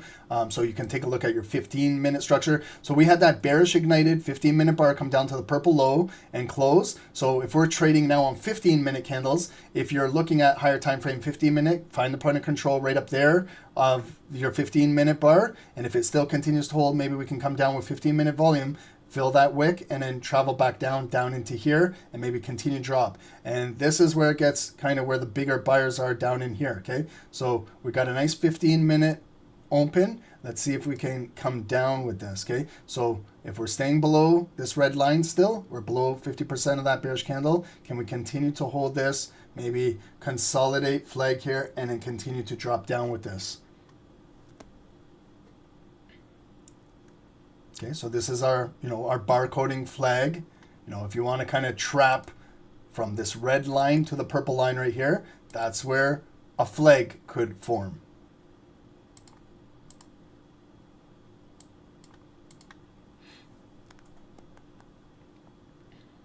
Okay, so we got our bar. Let's see if we can break for a new lower low. I don't want to see tweezer bottoms. I want to see a new lower low, and I want to see a drip. I want to see a drop, drip. No, those are nasty equal lows. Okay, it's going to try one more attempt to break. No, it's still holding. Okay, those are nasty, especially for a scalper. I hate seeing those things because I know that they're holding the market. Okay, see those, if you draw those two wicks right there, that purple line, those are equal. Those are equal lows. Those are tweezer bottom lows. So they're holding it. And this purple line was our previous high of the day when we were doing our charting. So you can see how it was resistance and now it's still holding as support. But once this thing can break, you could lose all that support and start dropping down. Here we're going to try again, one more attempt to come down with that bearish volume. Now, like a third time, so it kind of refueled itself up there. Can we come back down now and break it, cause that new low? Otherwise, it's a triple bottom, a quad bottom. It's still continuing to hold these buyers, not allowing to break that depth of market right there. Wow, okay, holy shit, come on, just break this shit. We need that 15-minute bar to just come down and break this. Wow, it's still holding. Holy shit. Okay, we're halfway exhausted through the candle. 2.5 more minutes to go. You're right? You just got in and collected your profits? Good. Congrats, bro. There's nothing wrong with it. I don't know. Maybe this trade is going to come back and, you know, build up on me. But I could start to reduce a little bit of risk. Like, it's up 25 pips, but I want that break. You know, I've been holding this 35, maybe can turn into 50 coming down, okay? So we did technically break for that new low. It did break below that purple line. So can we get now volume coming down, closing below there with us? If you want to reduce risk, you can take your stop loss, maybe put it above that red line to reduce risk. So let me just measure it for you to show you guys how you guys can do this. From that red line to where my stop loss is above that block, it's 35 pips. So if I just bring right now, I'm going to reduce my risk. I'm bringing my stop loss just right above that. Okay. So I've reduced my stop loss by 30 pips. Okay. So I've reduced my risk now. Okay. That's how you can control your risk. I haven't really encountered much drawdown, just that little wick right there. Now it's pushing. Okay. So that's 30 pips. Okay. If we can get down to that block, remember what I told you. 35.40 down in there. We got 1 minute to go. You can be now using a trailing stop loss. You can go, I'm going to break even now. Okay, and there's the drop. That's perfect. That's what I want. I'm going to take a little bit out. Oh shit. I'm going to take out 80% down there and leave 20% break even. Okay, perfect.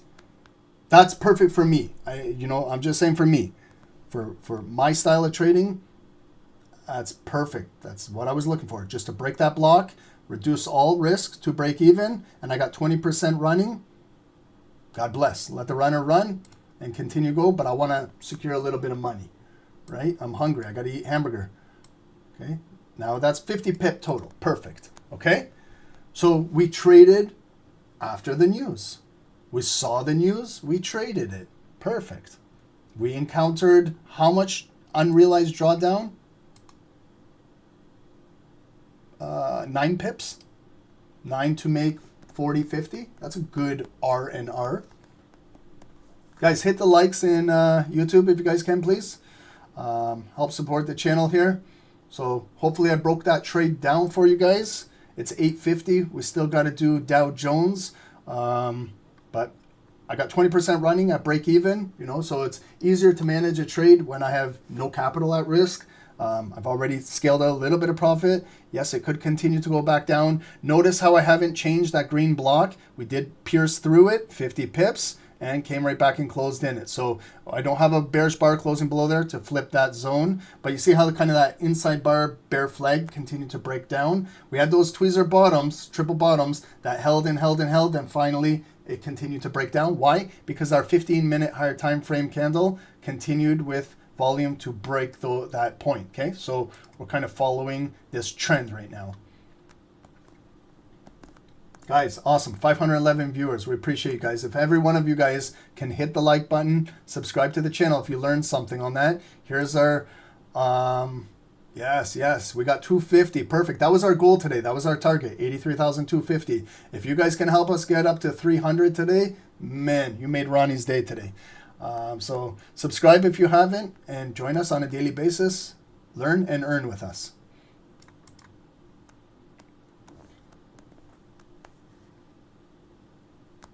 Borix, what do you got? You think 3397 is danger zone? 3397 danger 33. Oh yeah, my yellow line. Okay, so what I do, Barks, I bring that green box across right in there. If it does fall in there, 3397, you're right there, yellow line. Guys, that could be about approximately a 70 pip grab if it comes down in there.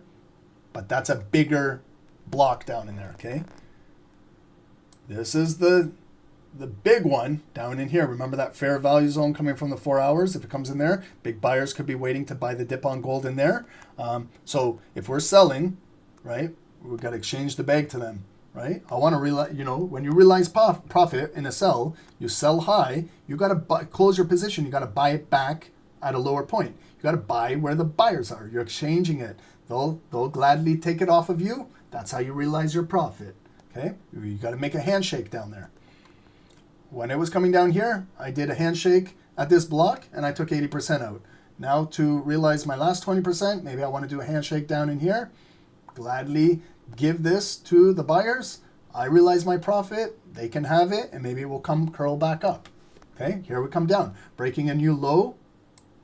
Okay, so that's approximately now 50 plus pips. You know, top of that green box could be 58. Inside there, 60.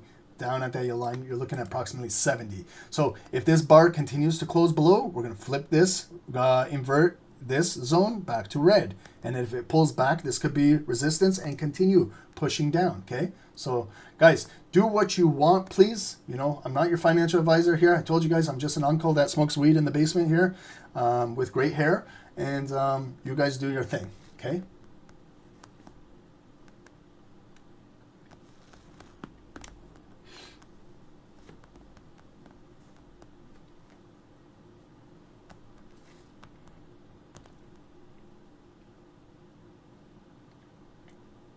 Okay, we'll watch this bar when it closes. Hopefully it can come down in here. We can hit a little bit of jackpot in there.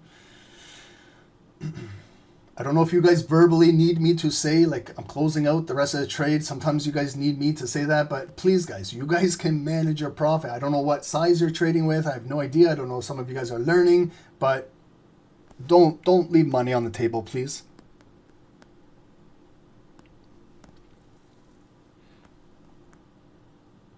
Wow, I'm still rattled about this Nvidia news over here. That came out of nowhere. Guys, if you guys see something breaking news like that and I'm focusing on the candles, let me know, please, guys, because I almost missed that. Okay, so it came down in the green zone. I'm going to close out the remaining 20% down there so I can get out of this trade so then we can focus on indices. So I'm taking out the rest of that 20% down there. I'm happy. I'm out of this trade completely. If you guys leave runners, do what you got to do. Hopefully, we're all at break even. That's my number one concern on this call is everyone is at a break even. I can't tell you what to do with your profit. That's up to you. You could have a trailing stop loss. You could be scaling out.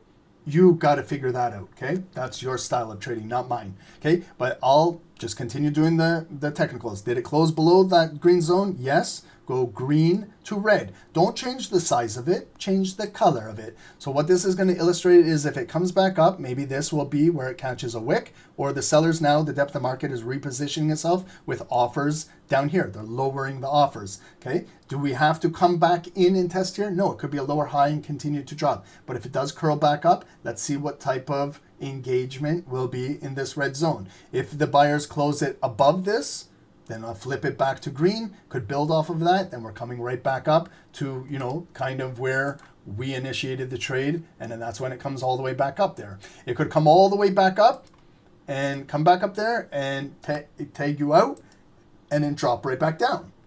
Definitely could happen. But it could also break above there and continue driving up. So, you know, you don't need to have unnecessary risk in the trade. You know, when I originally took the trade, I took my stop loss, I was up there. When it started to break, I took my stop loss. I told you guys, I reduced it by 30 pips right above that red line. As it started to break down, I went to break even and started to scale out money, okay? Pascal, Ron, why specific you draw the zone? Oh man, Pascal, you were the first one that came on our call today.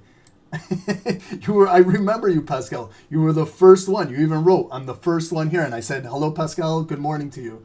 And you're asking me now why I drew that zone? You were at the beginning of the call. You were on the call when we did our top-down analysis. That's what all of these zones are. That's what I mean, guys. You got to pay attention when I'm doing the top-down analysis. Which zone? Maybe incorrect. I don't know what zone you're talking about. Are you talking about this red one right now? Are you talking about this? I don't know what zone you're talking about. When you say zone, I've got multiple zones on here. You got to be more specific with what you're asking. Are you guys smoking more than me? Sure. Are you guys on YouTube smoking more than me? If you are, give some to your uncle over here. Oh man, Pascal, bro, you were the red one. Okay, this one. Okay, you remember? Okay, look, where did I get this from? Go backwards, right there. Remember, I said this big bullish candle at 7:30, and then I figured out that little bullish point of control. If I was looking to buy a pullback, right, when I started, I couldn't buy a pullback because it was ignited, continue drive. So I was looking to buy a pullback in there, but that's that zone, that meat of that candle, stretching it into the future, right? And then when that candle now just closed below it bearish, that's what I flipped red. That same zone that I figured out at 7:30 right there.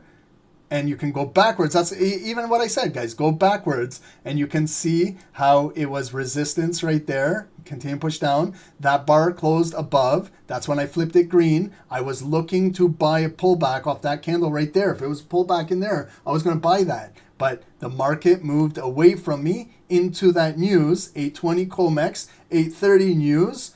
Great GDP for the US dollar, strengthened it. So that's when I looked for my sell. And that's where, right there, flipped the box red. It came right into the red box and pushing right back down. Guys, it's that simple. Pay attention when you're on these calls, guys. I'm telling you. Stop sleeping on these calls. I talk fast. I understand it, guys, but this is a fast-moving market. It's fast-moving, guys. We're scalping. Like if we were to do this on the 1 hour, guys, we can slow this down where we are literally falling asleep on these calls. Okay, so now just to really recap, because we're going into 9 a.m. Why did I take this sell? Remember, 8:30 was the news. It dropped all the way down there. I was talking with that gentleman on YouTube. You can do whatever. I said, no, I'm going to wait for the news. I waited for that 5-minute bar to close. It closed right there. I waited for the next, now 8:35 after news. I saw the amazing GDP numbers. So I saw a strong US dollar. Now bias is to sell. Already they did their thing at the highest point of the day during COMEX. I saw this candle open. I waited for it to come up. See right there, it came into 50%. As soon as it started coming down right there, I remember it broke the right there. That's when I entered the sell at the break of this red zone here. And I went in, stop loss above the big red block. As soon as it started pushing down, lowering risk, okay? Go over that. Guys, I explain this stuff live daily. Why I get into trades, everything, okay? But you gotta pay attention, okay? It's 9 a.m. now, okay? And we're coming down into a daily point of interest yellow line, okay? Is it just by chance that it dropped right down there? And now maybe possibly could curl up. Okay, so it hit right there. Barks, you had it, 33972. Right there. That's a daily point of interest on my chart, okay? So you got to respect that there could be daily buyers here. You're not too far away from that big 4-hour point of control zone and that 200 EMA. So if you're still in sells and you're looking for more and more and more, yes, it could go down, but you still got to understand now where you're trading into, okay? Even if it drops down in there 90, possibly 100 pips, please, for the life of God, do something down there, okay? Don't be greedy, because this is a block of buyers. These are bigger buyers. They're waiting to buy this pullback down in here. Don't piss away 50, 60, 70 pips, okay? Just, or if you got to learn on yourself, you got to learn through it. I've done those where I wanted more, I wanted more, I wanted more. I never respected my zones, and it came right back up and hit my break even. Sometimes I didn't even have a break even, and it came after my stop loss. And that's demoralizing. You want to talk about ruining your mindset? You got to go through it. I can't teach it. You got to go through it. And you'll learn yourself. That's something I can't teach. I can teach you a candlestick. I can't teach you that. Okay, so guys, I think we did great on gold. but now it's 9 a.m. So let's switch focus now to our indices. Okay, so I can see how NASDAQ reacted right there at 8:30 news. Okay, we're coming back up. Is it going to spike this daily high prior to Wall Street? Are we going to take it out during Wall Street? We're inching up there close to that daily high. We still have not done an analysis on US 30. We got to do that. Okay, so can I just go to the washroom real quick? And then I'll come right back. I really got to go to the washroom. What chart do you guys want me to leave it on? What do you guys want to watch? Do you want to watch gold while I'm gone? I'm only going to be 2-3 minutes, guys. I'm quick. Okay. You guys want it on gold? Okay, I'll leave it on this chart. You guys can continue to watch it, and I will give me a couple minutes. Just going to go grab a quick drink and go to the washroom. Don't leave us. We got 500 viewers. I don't want to pee my pants, guys. So I'll come right back. Okay.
Okay, we're back, everyone. Thank you for being patient with me. Okay, so you see, guys, how it rotated the yellow line. Okay, buyers, daily point of interest, 3397, coming right back up to that red box. Push down, retested it. Now we're kind of consolidating in here. So, like this is where buyers could be, getting to close above here, or sellers could continue to push this thing down. But you see the battle now. We're battling at these specific areas. Okay, so if you're still in gold, hopefully this thing can continue to break down. We're going to move into US 30 now and NASDAQ. So we're going to do a full top down on Dow. And also we'll bring up an Nvidia chart. Thanks, Patrick. I remember that. I'll bring that up as well. We'll take a look at how Nvidia is trading. But that was a good trade, in my opinion, on gold. We waited for the news. We saw the news. We reacted to the news, and we cut some pips. So that's what trading is in a nutshell. So I hope everyone did really well. Not just for profit-wise. It's great if you made some pips off of it, but more for education purposes, learning how to do that, okay? And you see it's still coming down. So Pascal, that red block, you see it's still holding red, red, red, okay? And the 9 EMA is complementing our zone. That's why I use technical indicators. I don't trade off of them. I use them to complement my analysis. So there's the break, even dropping even further down, guys. Now you're getting down to the bigger 4-hour block down in there. There's bigger buyers waiting in there to get hit. Remember this green zone? Remember this one? This was that 4-hour fair value gap. Shit, I should have wrote on this. And this was our point of control from the 4 hours. So again, I don't want to go over this because I already did, and we got to move to other analysis. But thanks, guys. If you can hit the likes and subscribe to the channel, we're going to now move over to US 30 and take a look at what's going on here. Okay, so US 30, let's shift focus. I'm going to do a top-down analysis. So everyone asks me, Ron, where did you get that zone? Why did you place this line? Pay attention. This is the time to wake up now. So if you're sleeping, I suggest I'll give you a 10 seconds now to wake up, throw some cold water on your face, and get ready to go here, because now we're going to analyze top-down. Okay, so this, guys, I'm telling you, a good, thorough top-down analysis will set you up for success in trading, because then we can trade off of these blocks. We can trade off of these points of interest on the lower time frames, and they hold more weight than just a 5-minute resistance, right? So you really want to do a good job. Even 5 minutes, 10 minutes out of your day, it's not much. It can set you up for success. If you fail to do this, you could be preparing yourself to fail. So look at how it's been traded. These are now daily candles. Each one of these are individual candles, okay? These are not 5-minute candles. Now, but what do we see? I love price action because it tells a story. It's telling me right here, whether I was trading this or not, it doesn't matter, but I can see something from it. So I can see it came up there, December 2024, and it sold off, okay? That's a resistance. We were, in fact, trading every single day in here. I think this year we were trading all the way up until Christmas, to the last day. So, but what I do is, and I don't forget to do this, I stretch a zone into the future. Here's your secret sauce, guys. You want the secret sauce? Here it is. I'll charge you $10,000 for this. I'll do this for you. I'll come to your house and I'll just move this box for you guys. Big fee. It's $10,000 a minute for me to come to your house, and then I'll just do this. I'll get this rectangle box, and I'll come to your house and I'll do that, and I'll say, okay, guys, pay me my $10,000. I'm good, and that's it. See, double top and a drop, very easy. Now my fees are going up with inflation and tariffs. I'm sorry, my American friends, but you guys now got to pay me 50% on top because I'm charging you guys a tariff. If I'm to come into your house and do this, I got to charge you 50% on top because I'm putting a tariff on you guys.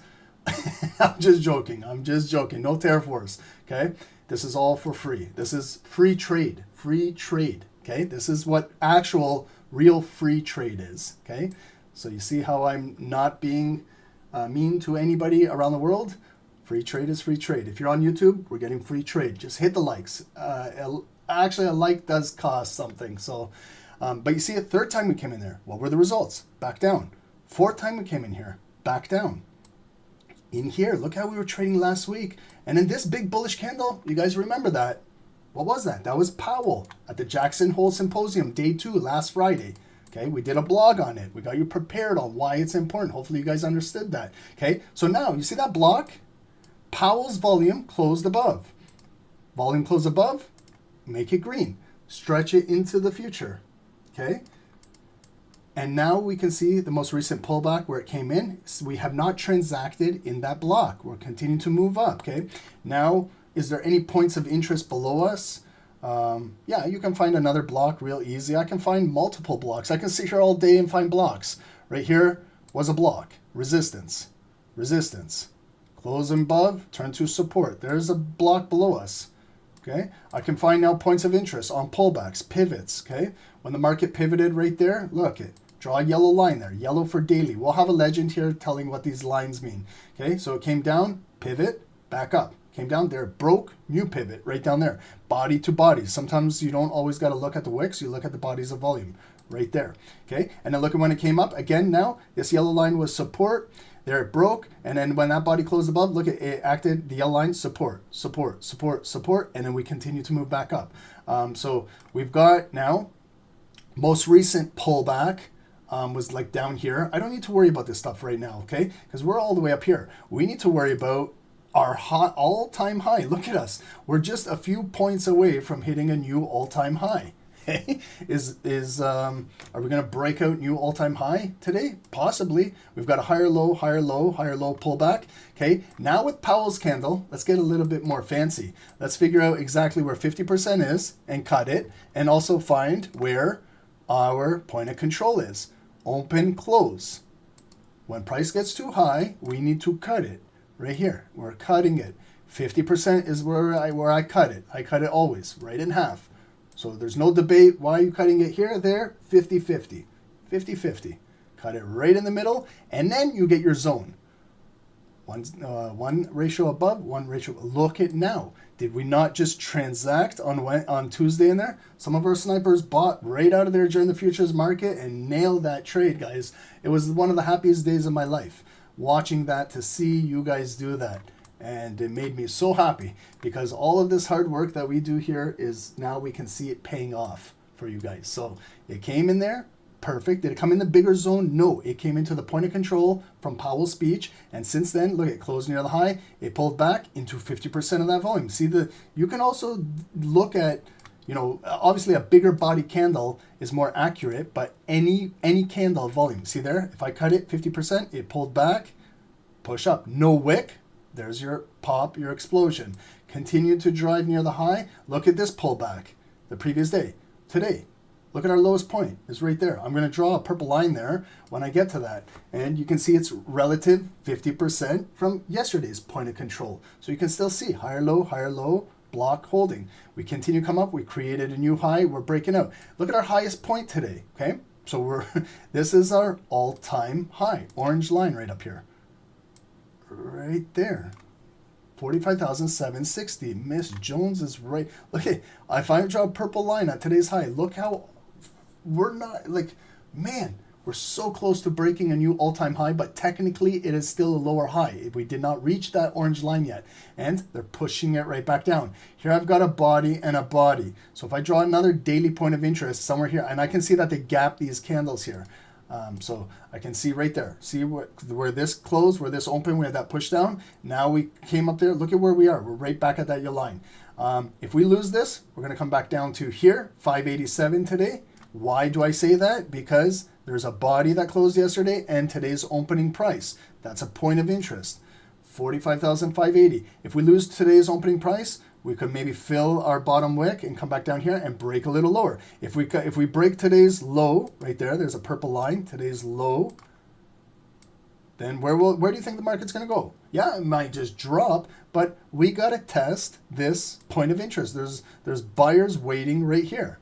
Okay, so you can kind of do your chart like a grid map and trade at these locations. I place heavier significance on more critical points of interest. Sometimes when I have more time, I'll write on the side here what this yellow line represents, what this represents, what this will really make our charts real fancy for everyone to learn. But now do we see a pattern coming up? Okay, so if you look at Powell, big news came up. Since then, we've retraced down. Where? Volume is right there, but in this block. So let's just say the yellow line. Let's just, for instance, yellow line. Now we're coming right back up. Look how it's coming up. What pattern is this? This is a double top, okay? And we're so close to the all-time high. Is it going to break out, grab new all-time high liquidity, get up to 46,000, then drop it? Or that's it. They pinned it today, and then the market could be coming back down. Then you see you're developing a double top and could be coming down.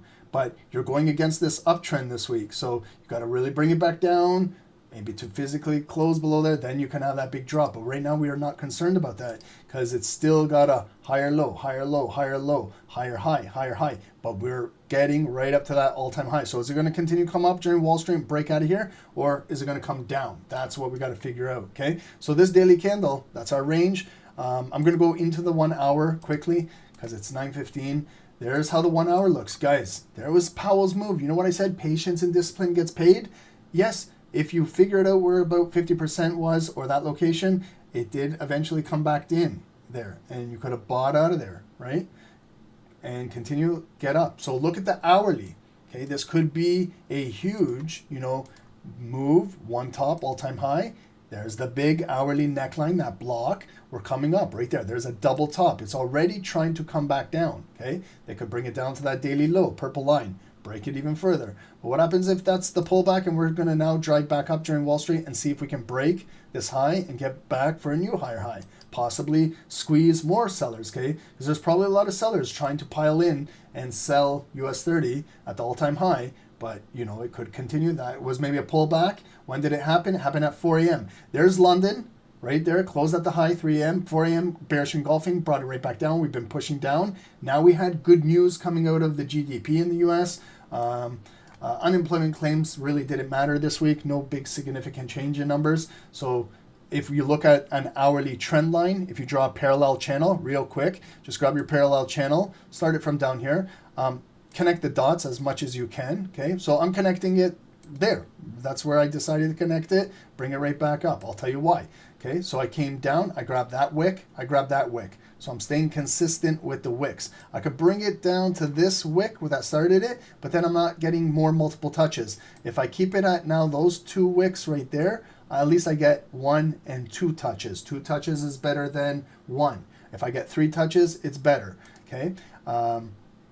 Now, we just got to continue to see.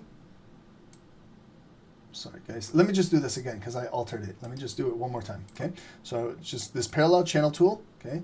Right there, I'm starting it. I'm connecting to those 2 wicks right there.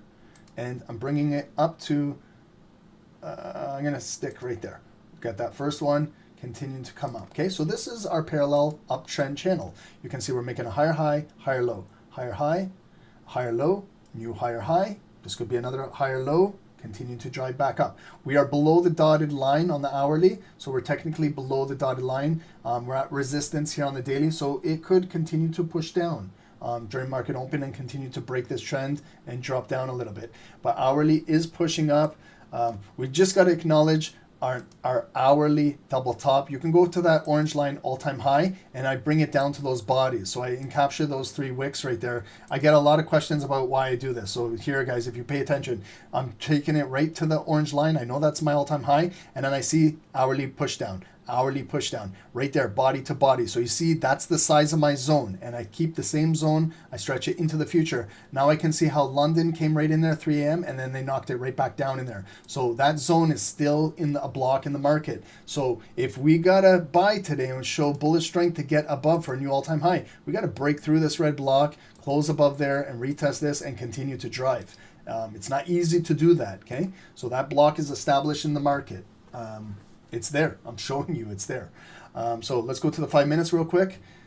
There's that big red block above us. Okay, so you can see when we were trading right into it exactly at 3:55 and 4 a.m. That's one of those. What candles did we just learn about today? Ignited bearish candle, dropping all the way down. That's what started our downtrend on US 30. Coming back down, lower low. Coming back up, lower high. Coming back down, lower low.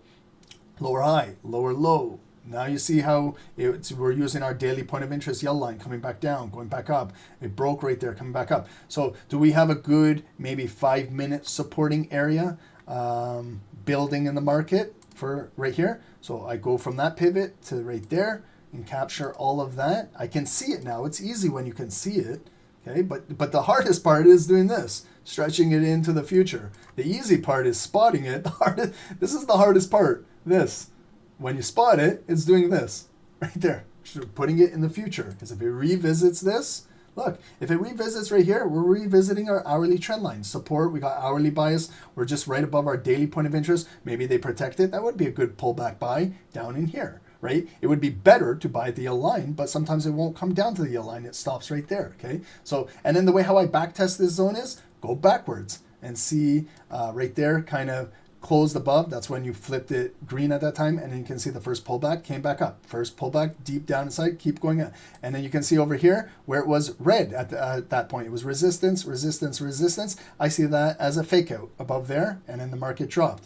If you look at the timing, maybe read it. 1340, 1345, 1350. This is market close. This is the last orders of the market. And then you had right here, Wednesday, earnings, Nvidia. That's when the market dropped. That was a fake out going into Nvidia's earnings. Put the pieces of the puzzle together, okay? So you see now, that was Nvidia, like going into the earnings. I know it's Dow Jones we're talking about, but it's still affected by it.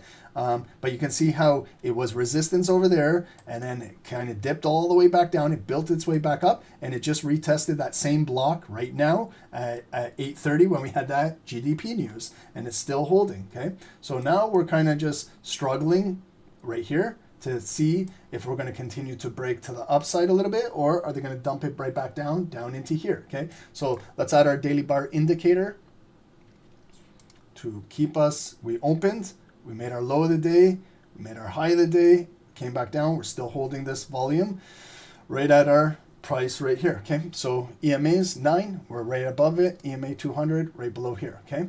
So that is the Dow Jones. We'll put these two together right over here. So we got our Dow to the left, we've got NASDAQ to the right. I'm just gonna remove this red box for now. Keep it consistent with the Dow.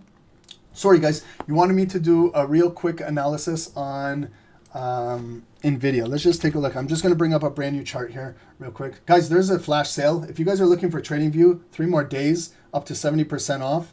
I'm not here affiliated with them. Don't really care about them. But you should be, if you need it, should be checking it out. Okay. Let's take a look over here at Nvidia.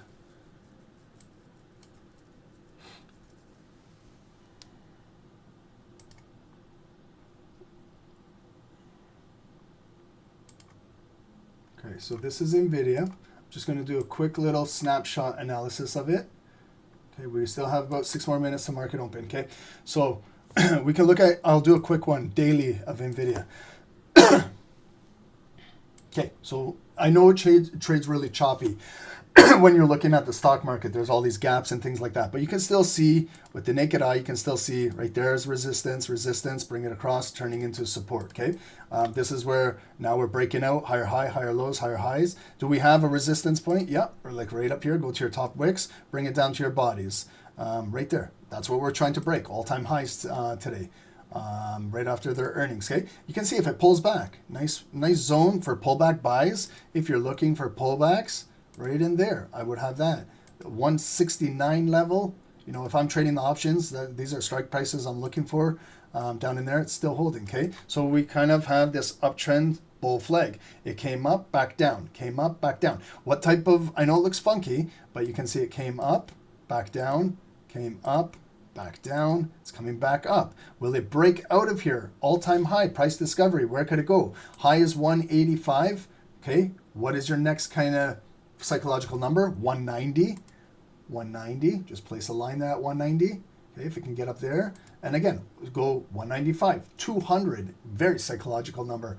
Okay, so if we can break out of there. So now I can see how it's been trading leading into earnings last Friday with Powell continuing to push. I could look at 50% of this candle too, just like I do everything else. It's all the same shit. I think someone in the chat asked me, Ron, can I do this on stock trade? You can do it on anything. If it's got a candlestick, you can do whatever you want, okay? I can see the pullback. Did it come in there? No. Continue break for a new high right there. I can see the next day pulled into 50% of the candle, continue push up, new higher high. There was our earnings yesterday. It did dip, but still holding higher low. All we got to do is kind of flip this and drive through here, and we're driving, okay? So it's still holding strong on that daily. If we go into the hourly now we can see here was the earnings right there, 4 p.m. You can see how the market was trading going into those last few hours, and then they kind of spiked the liquidity. Look, They took out the liquidity above there. They took out those high orders, and then they came all the way down. Look at, they almost cleaned the board down, but they did not take out that last low right there. So it is technically a higher low. Come back and close.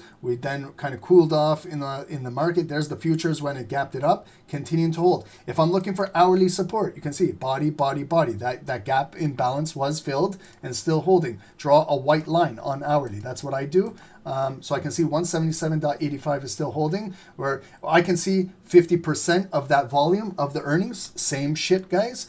Go from your open volume, go for your close. Let's figure out where 50% of the news candle was. Okay, so I can cut it right at the 0.5, and I could also figure out my point of control of news right there to there. There's the point of control. It was bearish, okay, but just follow me. I'm stretching into the future. There's where it was bearish.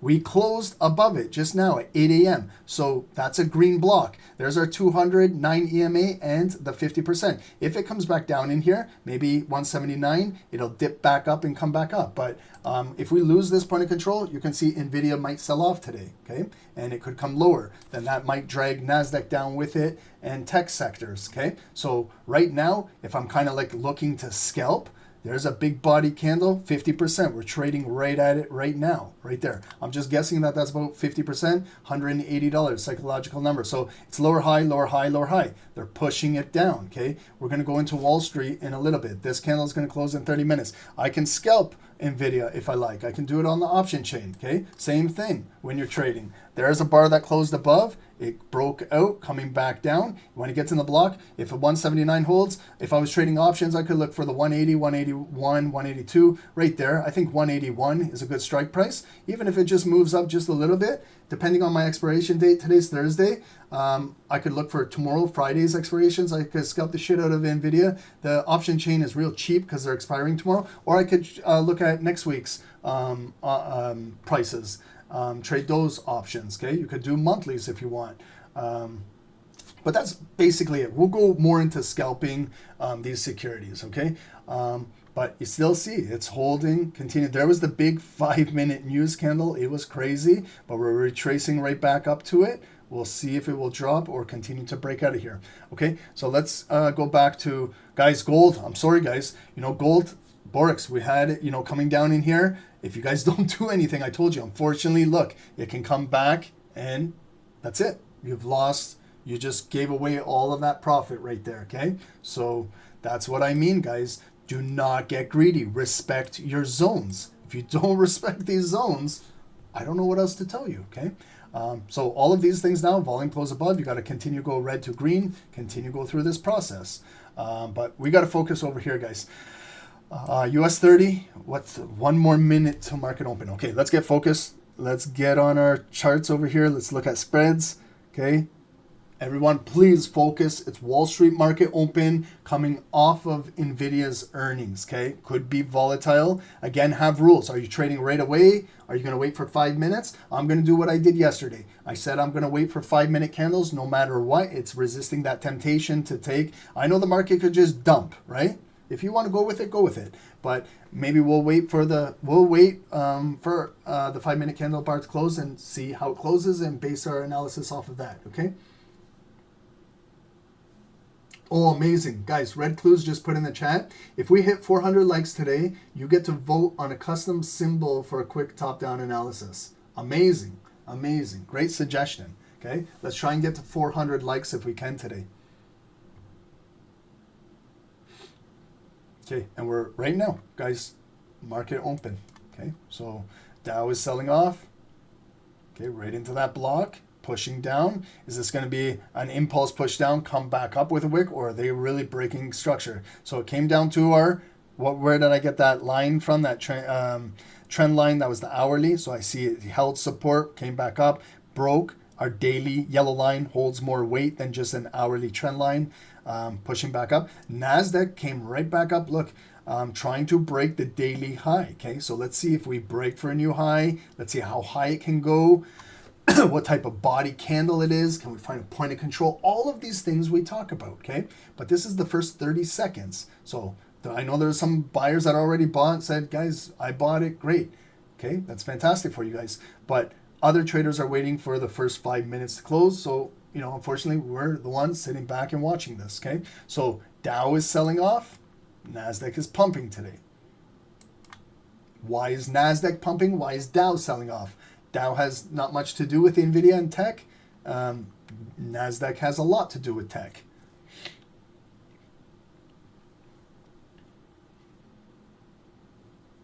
Sorry, Patrick, I went through that Nvidia. I kind of raced through it. But we'll do more of these when we have more time, you know.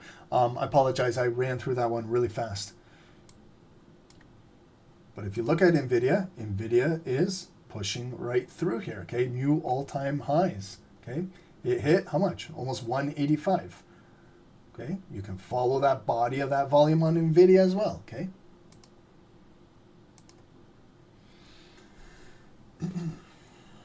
Wow, okay. Look at US 30. Is it going to hit that lowest point of the day, that purple line, and break for a new low? Okay, so it broke for a new low. Look at the daily candle on US 30. It is a shooting star bearish pin bar candle. Okay, so it's really pushing down. This candle has 3 more minutes to go. I know it's a long, long time. Okay.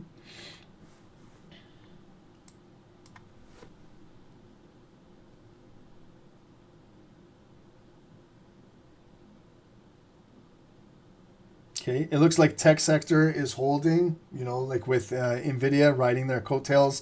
AMD is up 2% right now. Nvidia, it's almost 1% right now. Positive.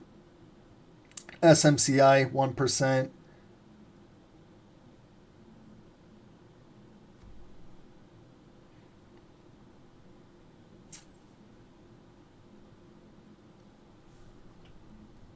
Okay, so let's see. US 30 hit the lowest point of the day. Will it come back up? Where will it close? Again, that zone, I haven't changed the color of it until this body officially closes. This was a previous resistance zone right here on NASDAQ. Maybe if it comes back down there, could be a good opportunity.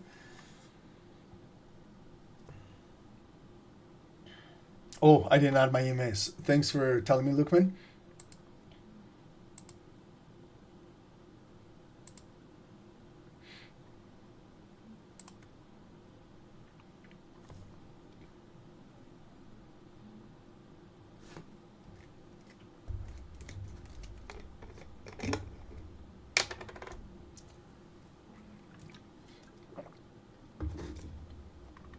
Wow, okay, so NASDAQ pumping probably has a lot to do with Nvidia, but you see we created the high and pulling back.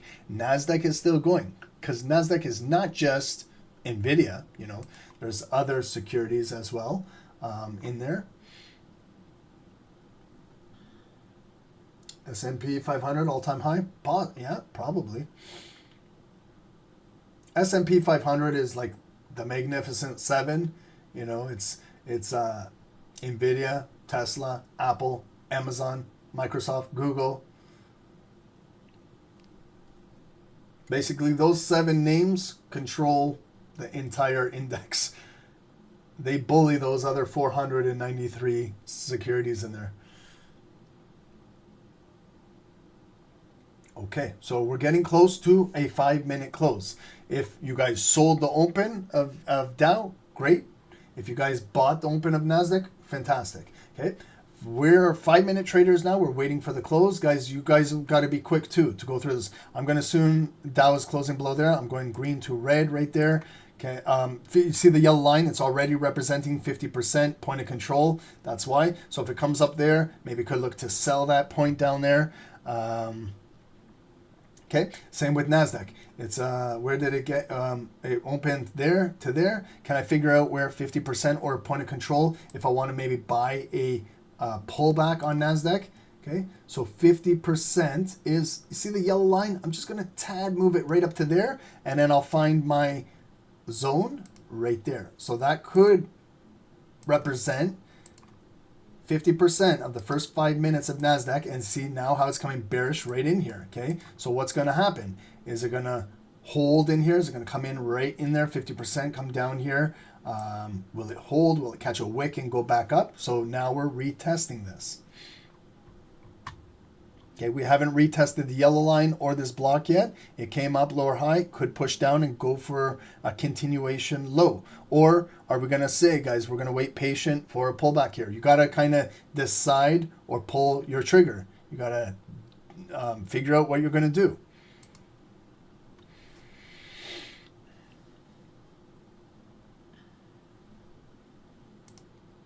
Okay, so look at Nvidia. Okay, it opened, spiked right in there, new all-time high, coming down, now coming back down into the deeper block. Are the bigger buyers going to be in this block, or is Nvidia going to continue to sell off? Then I don't think maybe this block will continue to hold in here. Right now it's being tested. So far it's being held, came in there, coming back up. We got to watch this volume. Unless you want to test a buy in that block, you're welcome to.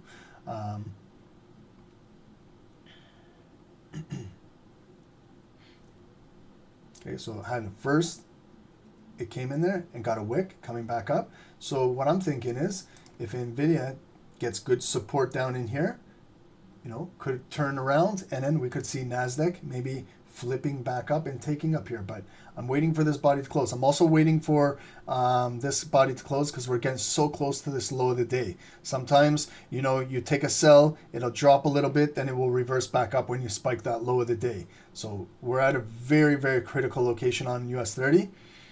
So there's the break. They broke it, okay? I was wanting to sell at this yellow line or here. I did not get that opportunity. Again, that doesn't mean that I cannot sell here. It might reverse back up. I might get there maybe at another time today. It might not be on this call. Okay, it might be 30 minutes after the call. It might be an hour after the call. But that's how pullbacks work. You got to be patient for them. Sometimes they won't come down on the next candle. This is Wall Street. This is a lot of volume now.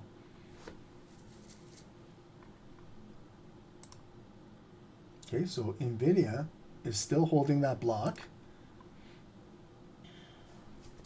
It's holding its point of control from the first 5 minutes of Wall Street.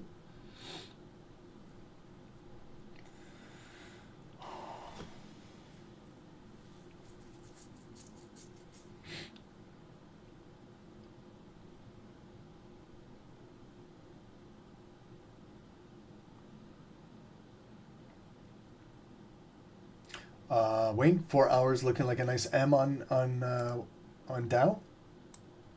Yes, look at it. Wayne came up, back down, came in there, right up there, and coming right back down. Yeah, 21 more minutes, Wayne, for this 4-hour candle to close. You know, when you get that closing volume, Wayne, figure out where the point of control, 50% of that 4-hour candle is, stretch it in the future, and look for to sell pullbacks off of that volume. Perfect.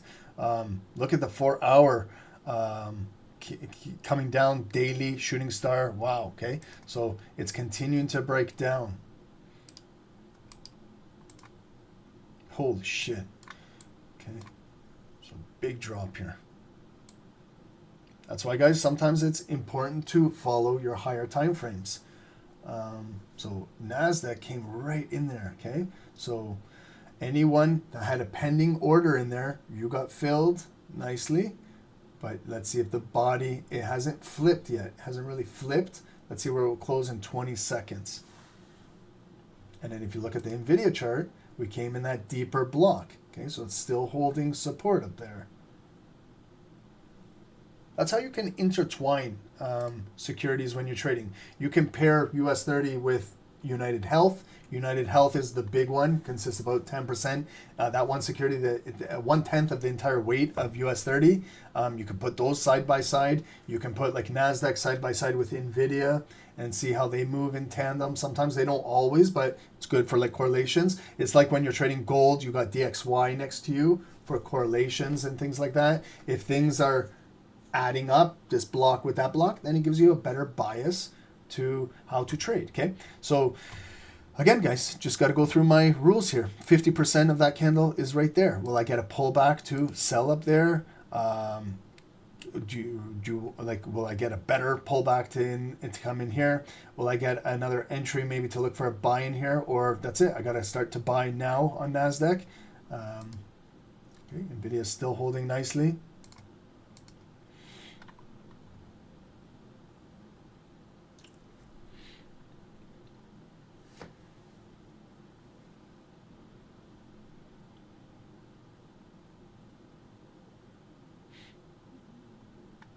Okay, so maybe, you got to let things develop. Okay, so I can see now a little bit of a 5-minute top right there. Okay, so maybe we're establishing a top, right? We got one top. Let's stretch it into the future and see, maybe is that going to be a double top? Okay, we can stick with it, right? You can watch and see. Will it consolidate in here? Will it break a little lower? Will it come back down, dip back up, and then break out?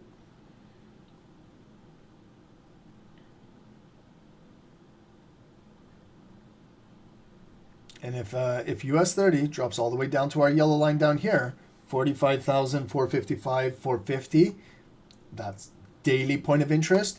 We've been dropping quite a bit, so that's could be where some buyers are located in there.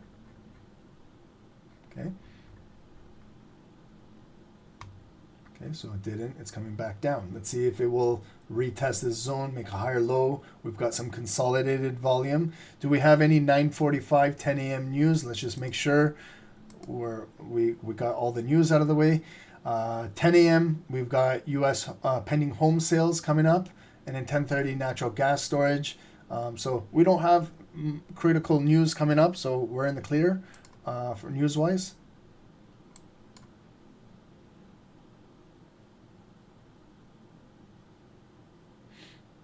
Okay, so nice, came back down, higher low.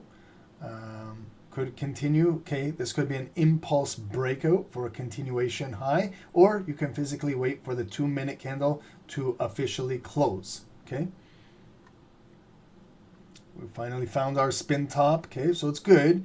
Spin tops are clues that market sentiment can be changing. Maybe sellers, we had all that big selling volume. Now buyers are trying to buy, sellers are there. Maybe a little bit of consolidation. Maybe we'll get a little rally back up to the upside, depending on where this volume will close. Will it close back above this purple line? The purple line was our previous lowest point of the day. So now I can see we just broke below it. Will the volume get back above here and build off of this and come back up here? Or will it continue staying below here and continue pushing down? See what I mean? That was an impulse break. If you're waiting for the body to close, it's still back below here, okay? So I said I'm waiting 2 more minutes for it to close. I'm waiting now 90 more seconds for it to close. Sergio, did you hit that buy? You got that? Nice. Who's done for today? Oh, Sergio, you're done for today? Excellent, brother. Enjoy your day, my man.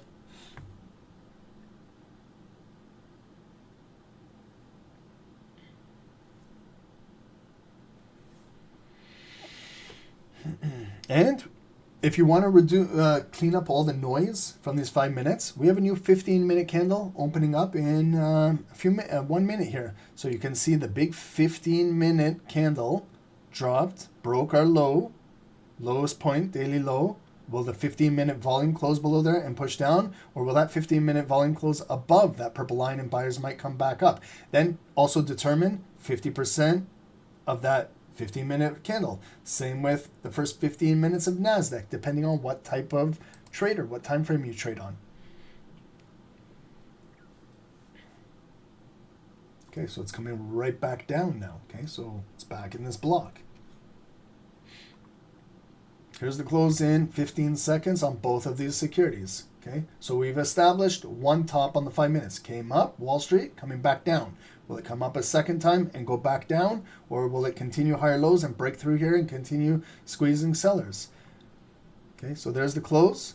On we got a little bit, okay, at the purple line and some bodies of some 5-minute volume. So I'm going to trap those volume and see if we're going to start to build maybe a little base of support right here on US 30. If we can't hold in here, it's going to continue to come down. Then a bigger supporting level would be this yellow line. This is where, you know, if I'm looking to buy, I would rather buy down in here than buy right here, okay?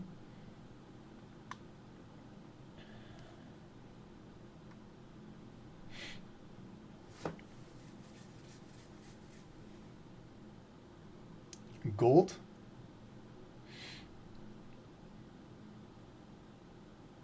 Okay, so it's dropping. If you look at Nvidia, okay, so it's coming right back down. Guys, I'm looking for Nvidia to see if it will lose this block today. This one, this white line. If it loses this block, I can see NASDAQ really selling off today. Okay, and then losing all this support. This looks like a fake out Wall Street, 930 coming up there strong.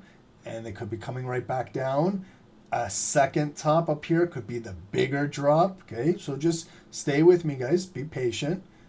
We're still trying to read how the market is opening up, candle by candle. Takes time. Okay, so we notice we came all the way back down. Remember the previous purple line was the highest point of the day. Wall Street broke out of there, and it came kind of retested down in here, still holding, coming back up. Where will the volume close? We're transacting in the zone. US 30 is still bearish.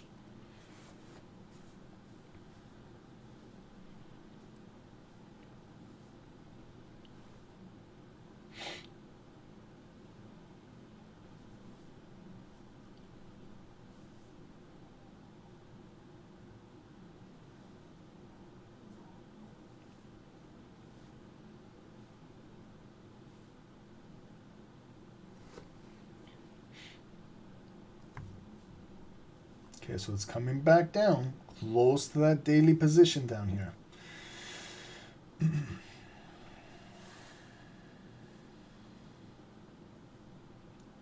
2.5 more minutes to go into the close.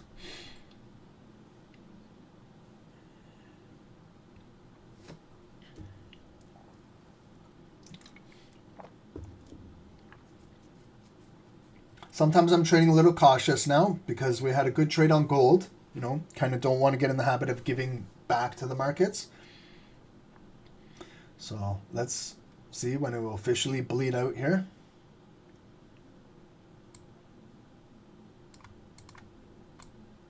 Okay, so is it going to tag this yellow line? Again, remember, this is the best opportunity to see if the buyers are here. Will they be right around here? You could go kind of a little bit above, a little bit below. Give it a zone, not just a technical, just a line. We can see in there. Will they come in here? If they're going to come in, they should come in around here, okay? If not, could sell all the way down there, but there could be a pullback, right? And then a lower high dump, okay? So I want to see here. Will it continue to hold? Find these bigger buyers. These are the daily buyers. They're much stronger than a 5-minute buyer or a scalper. This is where the big buyers are.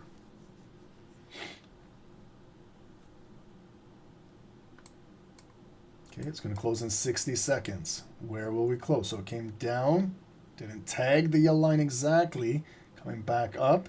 Still got this bearish volume. Will they be able to reverse this thing just a little bit? Or is it just going to cool off here and continue dumping down? Waiting to buy NASDAQ Sherry. Still coming down. If that bar closes below, that red zone, green zone, flip red.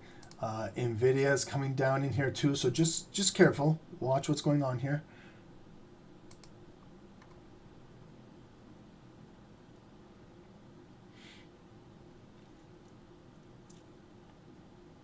Okay, so good wick, close to our daily yellow line.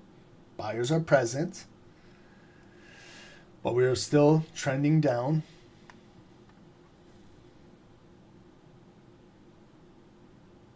It's going to be important where this thing closes. Okay, so NASDAQ pushing down. If it closes below there, I'm going to flip this point of control from Wall Street. That first, I got to invert it. Okay, so I got to make it red. Okay, I'm going to assume it's going to close. Okay, so it did close below that purple line too. Open ignited. Watch for a quick little flick and a continuation drop. We're still below this red zone on US 30. But we got an ignited open following with that big wick from that daily position. Okay, so there's that firecracker. Retest, no wick, drop. Okay, so Nvidia is breaking down as well down in here. Let's officially wait for Nvidia to close. Will it close below here? Will we invert this big? Remember where I got this zone from, this green zone on Nvidia. This came from that point of control from earnings, from that first. So it could invert and this could drop, guys. There could be a lot of selling on Nvidia. Okay, so the market still, US 30 is continuing to push down. Okay, so we lost all of our opening volume in the first 5 minutes of Wall Street. Sellers have overtaken it. Okay, are they going to close it with conviction? Okay, so we had one leg up. It was beautiful, market open. But I always ask those buyers, did you guys do anything? Because if you didn't do anything, you can see what can happen. It's exciting when it's just breaking out of there, but now the real analysis comes into play. And notice how I haven't taken a trade yet. Okay, welcome to the world of trading. Could I have taken a trade? Yeah, I could have. I can say that every single day I could have taken a trade. You can say that too. But when you're trying to figure out putting these pieces of the puzzle together, you gotta, unfortunately you gotta do this. If I went down to the 1 minute, 3 minutes, I could have found some other trades quick, but we're working the 5 minutes today.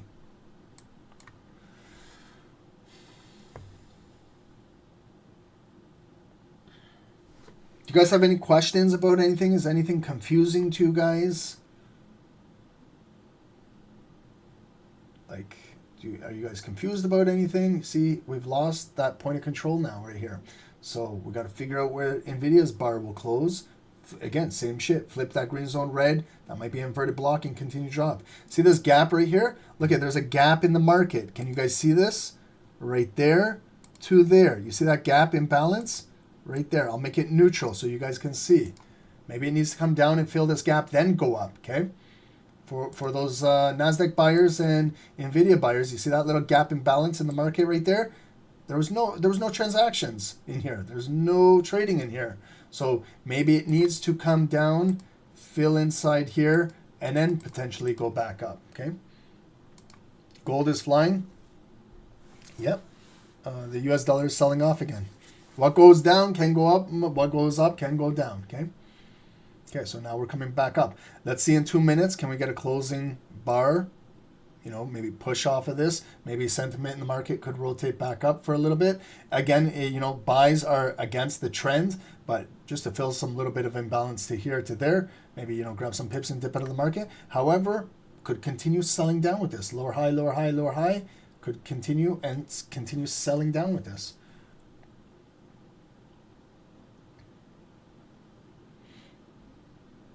And keep an eye on where Nvidia is going to close. Oh, my gold is unstoppable. Yep.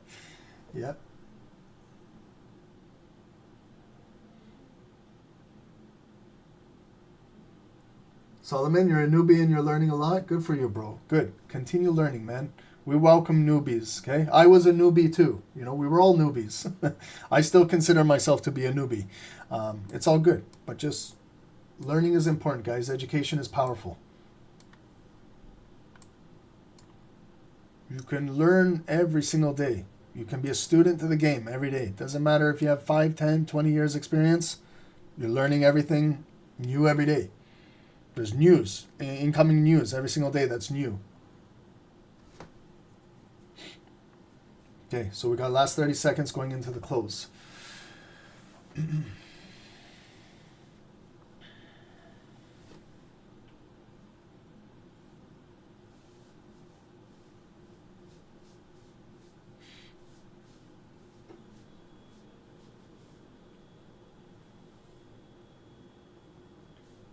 So if you're looking to sell like Nvidia, or not Nvidia, NASDAQ, maybe sell at this block.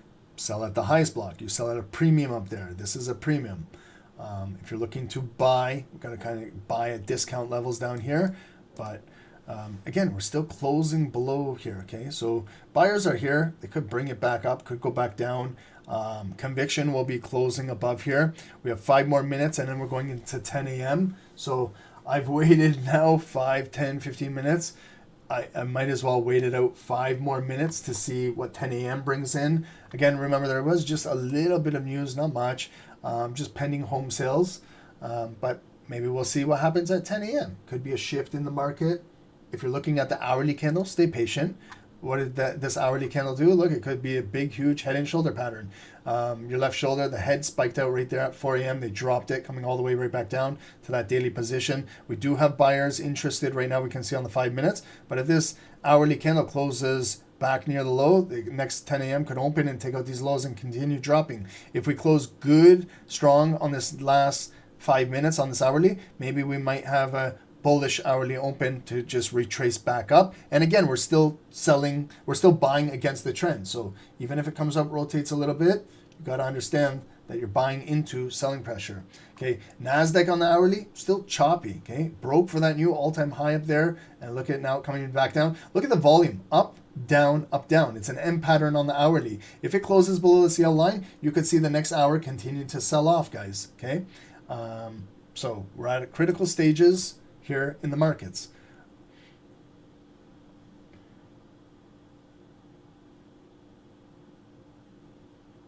Reels get Griller, you're new here and wanted to ask how regularly we're here every single day, every day, Monday to Friday. Join us. Hit the subscribe button.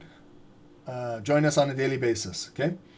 Check our scheduling at stocksnipertrading.com on the website. You'll see when we go live on YouTube. And then Dave comes in post New York. He'll be in 30 minutes doing post New York with the snipers. So, but here on YouTube, we're here, guys. We do our work for YouTube. We're here. We're helping you guys Monday to Friday, every day. Okay. All we ask in return is like and subscribe. That's it. If you guys want to help us get to 83,300, oh my God, one more away. One more. Don't do this to me. Come on. Who's that one person right there? Reels, if you haven't subscribed, you're going to be the lucky one. Hit it. 300. Subscribe. Get us to 300. Okay, so you see you've got a strong push coming up into the close of the hourly candle. We've got a higher low, higher low, higher low building down here. So we got a little bit of buyers are interested buying this dip. But however, this is like the first bounce. Remember what I say, the second bounce is more powerful. So this is the first bounce coming back up here. What happens if it comes back down, you know, kind of a double bounce down there? That could be later on that spikes the market and US 30 rotates back up, okay? You got to be patient. You got to wait for it. You know, I would love if it did it earlier, but I can't control how the market moves. I wish I did.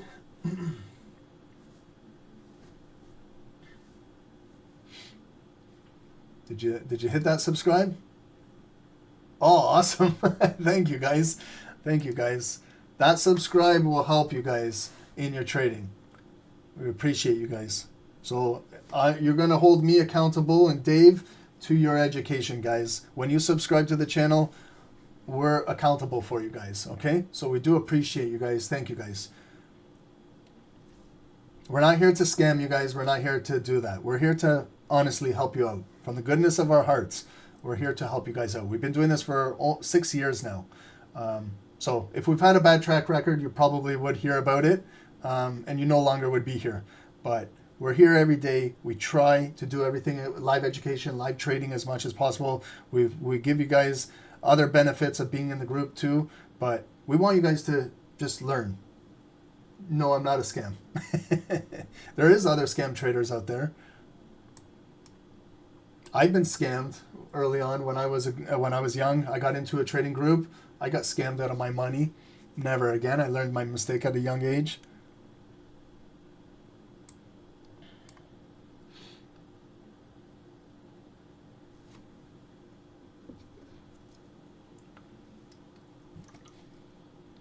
I've never scammed anybody in my life. I've never fucked over anybody in my life. Let me tell you. I got two things in life, my word and my balls, and I don't break them for nobody. Anybody know that who said that? Who said that? Tony Montana, man. Yeah. I can do impersonations too, guys. I'm a comedian. Weekends I do comedy at Yuck Yucks.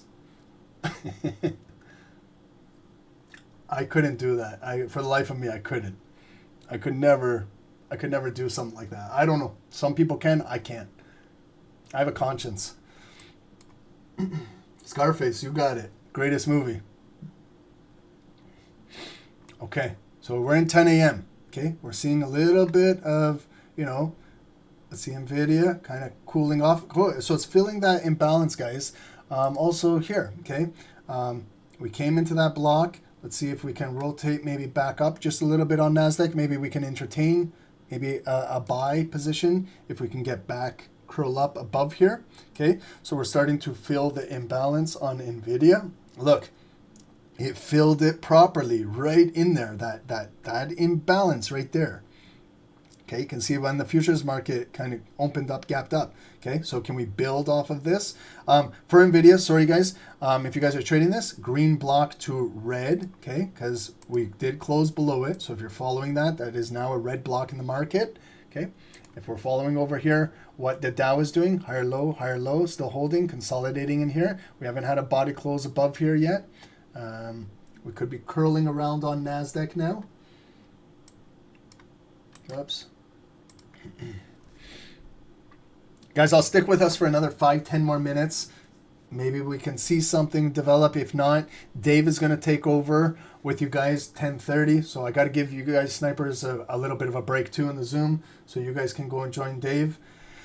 Okay, so maybe I'm going to go maybe right now, 3 minutes to go. One more pullback, and I'm going to go in, test out a buy on NASDAQ to see if we can retrace back up to maybe 50% of that red zone. I'm going to place my stop loss below this green block now. I see that Nvidia filled that imbalance, so maybe it's go time. So I'm in a NASDAQ buy. It trades a little different than US 30 volume. I am aware of that, but if I can get, even just 50% to fill up that candle, that's 20 pip move on NASDAQ. That's not what I'm looking for. I'm looking more to come back up to this purple line. That could be about 40 pips, but into that point of control, that zone could be about 50, 60 pips up there. If we can start to maybe physically curl back up in here, US 30 is building, but we've got to also get some volume closing above. We've got to get to that point of control right there, see what we can do. I like how Nvidia kind of filled that little imbalance, drove out of there, retested it. So let's see if we can just get, quick a push right back up to here. That could drive our NASDAQ to location where we want it to go. Okay, so I'm in a buy on NASDAQ. Let's see, I waited, the market dropped into the zone, pull back buy, see if it can build, but it could also build and then drop back down. Then we got to look for a second bottom, right?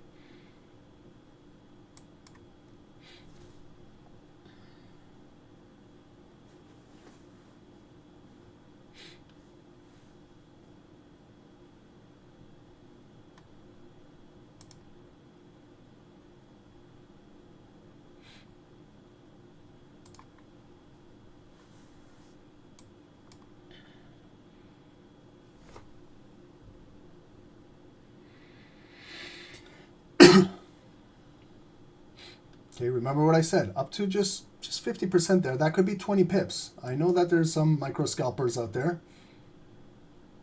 Okay, just, right there could be, 15. If it breaks, there could be about 20 pips, okay? But we're going to look for maybe a bigger move. So look for 30, 40.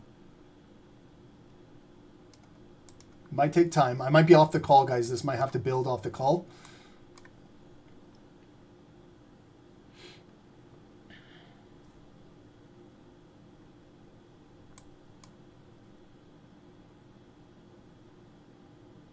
We got 30 seconds to go on the close. Okay, so we got a higher low, higher high, consolidating right here, but still holding above our daily point of interest. We came into our deeper, bigger block. I liked how Nvidia had the confluence of coming down, filling that imbalance in there. Okay, but not a strong close. Came in there, rejecting it back down. 18 seconds to go. So we lost that control of that candle. Sellers are still in. We got to see where it will close, above or below this yellow line. Can it continue to build? It's a spin top candle. Those are those indecision candles. Okay, so it's closing with I was going to say it closed with a little bit of blue volume, and then they just brought it down on me right before I said that. So can we continue to build off of this? If it needs to come in here, that second bottom could be a little bit bigger volume-based move. Nvidia is right here, again, trading, building at this white line. That's an hourly supporting area. Can it continue to build and drive through here? And then that might, continue to push NASDAQ back in there. But we need to get closing volume above here. We got to start to close with some volume. If we can close above 50% of this candle coming down at 950, and maybe we can build off of this and continue to go. Okay, so that big spike right there just created that new higher high. Okay, but again, we're building higher lows, higher highs. That's nice, but the closing volume is more important. Okay, so can we continue to penetrate above here and close above here? What time is it? 10:05. So I'll stick with us for 5 more minutes. We'll watch the close of this candle going into 10:10. Nvidia is still holding that hourly support.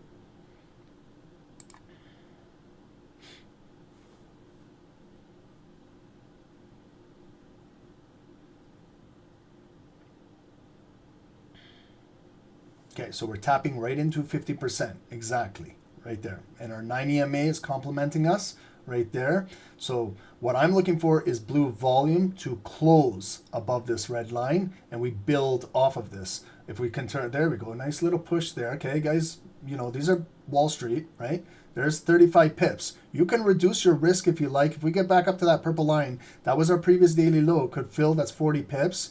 You can start to reduce your risk. Now I'm going to start to reduce my risk to break even while I'm up 40 pips. I'm going to secure 80% up there too. I'm counter trading. I'm happy. I got 40 pips out of NASDAQ. That's not bad.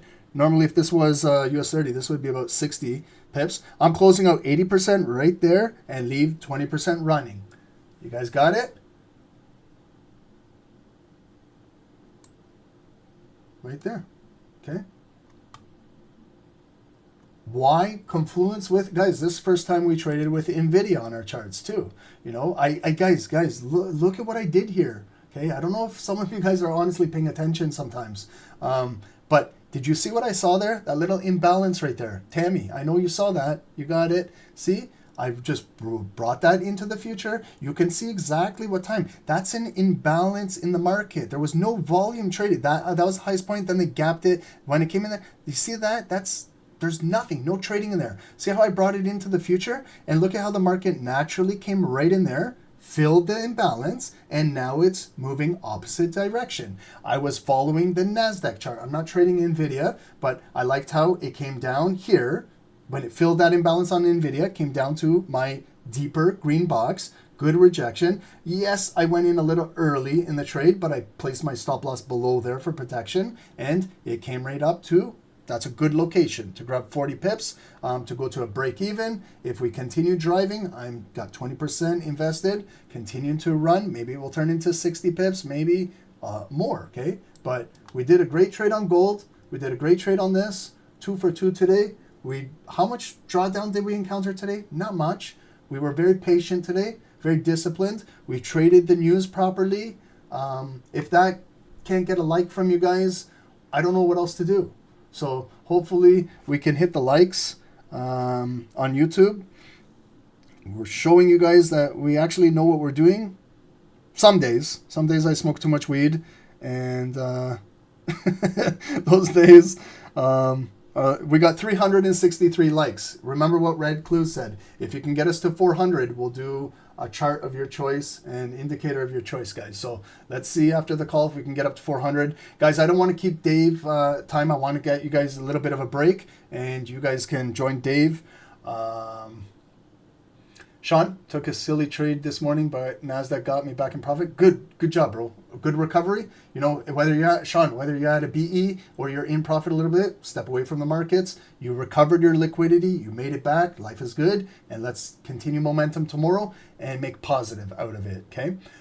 That's anytime, guys, you're in drawdown and you recover, get out of the markets. Do I teach in French? Oui, oui, oui. Parlez-vous français? Je suis un candlestick. No, I don't teach in French. No, sorry. Everyone asks me because I'm Canadian. I don't know shit for French. I don't know. I know Albanian and English. I gotta learn French. I do. I gotta learn it. No, it'll be horrible if I start talking in French here. You guys will make fun of me. You guys make fun of me enough, so I don't want to get made fun of anymore. But guys, tapped into a red zone, you know, right there, 50 pips. For me, I'm happy, okay? Those are good moves, but if you want to continue letting it run, You got to play the game.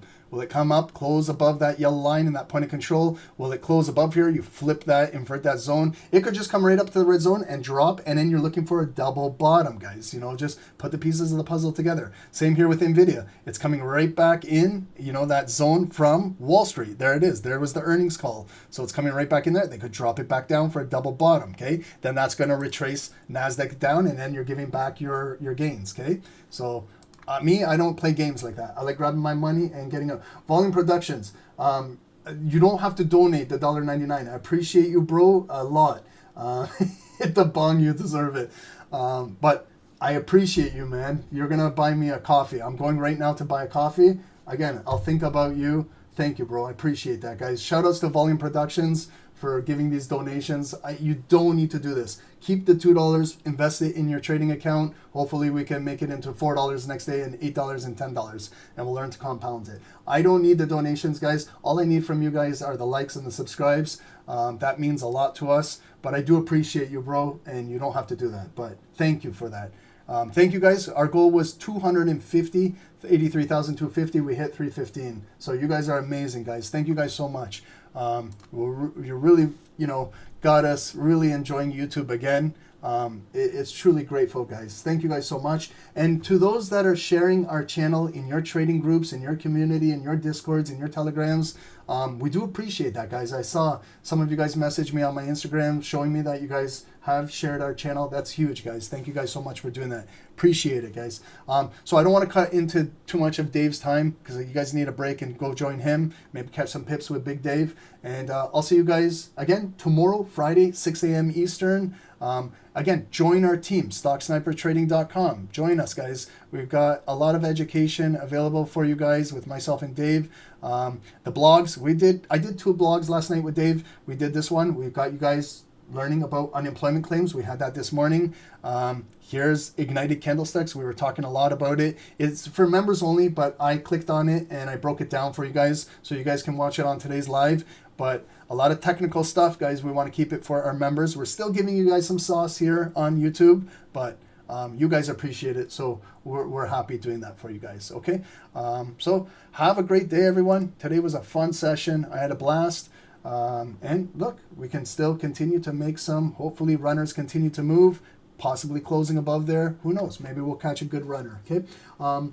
Guys, hopefully you guys learned something today. You took some value out of today's call, and it will help you in your trading. And join us tomorrow again. Fun Friday tomorrow morning, and we'll end this week on a blast, okay? Thank you guys so much, everyone on Zoom. I appreciate you guys. Sarah, you're done for the day, making another withdrawal of profits today, 10%.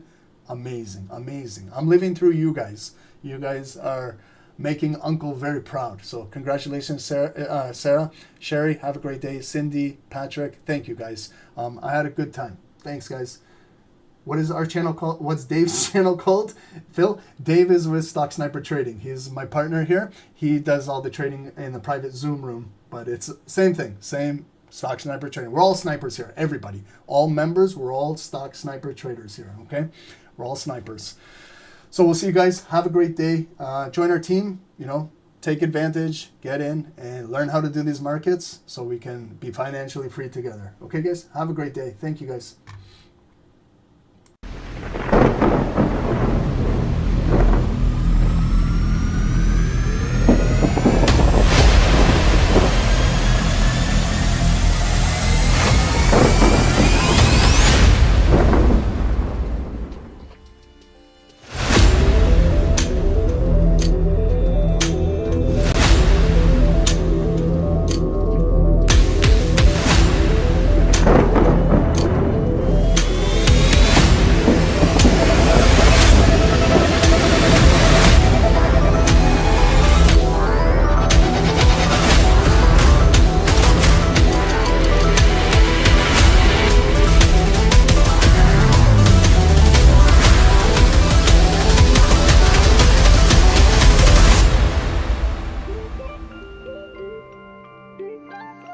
Hey guys, good morning, welcome to the live session of Stock Sniper Trading. My name is Dave, guys, my partner is Ron. Let's get down to business here, guys. In on US 30, sell, okay? I'm jumping in. Guys, that's a 100 pip drop. Yes, we caught it. Hey, guys, 200 pips, please, secure.